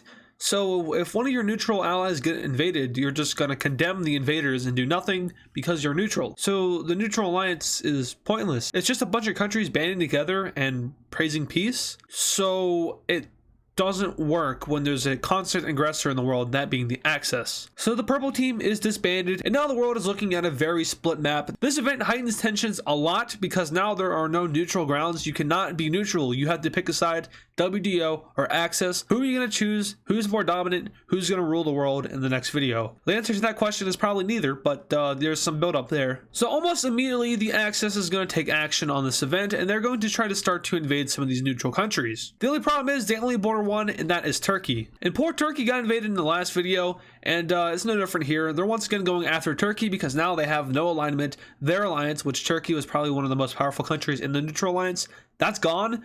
So like even if you wanted to turn it into a militaristic pact, that option is gone because the alliance is, well, gone. Turkey left the WDO a few videos back, and honestly, they've probably been regretting it ever since, seeing the Axis's rapid expansion. Now the Turks, they're not stupid, but they're also like not prepared for this. For some reason, the Axis is freakishly strong, and nobody knows why exactly. Maybe that will be revealed at the end of the series, which is, well, let's see, we're in episode 14. The end of the series, probably going to be episode 20. Don't fret though, there might be a season 2, so I can't guarantee anything, but season 2 of Alternative Future of the World could, I don't know, you'll just have to see. Anyway, the Russians are going ham in Turkey. They're getting a lot of land, and the Turkish resistance is not enough to stop them. The Turks do, however, manage to push back in the south near Kurdistan because it's Kurdistan. Turkey has a reputation for being able to hold them back. But the Russians, on the other hand, they're freakishly strong. No one can stop them, and it's bringing up a lot of questions throughout the world, like, how is Russia doing this? They lost all of their important land in the last war with the WDO, and it's just like, it's weird. Someone's supplying them, but nobody knows who. Probably the aliens that built the pyramids. But anyway, with Turkey losing a lot of land and also losing their capital now, the army is going to be completely demoralized as they are pushed back out of Syria. The Axis reaches the Mediterranean Sea, and after a few more excruciating weeks or maybe even months of fighting, we finally see Turkey surrender over to the Axis. Let's go ahead and take a look at this peace treaty. Looking at this peace deal here, we can see that Turkey was actually kind of saved. Of course, they're only being reduced down over here toward the European-ish parts, but there still exists. They still have, oh, they might not have Ankara, I don't know, but they still have Istanbul, which is probably their most important piece. Other than that, though, the rest of Turkey has been decimated. It's been taken out, so Syria has joined Kurdistan just to form, I guess, Syria at this point.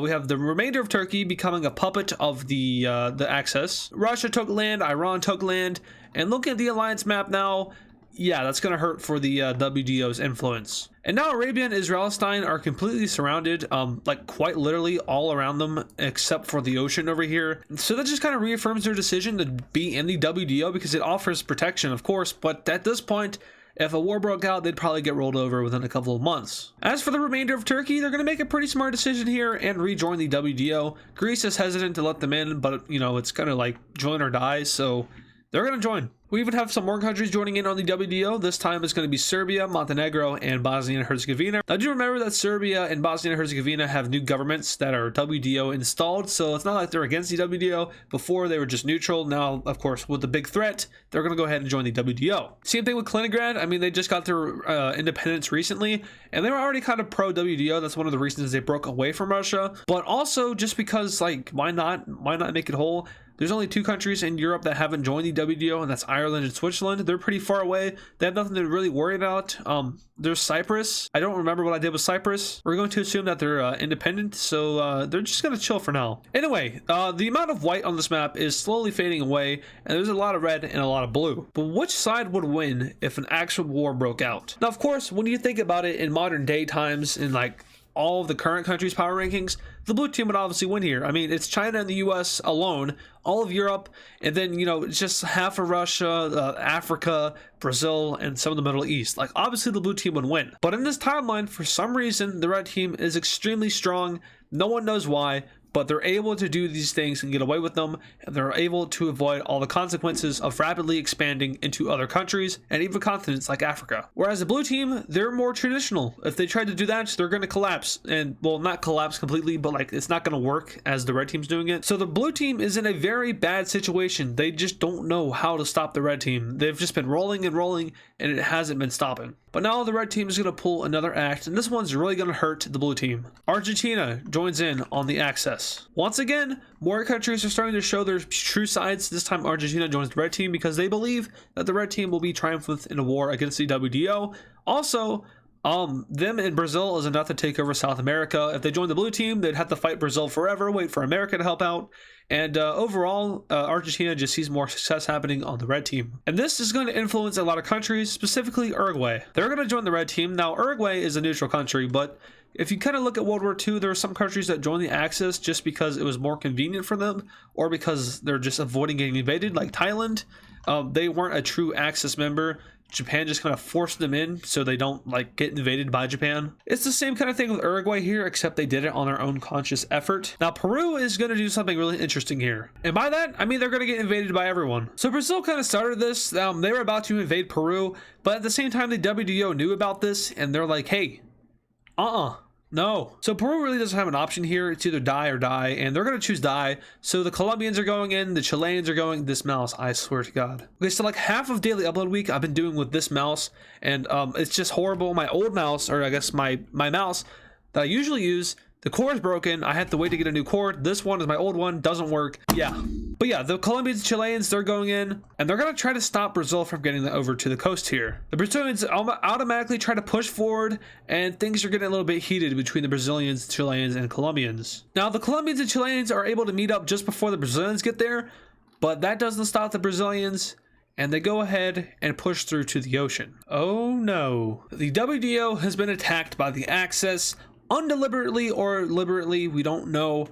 Brazil killed a bunch of Chilean and Colombian troops, and by default, that activates the WDO, which in turn activates the Axis. And the world is not ready for this. Now, of course, almost immediately, we have the blue team just like, I mean, the Colombians and Chileans, they're going to go ham on Brazil here. They're going to absolutely decimate their armies, who were just, you know, they're supposed to take Peru. They're not supposed to fight a whole-on war. Whereas Colombia and Chile, they were a little bit more prepared for this, just in case it were to happen. But yeah, the Brazilians are kicked out of Peru, and now the Colombians are going to go ahead and start invading into Brazil. Now, the leaders of the WDO, they're like, wait, hold on. So the leaders are like the United States, the European Union, probably China, Japan, Korea, and any other veteran country that's been around forever, the UK. They're like, hold on, don't do that. Wait, stop. We can do this diplomatically. And Brazil's like, no, it's too late for that. But then we have Russia, who's like, okay, maybe we can do this diplomatically, even though we're going to go ahead and just kind of send some troops over to here.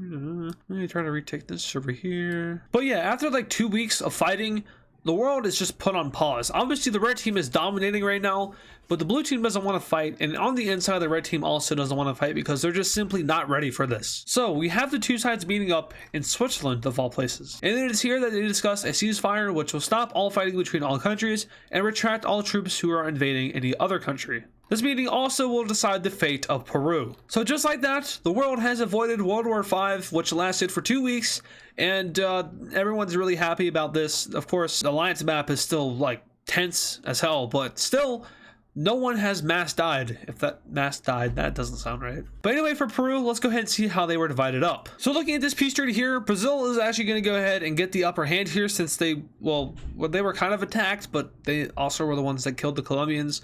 So it's weird, but still Colombia and Chile get land from this, but Brazil does get access to the Pacific Ocean, which will help them out if they ever need to do some invading of Australia, which I highly doubt they'll ever do. Looking at the alliance map here, obviously South America has been occupied. There are 3 countries on the red team and 2 countries on the blue team. The red team has the advantage here. Brazil is stronger than Colombia, and Argentina is stronger than Chile, which basically just, you know, Easy math there. But with the division of Peru happening, countries are now being forced to pick a side. There is mass hysteria across the world thinking that if you don't choose a side, you're going to get divided up just like Peru did. Lots of propaganda. Don't end up like Peru was the United States' thing.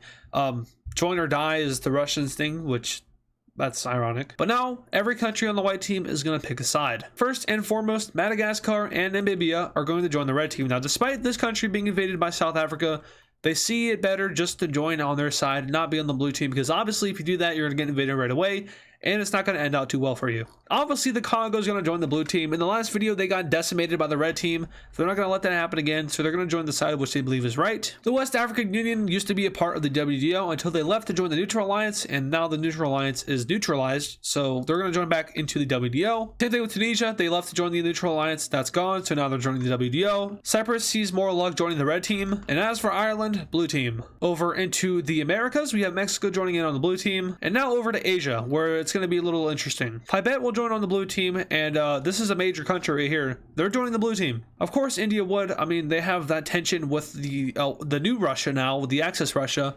And as we saw earlier on in the series, the tension or the relations between India and Russia were fading and eventually snapped when they went to war with each other. And now India and China are good friends. Weird stuff happening in this timeline. Bhutan and Bangladesh joined the blue team. Southeast Asia was partnered with the WDO before they went to the Neutral Alliance. That partnership still stands. They joined the WDO. Malaysia joins the WDO. And Indonesia makes the interesting decision to go over to the red team. Now this decision here is really weird because, like, why would you do that? You're not even near any other allies. But Indonesia's ideals and their leader just say that they align better with the red team, the blue team is evil, and that they basically need to be obliterated. On top of this, we have Papua New Guinea doing something that is pretty wild, and that is uniting with Indonesia. I don't know what drove them to do this. I don't know what their motivation behind this is, but yep, they're Indonesian now. And as far as these islands go, they don't exist anymore. Sea levels are way up. There's no way these guys are even here. Yeah, I'm sorry for all the Pacific Islanders or the... yeah, you're gone. Goodbye. So now we have two countries who are not on a team. Switzerland, who of course is...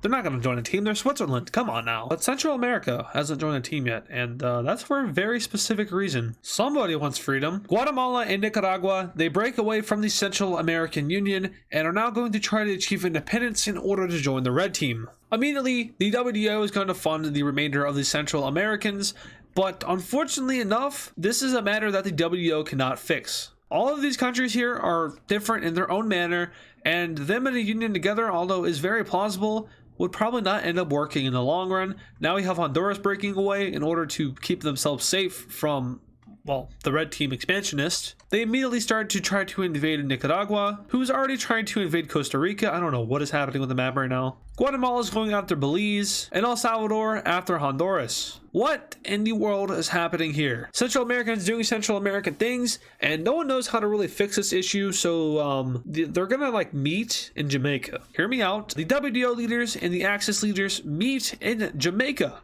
which is a part of the US, by the way, and they're gonna discuss basically like, what are we gonna do about this? It's a weird meeting spot, and it could get them into some trouble. They eventually come up with a compromise which will settle this issue for once and for all. But before they discuss that, there are some unifications taking place elsewhere in the world. Such unifications include Italy joining in on the EU, as well as Croatia. Over in Africa, we have Namibia and Angola uniting together.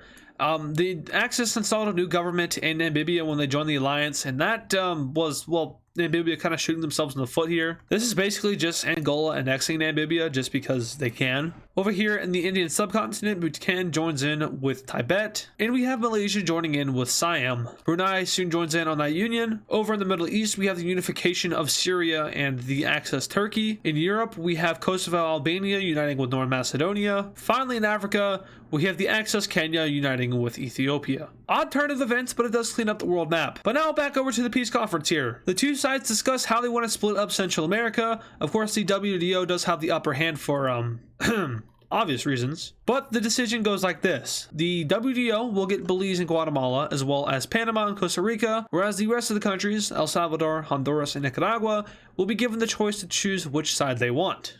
Prior to this, though, there was a ship full of goods coming in from Russia, or I guess one of the African countries, that landed in Honduras and El Salvador and Nicaragua, and those shipments might have been actual people who are gonna do some espionage-y, kind of corruption-y kind of thingies, but we're going to ignore that. Let's go ahead and see what the countries decide to do. All right, looking at this peace treaty here that they drew up, Guatemala and Belize get independence, but decide to unite together, and they join in on the WTO. As for Costa Rica and Panama, they get their independence and also join the WTO. But for Nicaragua, El Salvador, and Honduras, they unite together and join the Access. Now, this might have done with the special shipment coming in from Africa or Russia, but honestly, the WTO doesn't really care, because if a war were to break out, these guys they're screwed, or so it seems. But now every country in the world is on a side, and a global conflict is just seconds away from taking place. Why do I say that? Well, the leader of a certain country, which just so happens to be Russia, they're walking out of the building in Jamaica, and they're strolling to their vehicle, of course under high security, but apparently it's not high enough security, as a bullet meets his head and he is assassinated by what appears to be a hired assassin. Of course, the other Axis leaders scramble to take cover. Unfortunately for them though, another one of their leaders are hit, and that leader is the leader of Iran. The WTO leaders are nowhere in the area, and it's revealed later that they never left the building, and now a global conflict is going to break out. The World Defensive Organization and the Axis are now at war. First off, in Central America, which is a pretty newly drawn up area. Before it was the Central American Union, which got disbanded, and now we're left with something that looks like this, with Costa Rica and Panama as well as Guatemala receiving independence, and then we have the rest being under the Axis control.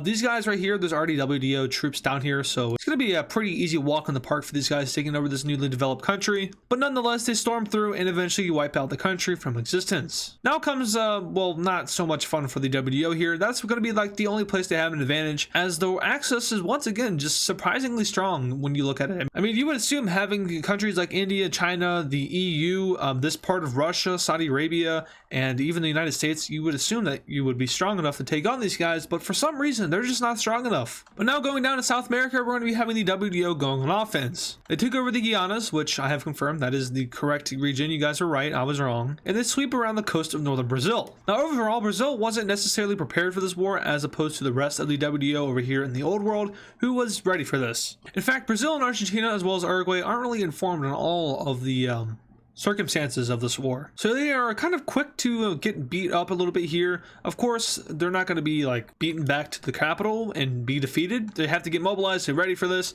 but right now Brazil is getting their army ready and are soon going to go to the front lines and fight off Colombia. As for Argentina and Chile, this is a little bit more skirmishy. There aren't necessarily any major advances on either side, but we do have Chile kind of poking out right here over towards where Buenos Aires is. Whereas, you know, we have Argentina also sending troops over here to try to get to Santiago. So it's just going to be a big battle right here between the two. Now over to Europe, where we have, well, not so great stuff happening for the WTO. First and foremost, we already have troops over here in this part of Turkey due to the recent invasion of Turkey in the last video. So these troops are going to continue course and invade the rest of Turkey. Sweeping through the country and along the northern coast, they manage to take over Istanbul, and this is going to cause Turkey to surrender. From here, they start to leak into Europe and into Greece and Bulgaria. And now the Axis has once again started their invasion of Europe. The whole Red Front thing, yep, that's right, Russia versus Russia. This time Russia has the advantage. Uncalled for strength, and just somehow they're winning this war and they're outlasting the other Russians and they're just doing it better. This is kind of concerning for the WTO. But the Eastern Russians do storm through Western Russia, and now they're kind of threatening major cities like Moscow, which is on the brink of being captured, and then of course St. Petersburg. Countries like Finland, the Baltics, Belarus, and Ukraine are kind of sounding the alarm like, hey, we need some help over here, guys. Do any of our major allies want to help us out? And they're just kind of like, hey, we're fighting our own war here. Now the WTO is going to have a pretty nice advantage over here in Oceania, because all they have to do is worry about Indonesia, which I almost called Papua New Guinea because I didn't see the line right here. But yeah, Indonesia, they decided to join the Axis in the last video, and honestly, it's probably not the best suit for them because they're going to get pretty much destroyed here by Australia, who has been massively developing their army, navy, and air force. I mean, Australia is a pretty strong country in this timeline. They're one of the major powers. So they make a couple of landings along a couple of islands and do some killing and do some invading and do some annexing. They take over all of the New Guinea Island and make even more landings all across Oceania. We see the Philippines and Malaysia take out the rest of Borneo, and Siam and Malaysia take out this island over here, which I should probably learn the name of because these are major islands. Soon all that is left is the island of Java. Landings are made and Indonesia is taken out of the war pretty quickly. Now of course this wouldn't actually like happen this quickly. This would take months to occur, and it's just kind of skipping ahead to get this region out of the way because there's a much larger front line to worry about, and that front line, of course, is the front line between India, China, and Russia. But before we get to that, let's go down to Africa, where the WTO once again is going to get slaughtered. They don't really have that many advantages in this war aside from the Americas and Oceania, so I mean, yeah, the Axis is once again just going to have its way. The Congo, which was just decimated by the Axis a couple videos ago, is not rebuilt yet. It is still suffering from the war, and they are wiped out almost immediately. From here, Nigeria does manage to hold a stand, but honestly, it's just way too much access, and they discover something pretty interesting about the equipment that the Axis is using here, but unfortunately they aren't able to get anything out as the Axis cuts off all of Nigeria's communication via satellite, and they are unable to send any messages or do anything. Up here in Algeria and Tunisia, we do have the WTO doing a little bit of damage against the Axis. They go into Libya and take over their capital Tripoli, and from here they focus around the Mediterranean coast, where they do have the advantage due to the Mediterranean Navy. But Africa is going to go pretty quickly here. Now let's go ahead and go over to Arabia, where there's also some major developments taking place. We have Israel invading into Egypt, no surpriser there, but what is surprising is Iran invading into Saudi Arabia and doing extremely well. Now Iran is one of the leaders of the Axis alliance. Of course, Russia also leads it. There is another member, but we'll get to that in a second. But Iran is pretty much sweeping through northern Saudi Arabia here. They go into northern Israel and start to threaten Jerusalem. They then cut off Israel from Saudi Arabia, and Israel is forced to take, actually Israelistan, don't get mad at me Palestinians. I forgot it was called Israelistan, okay? But they're forced to take all their troops out of Egypt and defend their home turf, which they do pretty well. From here, the Kurdistanis and the Iranians, they focus in on northern Arabia. I almost called it Saudi Arabia. A couple landings are made along the Red Sea here. Qatar is taken, as well as the UAE. A landing is made by Ethiopia over here near Yemen, and Arabia looks like it's about to kick the bucket. So overall, the Axis is doing extremely well in this war. The WTO does have a couple of one-ups, like in the Americas and Oceania, but everywhere else, they are not doing well. There's just no way for them to really hold back the Axis at this point because it's just too much. Over in Japan, we have the Russians taking over Sakhalin, I almost called it something else, and invading into northern Japan. They take a few islands, and from there, they wait for Japan to, they don't wait for Japan, Japan waits for them. Over in Europe, we have the Russians invading the Russians and getting to the Russian city of St. Petersburg. And then they go up north to the Russian area, which is known as Karelia, and they go up to the other Russian area, which is known as Kola. And from here, the Russians kick the Russians out of Russia, and also, wait, that's not right. But they kick them out of Russia and meet the border of Finland. Now, with all their major cities gone, Russia is forced to surrender, which leaves Belarus, the Baltics, and Ukraine all exposed to,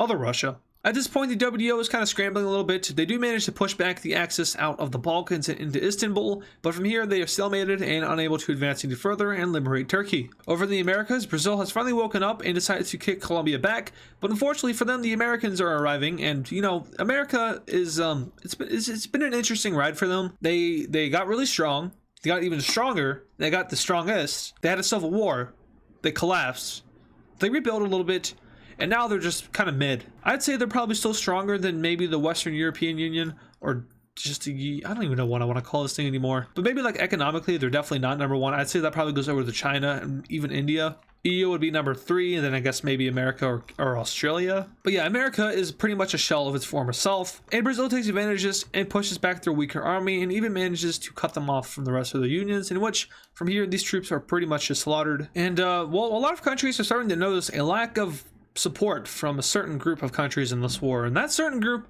has also seen no fighting. Now, the USA and the EU and Australia have already kind of met on this issue, and they're kind of noticing the lack of support of a country, and they're just honestly kind of like, what are you doing? And that country has yet to reply to them, and they actually didn't even really show up to the summit over here. So there's a lot of questions going around the WTO as to the loyalty of said ally. For now, they brush it off and they keep fighting and wait for the support of their friend, in which they dearly need it. The WTO carries out a series of pretty stunning events across northern Africa. They wipe out a lot of northern African armies and kind of put a surprise up for the Axis, who didn't expect them to be able to do this. The surrender of Libya and Egypt, and of course Israel is going to be able to push back now with the help of the Americans and the Europeans. And overall, it looks like the WTO has finally woken up. They even managed to push back the Russians a tad bit over here in the Eastern European area. They've head off the Brazilians in the South American continent. I mean, the Arabians are probably screwed, but elsewhere, where they've held off the Axis. We now see the United States push into Brazil and expand their front line even further, going back to the territory which they once claimed at the beginning of the war. They sweep across the northern Guianas, and Brazil looks like it might not be doing so hot in this war. We see the Europeans push back Russia even further out of St. Petersburg and even separating them away from the Karelia area. This area is then liberated, and the Axis is now starting to get folded. Now, how exactly did the WDO go from getting, like, destroyed to doing the destroying? Well, one could say that the United States awoken its inner military self. We all know the United States loves war. Their economy is just war. If you go to war and you're an American, that's a good thing for you, unless, you know, there's atom bombs involved. Also, like, war isn't a good thing, but like economy wise, it's a good thing. But, you know, America woke up, the EU started doing stuff. We had Australia doing stuff. Colombia is doing a lot. Chile is doing a lot. We have Algeria doing a lot. Finland, the Ukraine, all those countries, they're doing a lot. Arabia is holding out, so good for them. Korea, Japan, they're all doing their part. So honestly, it's just a combined team effort, which has helped the WDO here, and they might even be able to win this war now. They might be able to hold off the Axis, push them back far enough to get a peace deal, and just, you know, be free. Free from this war, that is, not free from the Axis. But now an event is going to take place which is absolutely going to crush the WDO and pretty much bring about its destruction. Now, if you've been paying attention the past couple of episodes and even the past couple of videos that I posted, I've been kind of hinting toward this event taking place. That's right, something bad is about to happen for the WDO. And that bad thing happening is the betrayal of China. China has backstabbed the WDO and has joined the Axis and is one of the Axis leaders that I mentioned earlier. There was Iran, there was Russia, and I said there would be another. Now we know the other. It's China. With this, the world is in shock and the Axis is laughing in its seat. How did you not see this coming? I mean, honestly, a big betrayal like that, there had to be a lot of buildup for it, and honestly there was, and the WDO completely missed it. The lack of support in the war, all of the stuff that went back and forth between China and Russia, the WDO never picked up on. The war that they had a couple of videos before, there wasn't much going on there. There was that border dispute made, and that was just to make it look like that they were enemies, even though neither of them really cared about it. All the invasions happening, nobody was hurt. It was all fake. There's also a reason why China didn't activate the WDO, because they didn't want to get them involved in a war between Russia, because they weren't ready to fight off the WDO yet. After years and years and years of being a part of the World Defensive Organization, China is now a member of the Axis and has betrayed their alliance. And now the WDO is going to have to figure out how to protect themselves. I mean, we now know that Russia was being supplied by China and all the Axis. That's how they've been so strong. They've been being supplied by China. That's what they found in Nigeria. They found that equipment. It was Chinese equipment. And overall, the WDO is probably screwed here. I mean, there's no way around it. With China and the war now, things start getting rolling, with Korea starting to get absolutely bombarded by Chinese troops, and honestly, they aren't able to hold out. They didn't see this coming, and their defenses fall. The Chinese Navy essentially sinks Japan into the ocean. Same thing goes for the Philippines here, and the invasion of Southeast Asia is quick and painless. Chinese troops roll across Iran and into Arabia, completely knocking the country out of the war. The liberation of Egypt and Libya goes very fast. The Nigerians are knocked out of the war almost immediately, and followed by this is the surrender of a lot of southern Western Africa. Algeria is pushed up to its cities. Morocco loses Western Sahara. Tunisia is forced out, Algeria, and then Morocco. Africa has just succumbed to the might of the Axis, and now we're left with basically Europe and North America. But there's also been one kind of interesting development over here, where India and Tibet have not been invaded at all. Well, turns out China wasn't the only one doing the betraying. India, as well as Tibet, is now a part of the Axis. This is going to completely destroy the WDO, as now they really don't know what to do. I mean, India was one of their strongest assets. China was also one of the strongest assets, if not the strongest. So now what? You lost your biggest economical part as well as your military part. You also lost your second biggest economical and military part. You're just left with the old shell of the USA and the European Union. In the coming days, we have countries like Bangladesh being completely rolled over. The invasion of Eastern Europe is quick, and a lot of countries start to fall. All of Indonesia is reliberated, and following this is a large-scale invasion of Australia. We have the Colombians and Americans retreating out of Brazil, which kind of leads to the death of Chile. Unfortunately, they just kind of left them defenseless. We see Hawaii get captured, we see Alaska starting to get invaded, and all but death awaits the WDO. A couple of weeks or maybe even days later, we have Scandinavia following, Denmark following, and eventually we have the complete capturing of all of Europe. Australia is forced into capitulation. New Zealand is captured. Colombia is rolled over. The Caribbean is taken. Mexico is blitzed through. Canada capitulates. And now it's the United States versus the Axis, who is pretty much the entire world apart from Switzerland. And finally, we had the surrender of the United States of America and the indefinite access victory. The WDO is no more.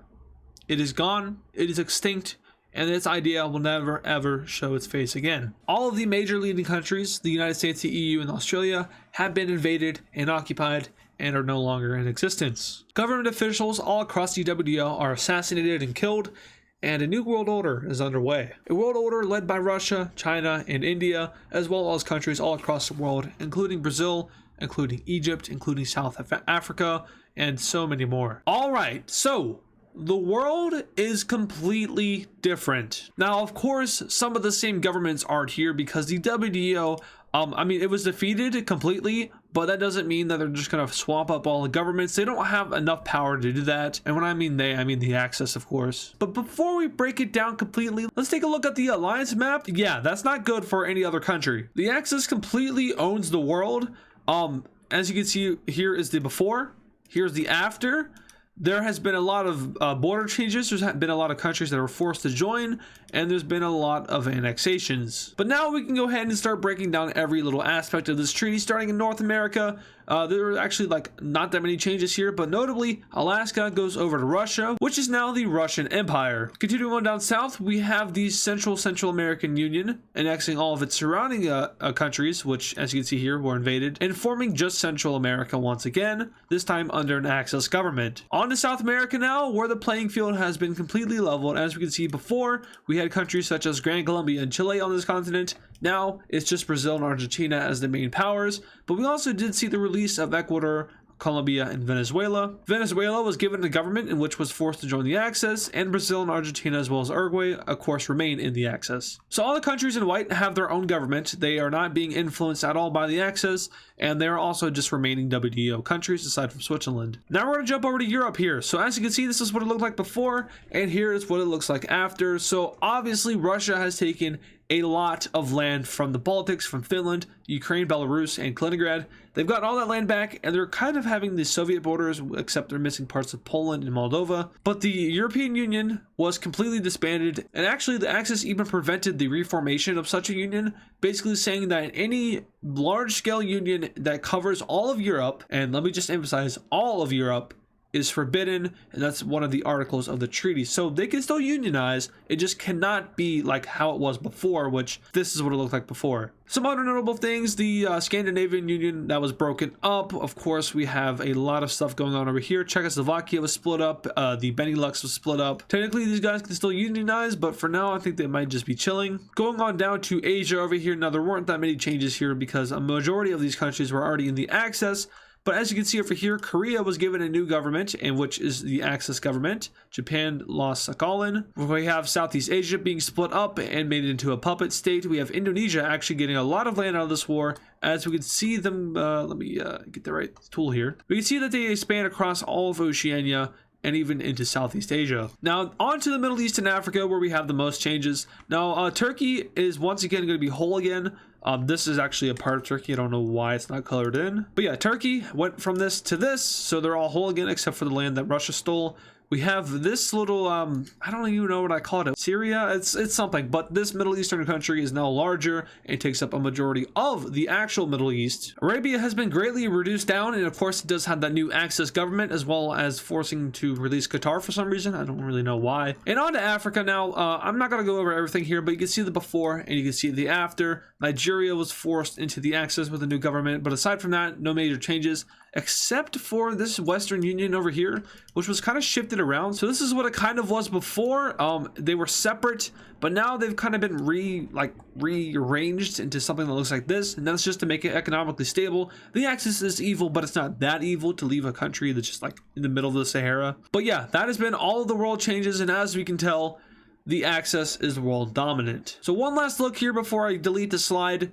We have before, we have after. But now with this brand new world map, what else would happen? Of course, the Axis is almighty, and who's going to stop them? Now, the leaders of the Axis, which include Russia, China, India, and Brazil, they mainly focused in on getting land. They didn't really think about economical money pooling or government resetting, aside from the countries that they did do it with.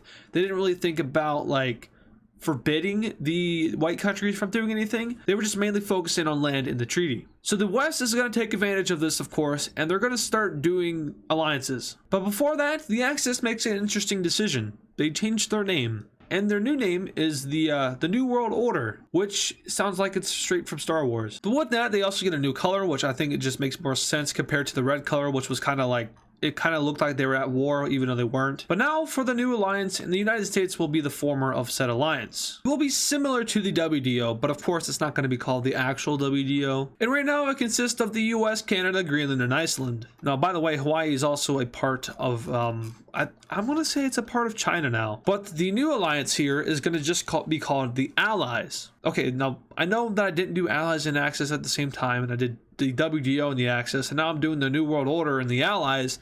I could have switched them around, but if you didn't know, this series isn't scripted. I just kind of go along, and when I see something that I want to change, I just change it, and that's kind of how this whole series has gone. So yeah, there's no script in this. It's just literally, I don't even know what I'm going to do next. Actually, I do, because I kind of planned it out a little bit, but not, I don't like write a script or anything. But the next country to join in on this alliance is the UK, and following this is the Iberian Union, as well as Morocco. Now, the Iberian Union didn't actually get broken up in the peace treaty, and that was just one of the things that the Axis didn't really see as necessary. Portugal and Spain provide no threat to the Axis and its security, whereas the EU, like a combination of France and Germany, kind of did. So they don't do anything, and this is our new allies. So this is going to be the opposer to the New World Order, and it's weak as hell right now, and it isn't going to do anything. But hey, something interesting is going on in the New World Order, and it's kind of expected, but it's starting to lose members. Some of the countries that joined the New World Order just joined it to be safe. They didn't join it because they wanted to, but just like, you know, we don't want to get invaded, so how about you don't? One such country includes Cyprus, who, if you remember in the last video, just joined to not get invaded because it just made geographical sense not to. And now another country leaving is actually going to be a pretty big one, and that one being Indonesia. So some pieces of the New World Order are falling apart, but the strong countries are remaining. It's just some of the weaker ones leaving. So next up leaving is actually going to be Tanzania, as well as Victoria, which I'm just going to call it Victoria because it's around Lake Victoria, and finally Nigeria. So of course these countries aren't going to be completely neutral. They're going to be leaning towards the New World Order, but they're just not a part of the alliance, which is mostly a military alliance, but also does have some economical factors to it. But now some pretty interesting events are going to take place in Europe, and they're not war related. They're actually political related. An election in Germany leads to a kind of an interesting person getting elected. This person has views of hatred towards the New World Order, but also views of hatred toward the Allies. And not necessarily the new Ally Pact, more so the old WDO governments and such. And they just kind of feel like they were just left to rot in the war. And this is a very nationalistic person, and he's not the only one that actually gets elected that's nationalistic. There's also nationalists being elected all around the world. Another specific one being in Italy, and as well as one in Serbia. And things start to ramp up in these three countries with new economical reforms, military reforms, and all sorts of stuff that's going to aid the country in growth. But it is probably going to come at a cost, and that is the cost of the people. They're going to be working a lot and kind of like maybe being overworked, but it's for the better future of the country. And in a few episodes, we'll see what they do. Or maybe in this episode. I don't know. Do you want to see it in this one or the next one? All right, but right now, the Allies. Let's talk about their alliance a little bit. So it is an economical alliance. These guys are in a pact together. They're trading together. And honestly, they actually control all of the Northern Atlantic. And that is an advantage that they do technically have. But also, the Allies are a military alliance, which is mostly just like NATO, which was before the WDO. And those guys were just military alliances, but the Ally Pact is economical and military. Now they're going to try to get members to join because obviously if a war were to break out, they'd get absolutely crushed by the brown team, but nobody wants to join because they just want to be neutral. Europe wants to rebuild. They want to kind of please the New World Order. They want to they don't want to be hostile with them. They just want to chill. And that's how it is for a majority of these countries colored in white. And now we have a pretty big union taking place in Southern Africa. Now, as you can see here, Angola and South Africa are two of the largest countries in Africa behind Sudan and maybe Ethiopia. I don't really know how this current mileage would kind of play out there. But yeah, they're really big and they're also like really similar. And the benefits of uniting are just too obvious. So that's exactly what they do, as South Africa and Angola unite together to form South Africa, which is not the same government as what we saw here before, and that will form probably one of the larger countries in the world. But of course, the Russian Empire is the largest. But over the coming weeks, African unionism is starting to become a very popular idea. A lot of these African countries are looking at themselves. Of course, Africa is industrialized at this point, but still, they're all technically kind of similar. Just like in the modern day where an African union is like a theoretical but also plausible union, it is also such as here, and it's even more plausible. We eventually see another country join in on the South African Union, and that is the Congo, which was kind of, I mean, they were, they weren't really, the access really wasn't nice to them. But with that, that's going to inspire the rest of the North to do something, and do something is exactly what they do. We have Egypt and Libya united together to form the Northern Arabic Republic. Chad is quick to join that, as well as Sudan. And now Africa is looking a lot more unionized and also a lot more powerful. But there is a problem. Like, obviously, these two guys could unite together to form just like basically Africa. But the problem with that is that there's too many like differing variables. There's religion, culture,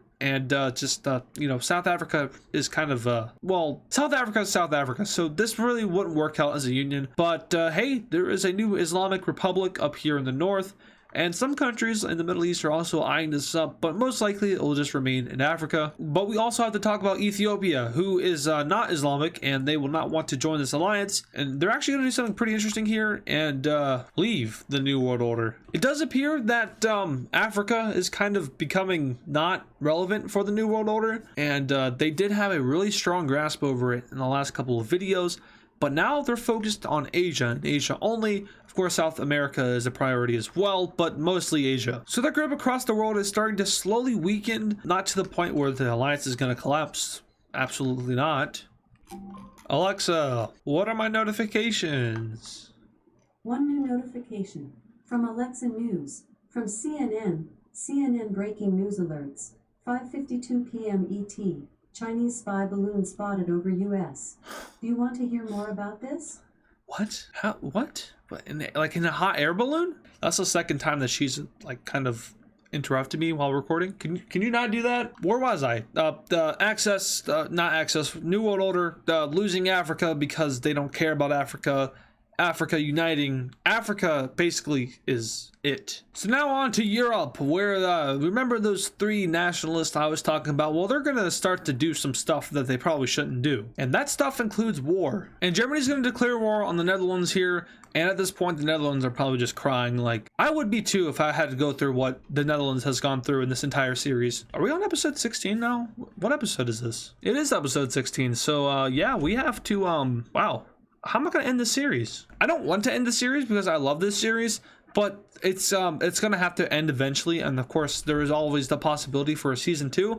That's dependent on you though. Like this is my most successful series ever. So if there is a season 2, then it's going to be more dependent on like what I should do for it instead of like how the previous season did, because we already know it's done great. Also, regarding my last video, which was the US state independent video, I completely dissed it. I kind of knew it was an iffy video, and I kind of said that no one's gonna watch it, but you guys proved me wrong, and I just want to say sorry for that because I definitely dissed it. So I do apologize for that. But if you don't know what I'm talking about, don't worry about it. But yeah, Germans invading the swamp Germans, is that what they call them? The Netherlands, it just isn't. It's not. It can't, it won't, and it will not. It's just not. Nope, no, goodbye. I mean, at this point, it's like 200 years in the future, so the Netherlands will look more so like this. But since I don't care, we're not going to do that. Who knows, actually? Maybe the Netherlands look a little bit more like this. Like, maybe they beat back the ocean, like, really bad. Okay, but the Germans completely annexed the Netherlands, and Europe is having PTSD right now, especially France and Poland, who are like, you know what? This isn't good. So they're going to start to kind of like chat back and forth. They're going to send some spies into Germany, and they're going to try to figure out like if Germany has any other plans, because they don't want to go through that again. Italy now, they also are doing some military stuff, and they're actually just going to do that, and it's going to look weird, but just give it some time, Croatia. Just give it some time. If you're Croatian, I do apologize, but you already know what's going to happen next. Not this video, next video. I'll give you a video to like think about it and cry and cope. It's okay. But yeah, Italy expands to Slovenia via an ultimatum, and now Serbia, who's kind of mad because of this abomination between Albania, Kosovo, and North Macedonia, which once again didn't get broken up by the Axis because they didn't think it was a threat. And when I say Axis, I'm talking about it in past tense, not present tense, which present tense is the New World Order, past tense is the Axis. Serbia is not liking this. They more so are not liking this region. They also don't like this region either. I don't know if they have an opinion on this region, but they want to get back at it. Right now, of course, they could take them on, but I don't know how the Balkans would react to that. So instead, they're going to go after one of their old allies, Montenegro, who has kind of really parted ways from Serbia in the past couple years. When I say couple, I mean like 50. So the Serbians start their invasion into Montenegro, and the world doesn't react because the world does not care. This is kind of irrelevant when you zoom out because, you know, the New World Order is focused on itself.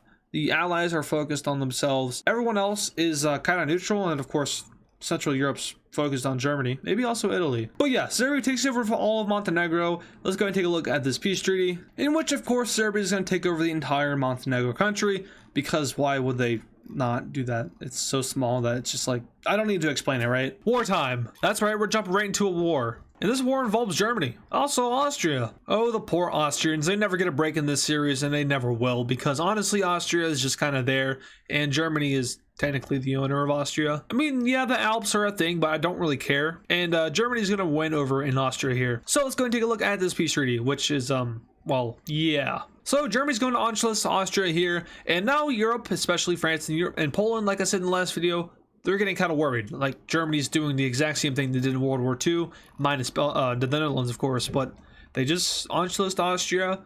They might be going after Czechia later in the video, and yeah, from there, we all know what happens next. Poor Poland. Well, technically, some stuff happens down here, but most importantly, Poland. So what are they going to do to respond to this? Well, they're going to do something called joining an alliance. That alliance, of course, is going to be the Allies. So now with France and Poland safely in the Allies, Germany's going to be like, basically they're just going to say, bruh, like, come on, you just foiled the plans here. But now we have a major world event taking place, and it involves our new friend, the New World Order. Now, this is a very large alliance, and it almost acts like a country in terms of military and economy. You have free will to walk across the border into China if you're in Russia, and vice versa. There are no border restrictions along the New World Order borders. Okay, but what am I getting at here? Basically, it acts like a one big country, and that's not good. Why is that not good? Because big countries never ever stay together. The Mongol Empire shattered like a freaking window. The British Empire, well, I mean, Britain kind of shot itself in the foot there, but they also did some terrible things. And what's the Romans? The Romans, well, the Romans, they, yeah, they're the Romans. In case you didn't know, of course. Okay, so something's gonna happen here, and it's going to tear apart the New World Order. It's gonna be a civil war, of course. That's right. You thought you could escape the Civil War in this series, but no, it's back. And it's actually, that's a really big civil war. Oh boy. Okay, so why is someone on someone's side and why is someone not on? Okay, I don't even know what I'm saying. Okay, why is there a civil war? Basically, okay, so Russia and China got into a fight about something. They're fighting over who is in charge of the alliance, and Russia's saying that it's Russia, China's saying that it's China. India's like, what? And wait, what about us? Because we're supposed to be special, and Brazil's like, what about us? So everyone's having a big old fallout, and you can kind of see here that the countries that were already kind of apart with Russia in the beginning of the Axis/New World Order have stuck with Russia. So that includes Iran, that includes Egypt, or whatever the Arab thing. I don't even know. Technically India, who was with Russia before the whole series, basically, and Venezuela. So there are two countries here, or three countries here, that aren't colored in, and that is going to be the Southeast Asian Union. That is also going to be the Central American Union, and finally, of course, Nigeria. So why haven't they joined in on this civil war? Well, simple, because they don't want to get involved, so they just opt to leave the alliance, and they're going to start to take a more democratic path here, just to kind of, you know, do better. I mean, it makes sense why, I'm actually just going to call it Siam. So it makes sense why Siam, Nigeria, why they would want to do it. But for Central America, there might be some, well, money influence going into it. But hey, it's time for war. Let's do it. All right, for Pakistan, they might think that they're all that, but they really aren't. And Indian troops simply crossed the border and start to, well, dominate. Same thing for the Iranians and the Russians into Afghanistan.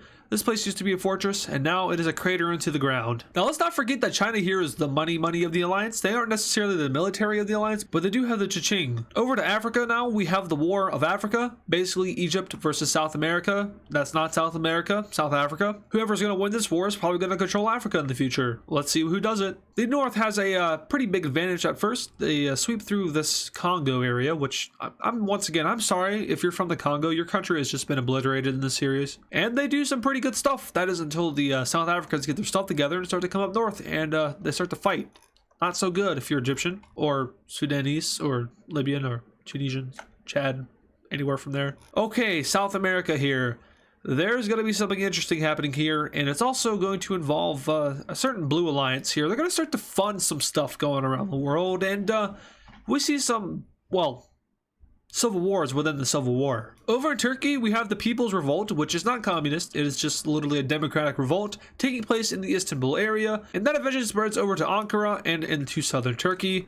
Now at this point, the major parts of Turkey are gone, and the Turkish government simply surrenders over to the rebellions, who are now fighting up against, well, everybody. Everybody doesn't really seem to take Turkey too seriously. I mean, there is a little bit of rebuttal here as the team pushes back at the Turks, but eventually they're too focused on trying to kill each other, so, yeah. South America, Venezuela, not doing so hot, and by that, I mean, they collapsed. They couldn't even, like, get an army together because they were so shooken up by the previous treaty and the previous war and all the horrible things that have happened with Venezuela in real life and in this series.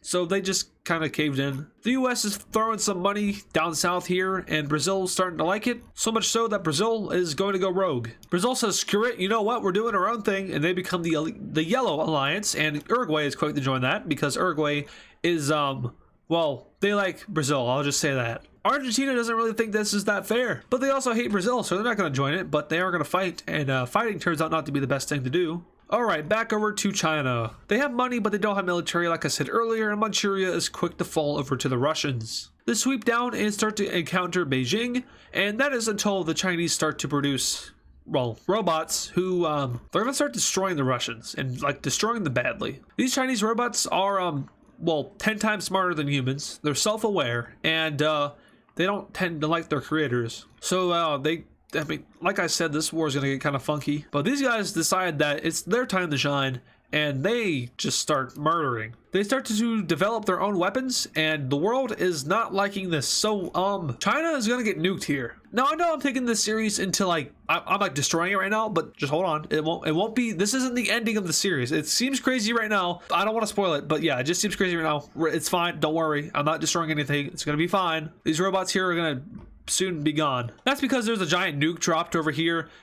Nobody, well, I mean, everybody knows who did it. It was Russia, but I mean, they're not going to really be opposed to this because, I mean, it's robots. I'm just going to start calling them AI because robot seems kind of more fictional than, like, saying AI. But the AI is going to go over down towards Tibet and enter into the country, eventually taking the whole thing over, not India. Eventually, we see Tibet kind of yoink out of this war, except their government's a little bit more, well, oily. So now with China being nuked, they obviously don't exist. They were nuked where it hurts, which is the capital area, and of course that radiation most likely seeped down the Chinese coast. So the Russians sweep in, even though they're probably dying by doing this, going into the radiated areas. China surrenders, and from here, well, basically the red team has won the civil war. But there are still a lot of things going on. One such thing is South Africa pushing back the red team in Africa, and even entering into the, well, North African country. People start to wonder where they're getting all this strength from, and the US and allies are just kind of winking at Russia here, saying that, you know what, you did bad things to us, but you weren't very smart about it. If you remember in the last video, or the video before last, I specifically said that the Axis focused on getting land. They didn't focus on taking away money. They didn't focus on breaking up, well, I mean, they did break up the alliance, but they didn't focus on, like, preventing them from rebuilding and, well, spending their money. And spending their money is exactly what they're doing right now. They have funded stuff in both Brazil and South Africa. Of course, they're still hostile with each other, but they have a mutual agreement saying that, you know what, this whole New World Order thing, none of us like it, it's not going to work. There's too many different ideals. So how about you work for us, and in return, we will negotiate with you later on after you've gone ahead and rebelled against the New World Order. That's right, the WDO has struck back, except it's not the WDO, it's the Allies. More specifically, the US, the UK, and Spain. Down in Argentina, we have the capturing of their capital and eventually the surrender of Argentina. We have the Turkish rebels declaring their independence, which is, well, at this point, Russia doesn't really care because it's just Turkey. They're going to go ahead and try to campaign into Arabia and over towards Egypt. But this again is going to be stopped as these countries are going to go ahead and surrender. As for South Africa, they meet with Russia and say, hey, you know what? How about we negotiate? Russia's like, okay, let's do it. So since South Africa is the only blue team member left, they're going to negotiate with the red team. And let's go and take a look at this pretty massive peace treaty here. All right, let's go ahead and break down this one continent at a time. So over here in South America, we actually didn't have too much change going on here because the WDO had a lot of influence on this part of the peace treaty. More specifically, they basically guaranteed that Venezuela would be its own independent free country that may or may not have a pro-US government. But hey, they also forced the release of Chile from Argentina, and they made a deal with Brazil. Remember how I said they were going to have to negotiate? So basically, I have a normal world map here, and Paraguay, which was kind of like split between Argentina and Brazil, was given fully to Brazil. So any Argentina claims over Paraguay was given to Brazil. And Brazil pretty much dominates this continent now. But now over to Africa, where we have a similar situation with domination. And that's going to be South Africa here, who took over a large part of this part of Africa, which is like Kenya / South Sudan, this area here. They beat back the North African Republic, which is its new name because I keep forgetting what I called it. I think I called it like Islamic Empire or something. I don't remember. I don't care either. But they are dominant, and part of their treaty with the WDO was basically just like saying, hey, if you don't join back with Russia, we'll be cool and we could trade and stuff. And they were like, you know what, that's cool. We like your goods, you like our goods, let's do it. Now on to where it's kind of scary. We have Russia, India, and Iran like all getting a crap ton of land. India gets Pakistan, ironically enough. We have Russia, they get land from Afghanistan, and they get land from China, and, well, a lot of China. That includes Manchuria and Xinjiang. China is crippled, of course. Tibet is left alone since it's the robotic government. No one wants to piss off the robots. Turkey got its freedom, surprisingly enough. Iran took a big old bite out of this country, and Arabia has been reduced back. So looking at this new World Order alliance map, they've lost a lot. And a lot. I mean, if you look at it before and after, you're going to notice that they lost Brazil, they lost South Africa, and they lost China. 3 of their biggest factors. This is going to weaken the New World Order, and it's going to kind of make some countries like Argentina want to leave. Now the New World Order is basically just the new Asian order with Egypt as well, and they're just going to span across Asia for now. They have complete dominance of this continent. No one's going to be able to overtop them. China is, well, they're trying to figure out what to do with their life right now. Turkey ends up joining the Allies, as well as Venezuela. Germany annexed Austria and the Netherlands, and now they're going to go after Czechia. Poor Czechia never gets a break. Germany takes over the Sudetenland areas, and from there, Czechia is like, you know what, let's peace out. You can take the Sudetenland, and this time, Germany's like, no, we want more. They push into Prague, take over that area, and finally, we have the complete capturing of Czechia. In this treaty here, we see that Germany annexes all of Czechia and is taking over a large portion of Central Europe. Now, Italy and Serbia want some. They're actually going to tag team together, forming a new alliance, and this alliance is going to be going after Bosnia and Herzegovina, as well as Croatia. Balkan countries and people from the Balkans, I apologize once again. But yeah, Italians in from the north and Serbs in from the east. It is not a good time to be from the Balkans, or basically anywhere that borders any of these alliances. Peace was never an option. Bosnia and Herzegovina falls, and we have complete domination by Italy and Serbia. In this peace treaty here, we can see that Italy and Serbia completely split the Northern Balkan area, which included Croatia and Bosnia, and now they border each other. This is going to lead to the formation of a new alliance, also known as the Yellow Team, or also known as the European Order, the EO, if you will. This is going to grab the attention of a few countries around it, specifically Germany, who was maybe already a part of it, and they go ahead and, of course, join the Yellow Team. Now Europe is as divided as it's ever been in decades, maybe even centuries. I don't think there's been 3 teams in Europe for like maybe since the beginning of the series, so now it's becoming very colorful. We have the mustard team going over to Hungary and demanding a partition, and Hungary is going to be forced to accept it. But little do they know, someone else also has a hand at it. That hand, of course, is going to be Romania, because why not? Romania joins in on the mustard team, and now Hungary is going to get destroyed. Looking at this partition here, Hungary is quite literally partitioned.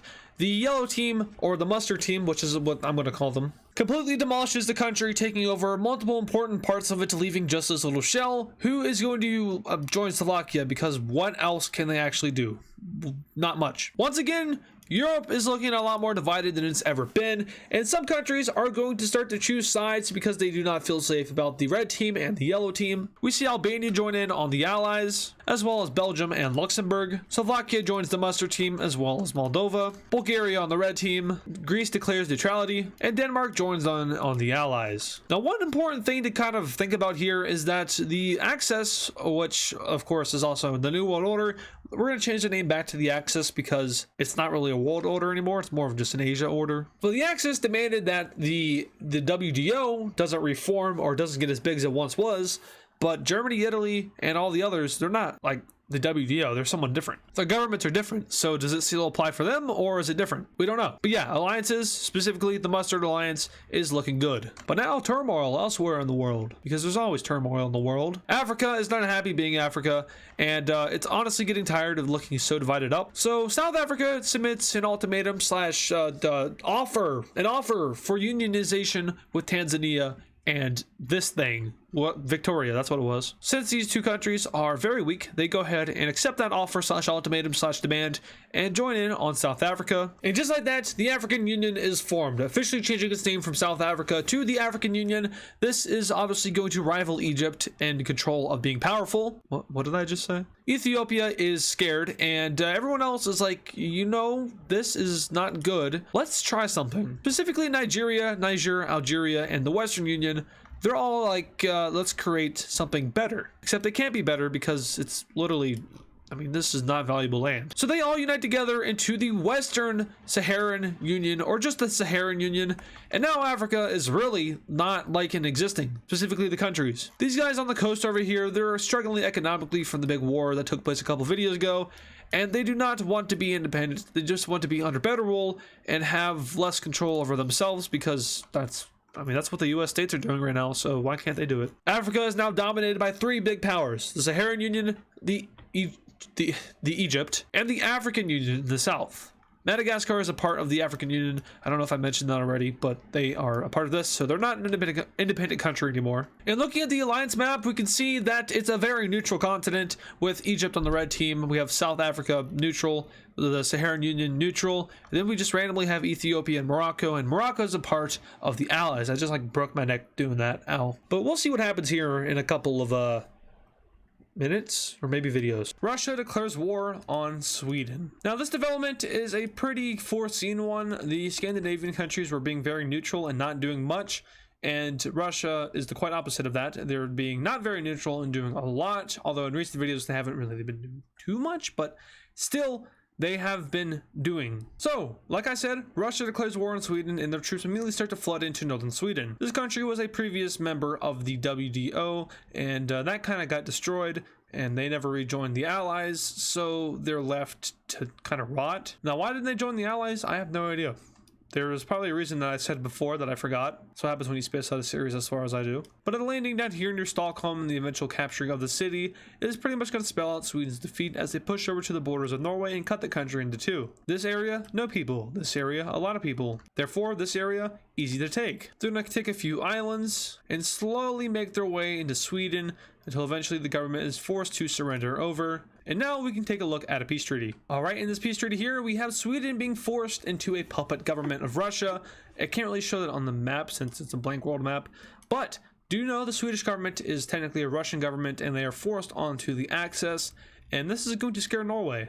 Rightfully so. I would be scared too. So now with a lot of pressure on them, they're going to go ahead and make the pretty smart decision of joining an alliance. Said alliance is going to be the Allies, of course. And do remember the WDO was limited from reforming, aka the Allies. The treaty is kind of weird because it was a weird treaty. I can't really describe it well. But the Allies are not allowed to necessarily reform the WDO and expand as much as they were in Europe specifically. They haven't necessarily done that, but they do reach from Spain to Turkey and up north to Norway. So Russia could technically say that's a violation, but they're not going to, because I say they're not going to. Also, we got the windows open today. It is springtime, and I'm probably going to shoot myself in the foot by opening my windows because of my allergies. But hey, that window, if you didn't know it's a window, it is a window, is open. Also, concerning the 100K specials, I don't know. Anyway, back to the video. Ireland is joining the Allies due to just feeling lonely, being neutral. Speaking of neutral, Switzerland has not changed at all this entire series. Now, I'm just now realizing something. Did I release the Caribbean? I don't think I did, but I don't remember if I made them release the Caribbean. So we're gonna say they're still American. And if they're not American, they join the Allies. Solutions. All right, sides are shaping up, and China just did something funny. Except remember, it's not necessarily China. These are technically robots. Remember, the Tibetan robots expanded into China and took over their government. And now Robo-China is going to attack the remainder of Siam. They invade down into the country and go through the jungles of Vietnam, as well as Cambodia and Laos. Slowly but surely, but do remember these are robotic things, so they kind of don't care. Don't care in the sense that like the jungles won't slow them down. They're AI. They move through the tail of Thailand, and eventually their entire country is captured, which is going to lead to their annexation. All right, so China is now spreading down to Southeast Asia, and they have gotten themselves Siam. So now where do they go? If they wanted to keep going, they could just kind of go down to Indonesia.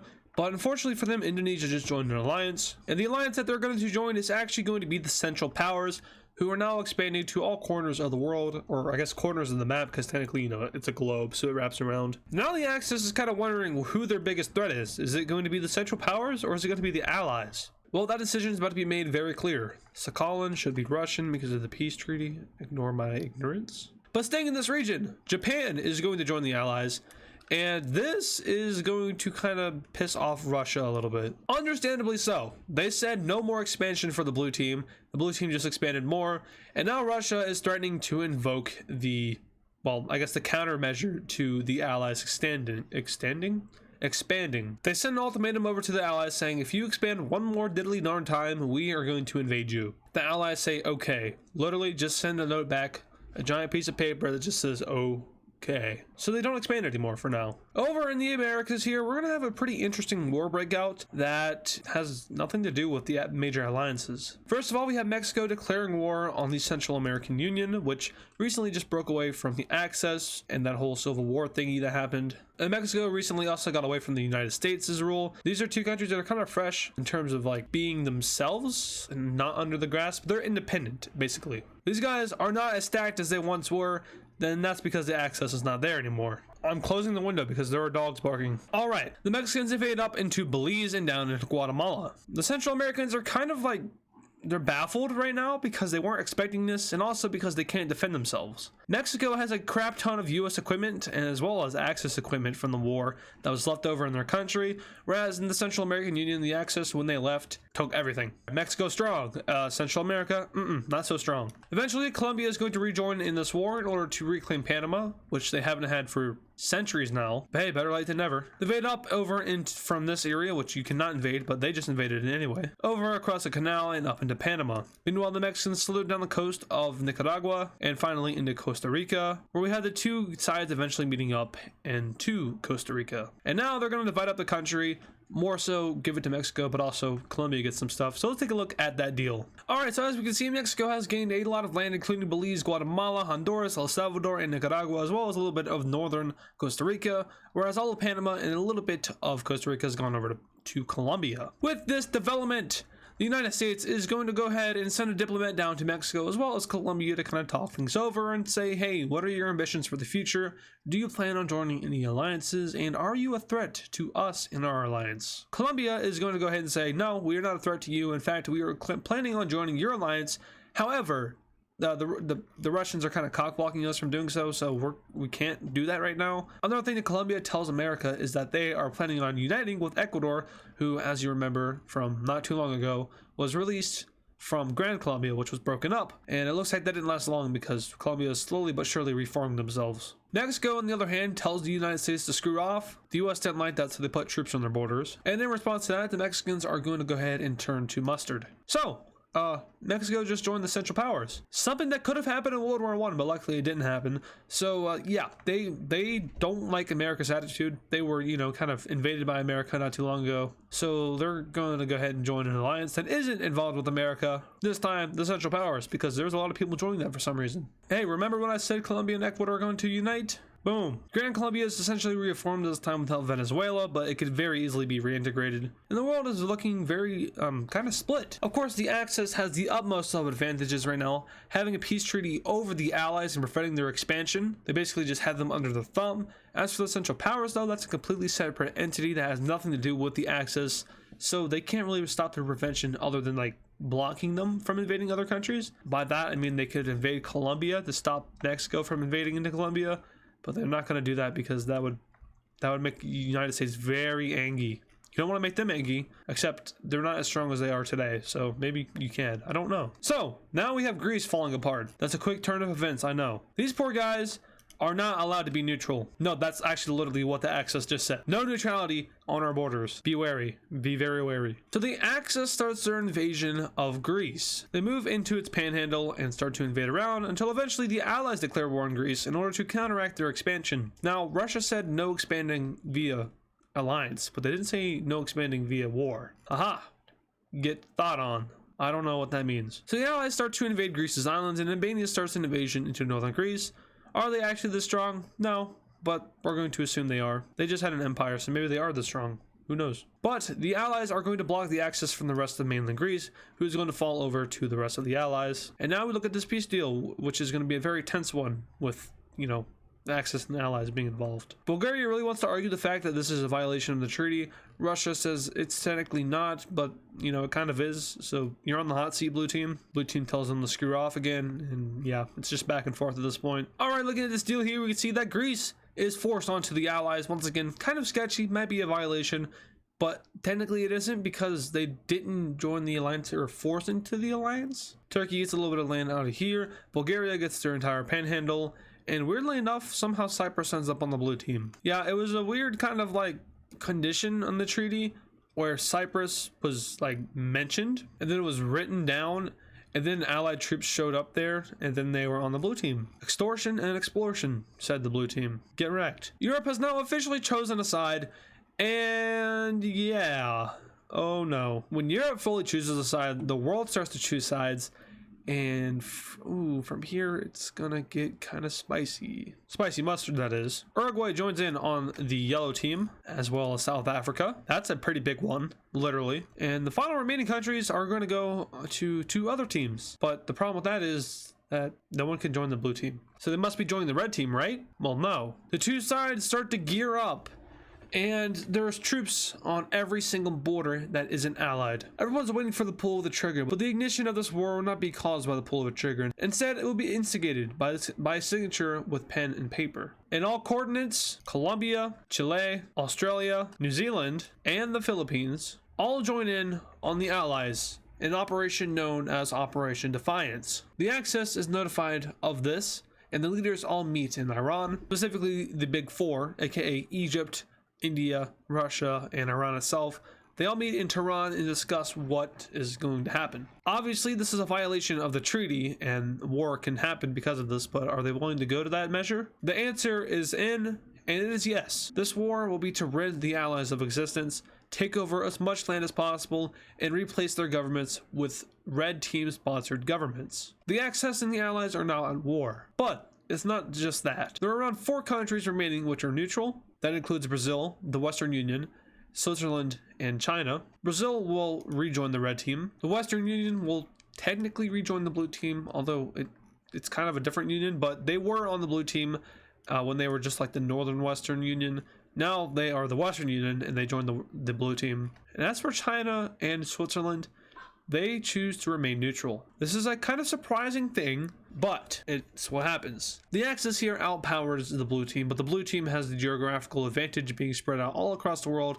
And when it does come to fighting on different fronts, Australia is a good distraction, the Philippines is a good distraction, Japan is a good distraction, whereas they can focus their manpower over here in Northern Africa and Europe. Wiping out Alaska and Brazil will be a priority for the blue team, but the red team, they could just send all their manpower into Europe and wipe out the blue team as soon as possible. But a new headline just struck the news, and someone just unveiled Operation Domination. Who revealed that? Why, Germany, of course. The yellow team declares war on both the Axis and the Allies at the same time, in hopes of wiping both alliances off the map at the same time while they're fighting each other in order to get domination over the world. That's right. We now have a three-way war. A war between the Allies, the Axis, and the Central Powers, which is going to shake the world and maybe even lead to its destruction. All right, we have Axis troops making the first move here into Turkey. Now, Turkey has been through a lot in recent episodes, more so the later half of the series, but they have been invaded, they have been broken apart, reunited, all of that, and they are not as strong as they once were. So, the Axis is a pretty easy time pushing into them from Russia, Iran, and this, but also from Bulgaria, who is kind of a lone star over here in Europe, surrounded by the Central Powers, and then Albania, or no, not Albania, wait a minute. No, this is Albania, I forgot about that. But yeah, Albania to their west. So they're gonna have to do what they can do to survive. I doubt that they're gonna last very long on this front, but you never know. Elsewhere, we see the Axis invade into Norway, as well into Poland. Now, this scenario will be kind of a turn-based kind of thing. So right now, I just did the red team, next I'll do the blue team, then yellow team, and the red team, blue team, yellow team, so on and so forth. Just because this is a three-way war, it's gonna be kind of hard to just jump all over the place. As I said, blue team's turn. The United States is quick to invade into Mexico here. Yeah, Mexico joined the Central Powers in the previous video, and honestly, they probably would have been better just not joining the alliance or maybe joining the Allies. But since they were under United States rule forever, they kind of have a grudge against them. But here, yeah, I mean, Mexico was kind of torn apart when the whole WDO collapsed and the United States was invaded.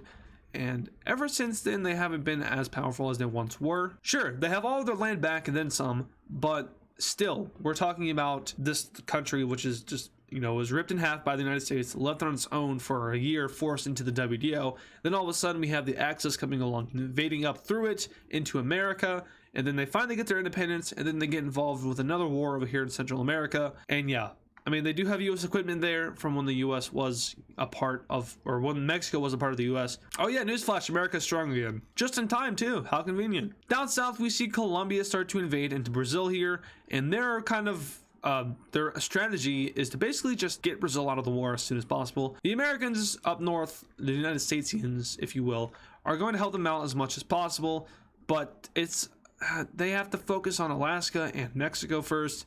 So they're going to be kind of on their own here. They're going to also have to rely on Argentina and Uruguay to go after both Brazil and Chile, unfortunately. But with that distraction in the south, maybe Colombia and Venezuela will be able to hold out. All right, now over to Europe with the blue team. They're going to start to invade into Germany. Not much else. In Africa, we see the blue team start to invade into Tunisia, and Australia makes a landing in Papua New Guinea. Their invasion of this island goes pretty swiftly, as Indonesian troops were not ready for this, surprisingly enough, and now they start their island hopping campaigns. Alright, now it's the yellow team's turn. First off, we have Uruguay and Argentina invading up into South Brazil, as well as over into not Argentina, that's Chile.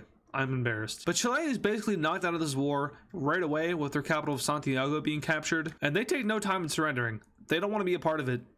As much as they are a strong member of the Allies, you know, as soon as you lose your capital in this kind of scenario down here in South America, it's probably best just to surrender. Now hopping over to Africa, they are going to do all sorts of things over here. It's a big war. The South Africans invade both countries at the same time with the help of Ethiopia. Indonesia does nothing but go on defense. And over here in Europe, we have Romania and Serbia invading.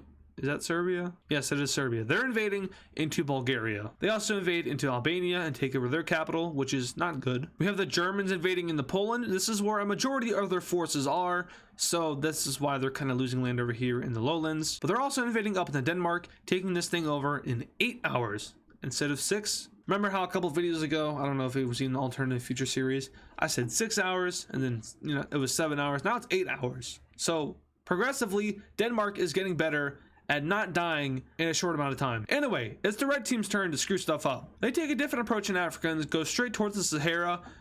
There's like nobody here. I say this every time I mention the Sahara, but it's just a wasteland. There's no point in invading it. The only reason the red team is doing it is just to make it look like they're doing stuff on the map, even though they really aren't. All they're doing is walking through the desert. Back over here in Europe, we have them taking over the northern part of Norway.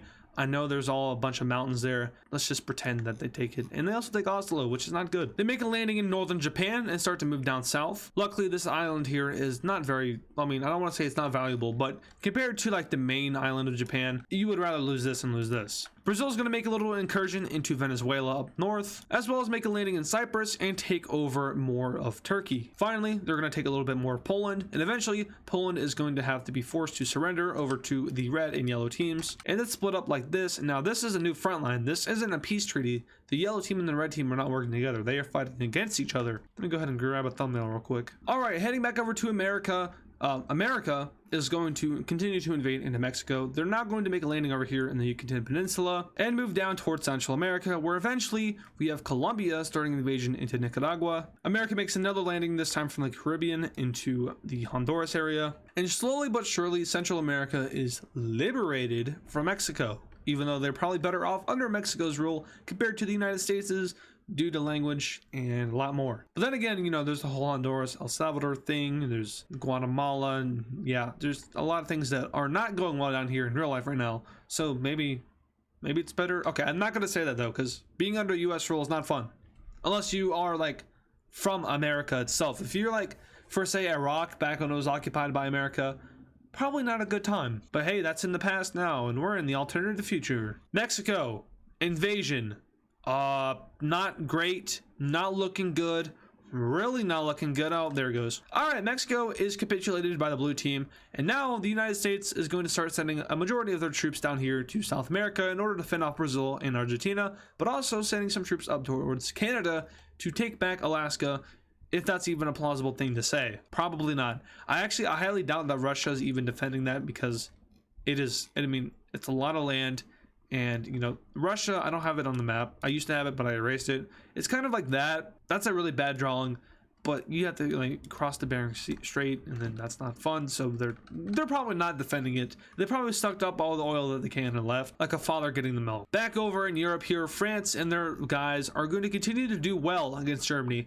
For now, they invade even more of the Netherlands and finally enter into Germany itself. They also enter into Italy from the mountains, but little do they know that Germany is about right here, and they're about to go about right here, maybe. In Africa, we have the blue team continuing to invade across northern Africa, targeting major cities along the Mediterranean coast. They are not the slightest bit worried about this, because this is irrelevant. Over in Indonesia, Australia continues to do island hopping as they take more and more of Indonesia's islands. And if we're talking about Australia right now, they're probably like really strong in this timeline. I've probably already said this before. It's been a long 20 episodes, but Australia in this timeline is probably like one of the strongest countries just because of their location.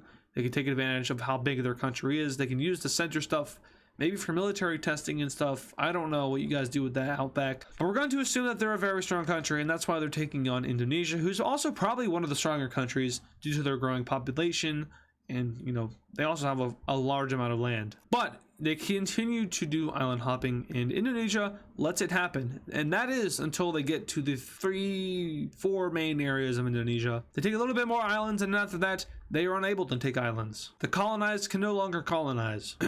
Heading back to Europe now, we have the Germans doing something crazy, except it's not crazy because I already said it was going to happen. They push back the blue team, specifically France, and they do so with relatively a lot of ease. They finally meet back with the original border, and from here they enter into the Belgium. That's right, the Belgium. They head into northern France, and now France is starting to freak out because this is about to happen to them for like the 3rd or 4th time in history. The Central Powers managed to capitulate all of Albania/Greece, and the red team picks all of Turkey and a lot of Greece's islands. So now their military presence in the Mediterranean Sea is pretty substantial. The South Africans continue to mainly target the Egyptians because they have a grudge against them.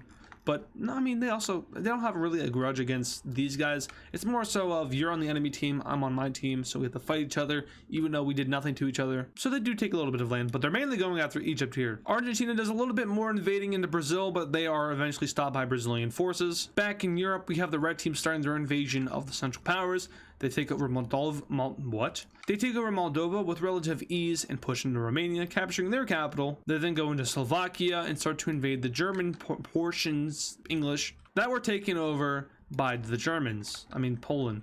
God, what am I saying right now? I don't speak my own language very well. I don't know why this is not letting me color it in right. Let me try doing that actually. Yeah, there we go. So the Russians and the red team are pushing into Europe. They also start to take back parts of Bulgaria, and the Balkan area of the yellow team is looking very not good. Back in Africa, we have the Egyptians pushing back the South Africans, and I mean, this is kind of a back and forth thing right here. This is a large amount of land.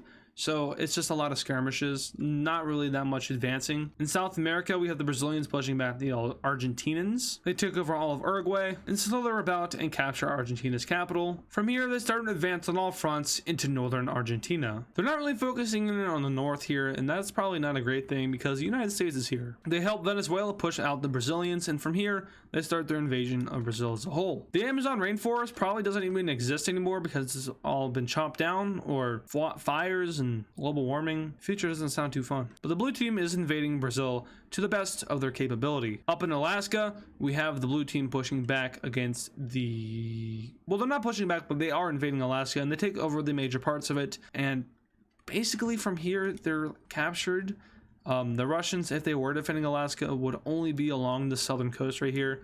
And they weren't there. So basically, Alaska is now re-Americanized. I mean, technically, it was Canadian, but before that, it was American. So they're re-North Americaned. Something like that, I don't know. Now we have the blue team making a landing in from the Philippines into northern Indonesia. Now, this was kind of a surprise invasion, and it goes pretty well at first, but eventually it stalemates out. And slowly but surely, the blue team is starting to kind of lose power around the world. As for the yellow team, they continue to push into France. They've already got the fries, now they need the French to make the French fries. Funny joke. They capture Paris, and France does not surrender. You thought, got you real good there. But they do their best to hold off the Germans. The UK is of course sending troops down, and they actually managed to stalemate them.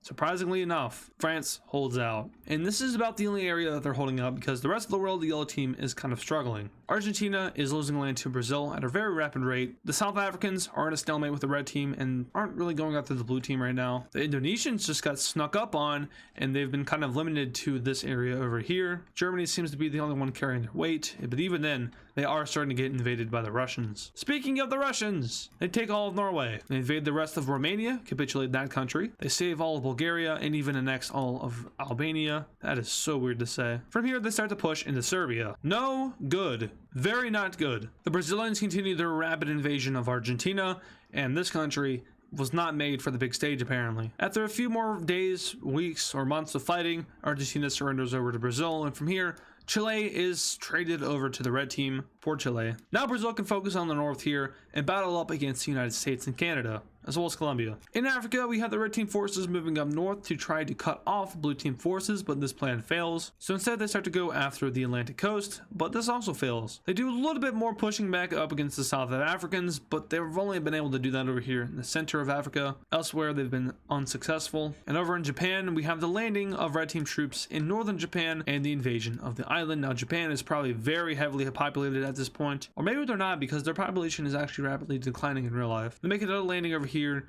where the big nuclear bombs were dropped, and the red team is starting to creep up into Japan. Slowly though, very slowly. Back over in Europe, holy crap, France is pushing back Germany. This is insane. Germany is having flashbacks to World War II when they were getting pancaked. Paris is liberated, and its victory, well, no, not yet. The blue team isn't actually doing that bad in the European front, which is surprising. In the African front, they managed to push back the red team in Africa, taking back a bunch of desert. Congratulations, you have sand now. They also pushed back the South Africans in the south, saying that, you know, we're kind of chill. They don't sign a peace treaty here, but they basically agree to like a, what's it called? Armistice? No. Yes, it is armistice. I am stupid. In Indonesia, the invasions of Indonesia are starting to kind of ramp back up again. They capture they capture Java and Jakarta, and with that, Indonesia essentially collapses, losing all of Borneo. I highly doubt that Indonesia would fall this quickly, even to Australia, but just for the sake of this video, let's go ahead and just speed that part up a little bit. So now the oceanic front is completely blue. Oceanic as in everything south of the Philippines, because this obviously is not going well. Back in Brazil, the Colombians and the Venezuelans and the Americans and the Canadians, the Americans, are doing great against Brazil. So much so that the Brazilians are kind of questioning why they kind of suck at war, especially against the blue team. and the North Americans. Maybe because all their forces are trying to put down all the Argentinian rebellions in the south. Maybe because the red team isn't supplying them. Who knows? The blue team and Brazil specifically are going to come to an agreement here, basically signing an armistice just like the Western Union and the South African Union did. This armistice also has some terms to it. This isn't an official peace treaty once again. So Chile is to be released by Brazil. All Brazilian forces are to leave Chile, and in exchange for that, the blue team will leave Brazilian lands. Now, I put emphasis on Brazilian there for a reason, because they only leave Brazilian lands. They don't recognize Peru and the Guyana area as Brazilian, and Brazil's okay with this right now because they're kind of struggling. But that armistice is signed between Brazil and then the Americans. And now the Americans are going to Europe, kind of like in World War II, but this time it's a little bit different because Germany is already crumbling. They will do something funny that is very similar to Blitzkrieg and try to take out Russia. Basically, they send all of their manpower, not all of it, but a majority of it, into Russia to try to take Moscow and somehow convince the red team to sign a peace treaty. This goes well for about a week. They definitely don't get to the extent of which they once were, but oh, very quickly does this backfire. The Russians are pummeling Germany. They take back all of that land plus Poland. And now they're up in Serbia and into Italy, all of Slovakia, and into southern parts of Germany. They even make a landing in Denmark and take over that entire country. The northern German coast is cut off by the Axis and by the Allies over here. Berlin is on the brink of being captured, and it's basically just Germany and Italy and South Africa and Ethiopia, they exist, versus the world. Germany, feels like they're backed into a corner here, and they start to threaten the Allies and the Axis, saying if you don't leave our country now, there's going to be catastrophic events. The Axis and the Allies, not knowing what kind of mess they're about to get into, deny this and continue to invade Germany. And as soon as the Allies cross over into Frankfurt, all hell is unleashed on both alliances. Nuclear bombs hit key cities such as Paris and London, Madrid and Lisbon, Barcelona, Dublin, Oslo, Copenhagen, Warsaw, Bucharest, Athens, Sofia, Kyiv, we have Riga, we have Tallinn. Is that what it's called? Yeah, I think it's Tallinn. Helsinki's hit, Stockholm, I think I already said Stockholm, they're hit again. I'm kind of missing some of the cities here. Lithuania's capital, Moscow, Sevastopol, Odessa, Istanbul, Ankara, Alexandria, Jerusalem, Tehran, Washington, D.C., New York City, Miami, the northern coast of Brazil. Morocco's kind of lit up a little bit. Same with some of the northern Mediterranean cities, Tunis, Libya's capital. And we can kind of see the range of Germany's nukes here. So it's centered kind of like this, if you can kind of make it out. Except they've been more predominantly hitting this side of the circle. The circle actually goes a little bit more over here. So now you can see the full circle. This is just the area which they've hit so far. This is what they've yet to hit. Speaking of, Islamabad, Delhi, major Indian cities. This is wiping out millions and millions of people. And the Axis and the Allies are going to respond. Berlin, Rome, the major cities in South Africa. Basically, they're just bombing every major city, or just, I don't know, any African cities, if I'm being quite honest with you. But everywhere is getting hit by everyone. And now the Allies and the Axis did an oopsie. They nuked each other. So Korea is lit up like a firework. Japan cannot get enough of that radiation. The Philippines, they are all lit up. So is Australia. And it's looking very bad for humanity. Not just the world, the countries, but actual humanity as a whole. What did New Zealand do to deserve this? Nothing, but they got it anyway. Now we have cities like Chicago getting hit. We have Los Angeles getting hit. San Francisco, Portland, Seattle, Houston. Nowhere is safe. Hey, Canada, I didn't forget about you. So, all your cities are hit. You don't have very many major cities, so that'll do for you. Algiers is hit, and finally the radiation is starting to kick in, and people are dying in like billions. I'm not sure of the population of the world at this point because there's been so much war happening. I'm gonna give it maybe 12 to 13 billion. I might be lowballing it there, but there's a lot of people dying. So of those 12 to 13 billion, I'd say around 6 billion has died so far just from the nukes. Remember, this is a futuristic scenario. This is like 200 to 300 years later. So these nukes are probably going to be like a lot more powerful than they are today. I'd also assume that the measures against them are also going to be pretty powerful in this timeline. But the numbers of nukes has probably greatly increased too due to World War III and World War IV. And was there a World War V? Probably. This is probably World War VI or VII. I don't know. Anyway, humanity is now dying. In the coming year, we have the yellow team being completely eliminated from existence, being split between the Allies and the Axis, and now it's just a war between the Allies and the Axis. In Africa, the Axis is quick to sweep out all of the Western Union in order to focus in on Europe, Australia, and the New World, which at this point is probably the Old World, and this is the older world. The Western Union is swept, and so is Morocco. Any chance that the blue team had in Europe is quickly not a chance. Japan finally falls, and so do the Philippines. And keep in mind, this is all with the nukes going off and all the radiation and stuff. So this is a very hard war to fight, but it is being fought. Brazil re-enters the war and violates the armistice, taking all of Chile, push the Americans back out of their country, and start to invade into Colombia and Venezuela. France is taken and surrenders, and so is Spain. The UK is left. We have Colombia and Venezuela being forced into surrender, and the Caribbean falling over to the red team. Mexico is now starting to be invaded by the red team, and at this point, it is do or die for the blue team. And unfortunately, the blue team is going to choose die. And what do I mean by that? Well, as you can tell, the blue team is going to lose this war. They are sick and tired of all the wars happening in the world. The world to them is infested by war. They can't win the wars, and when they do win the wars, it doesn't last. They can never defeat the enemy that is, at this point, Russia. The core of this whole series has always been the United States versus Russia. The United States has won some, Russia has won some.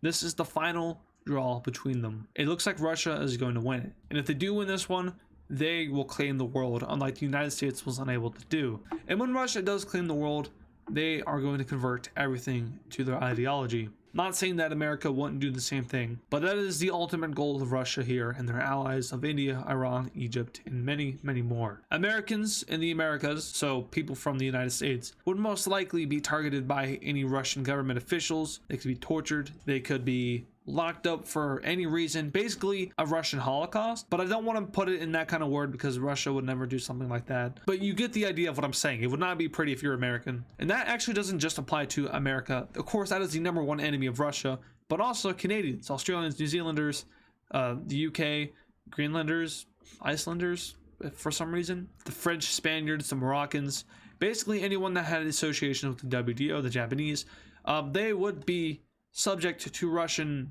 rule, and Russian rule against them would not be fun. So the United States is going to go ahead and pull together a meeting. By this time, the leaders of Australia and New Zealand have already fled their country to America, and the UK has done so as well. But they meet in Washington, D.C. They don't meet there because that's a radiation hole. Instead, they meet in Richmond, Virginia, and they decide to launch Operation Reset. Now, what is Operation Reset? Well, it's exactly what it sounds like.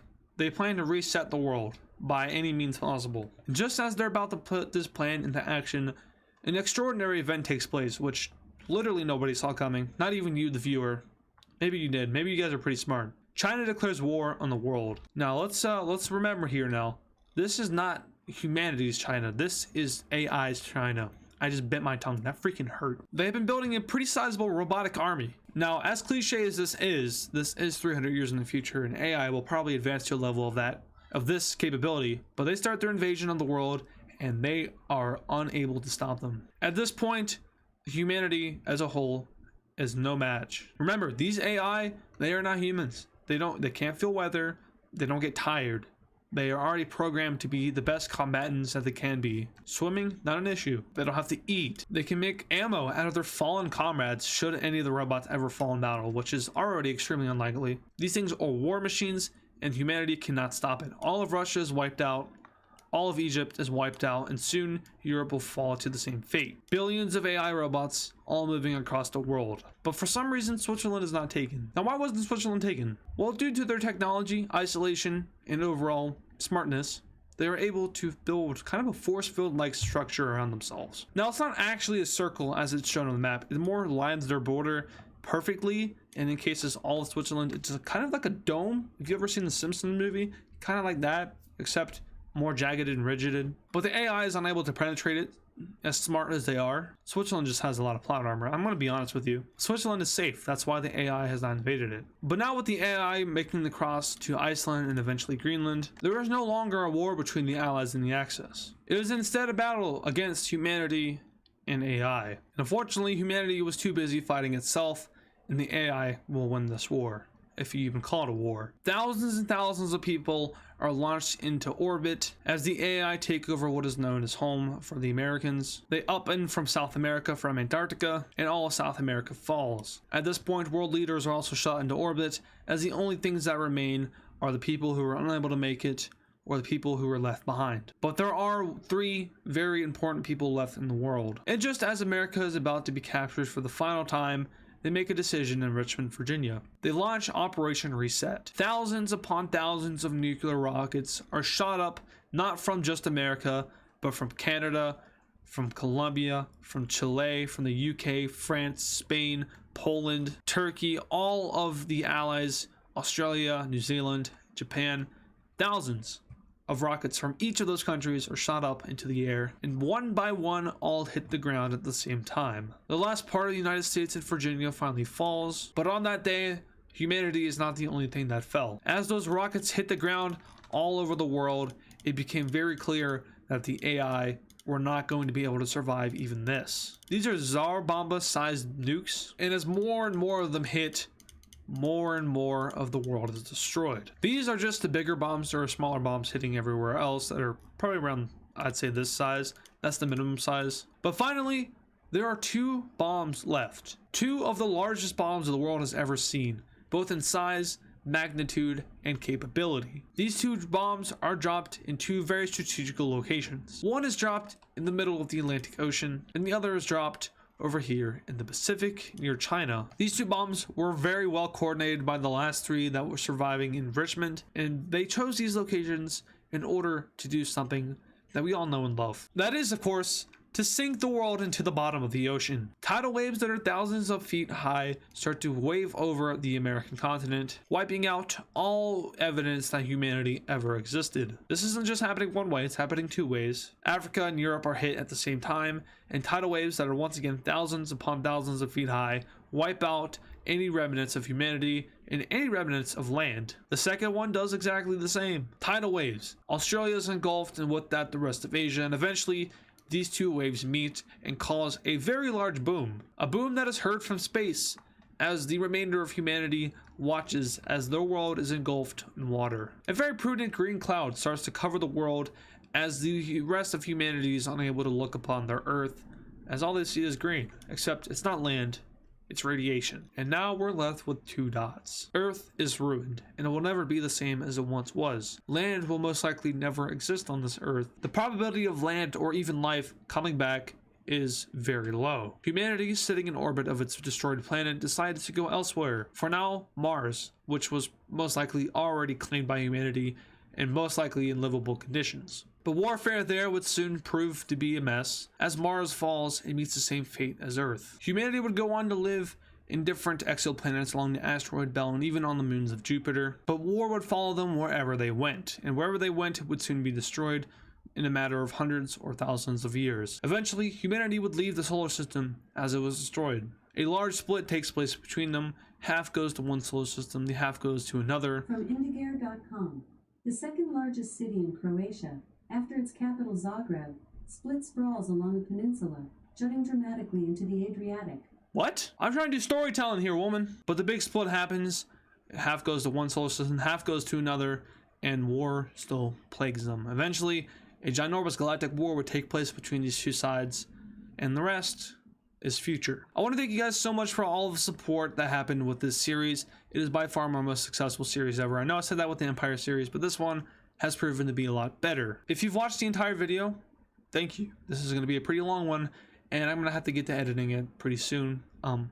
I really hate editing videos now, but I'll get over it just for this special occasion. But yeah, the support in the series has been amazing. Season 2, of course, will drop when I feel like it's necessary. There is going to be a season 2. I just don't know when it will come out. And yeah, so thank you guys for watching.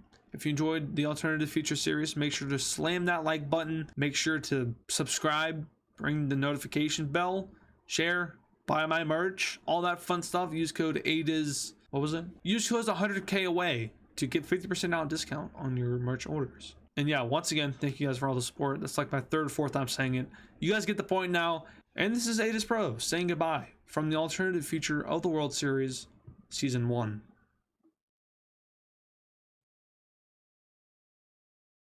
Die Maschine ist vollständig. Ist es stabil? Ich bin mir nicht sicher. Aber was bleibt noch? Was haben wir noch zu verlieren? Du hast recht. Lass es uns aktivieren.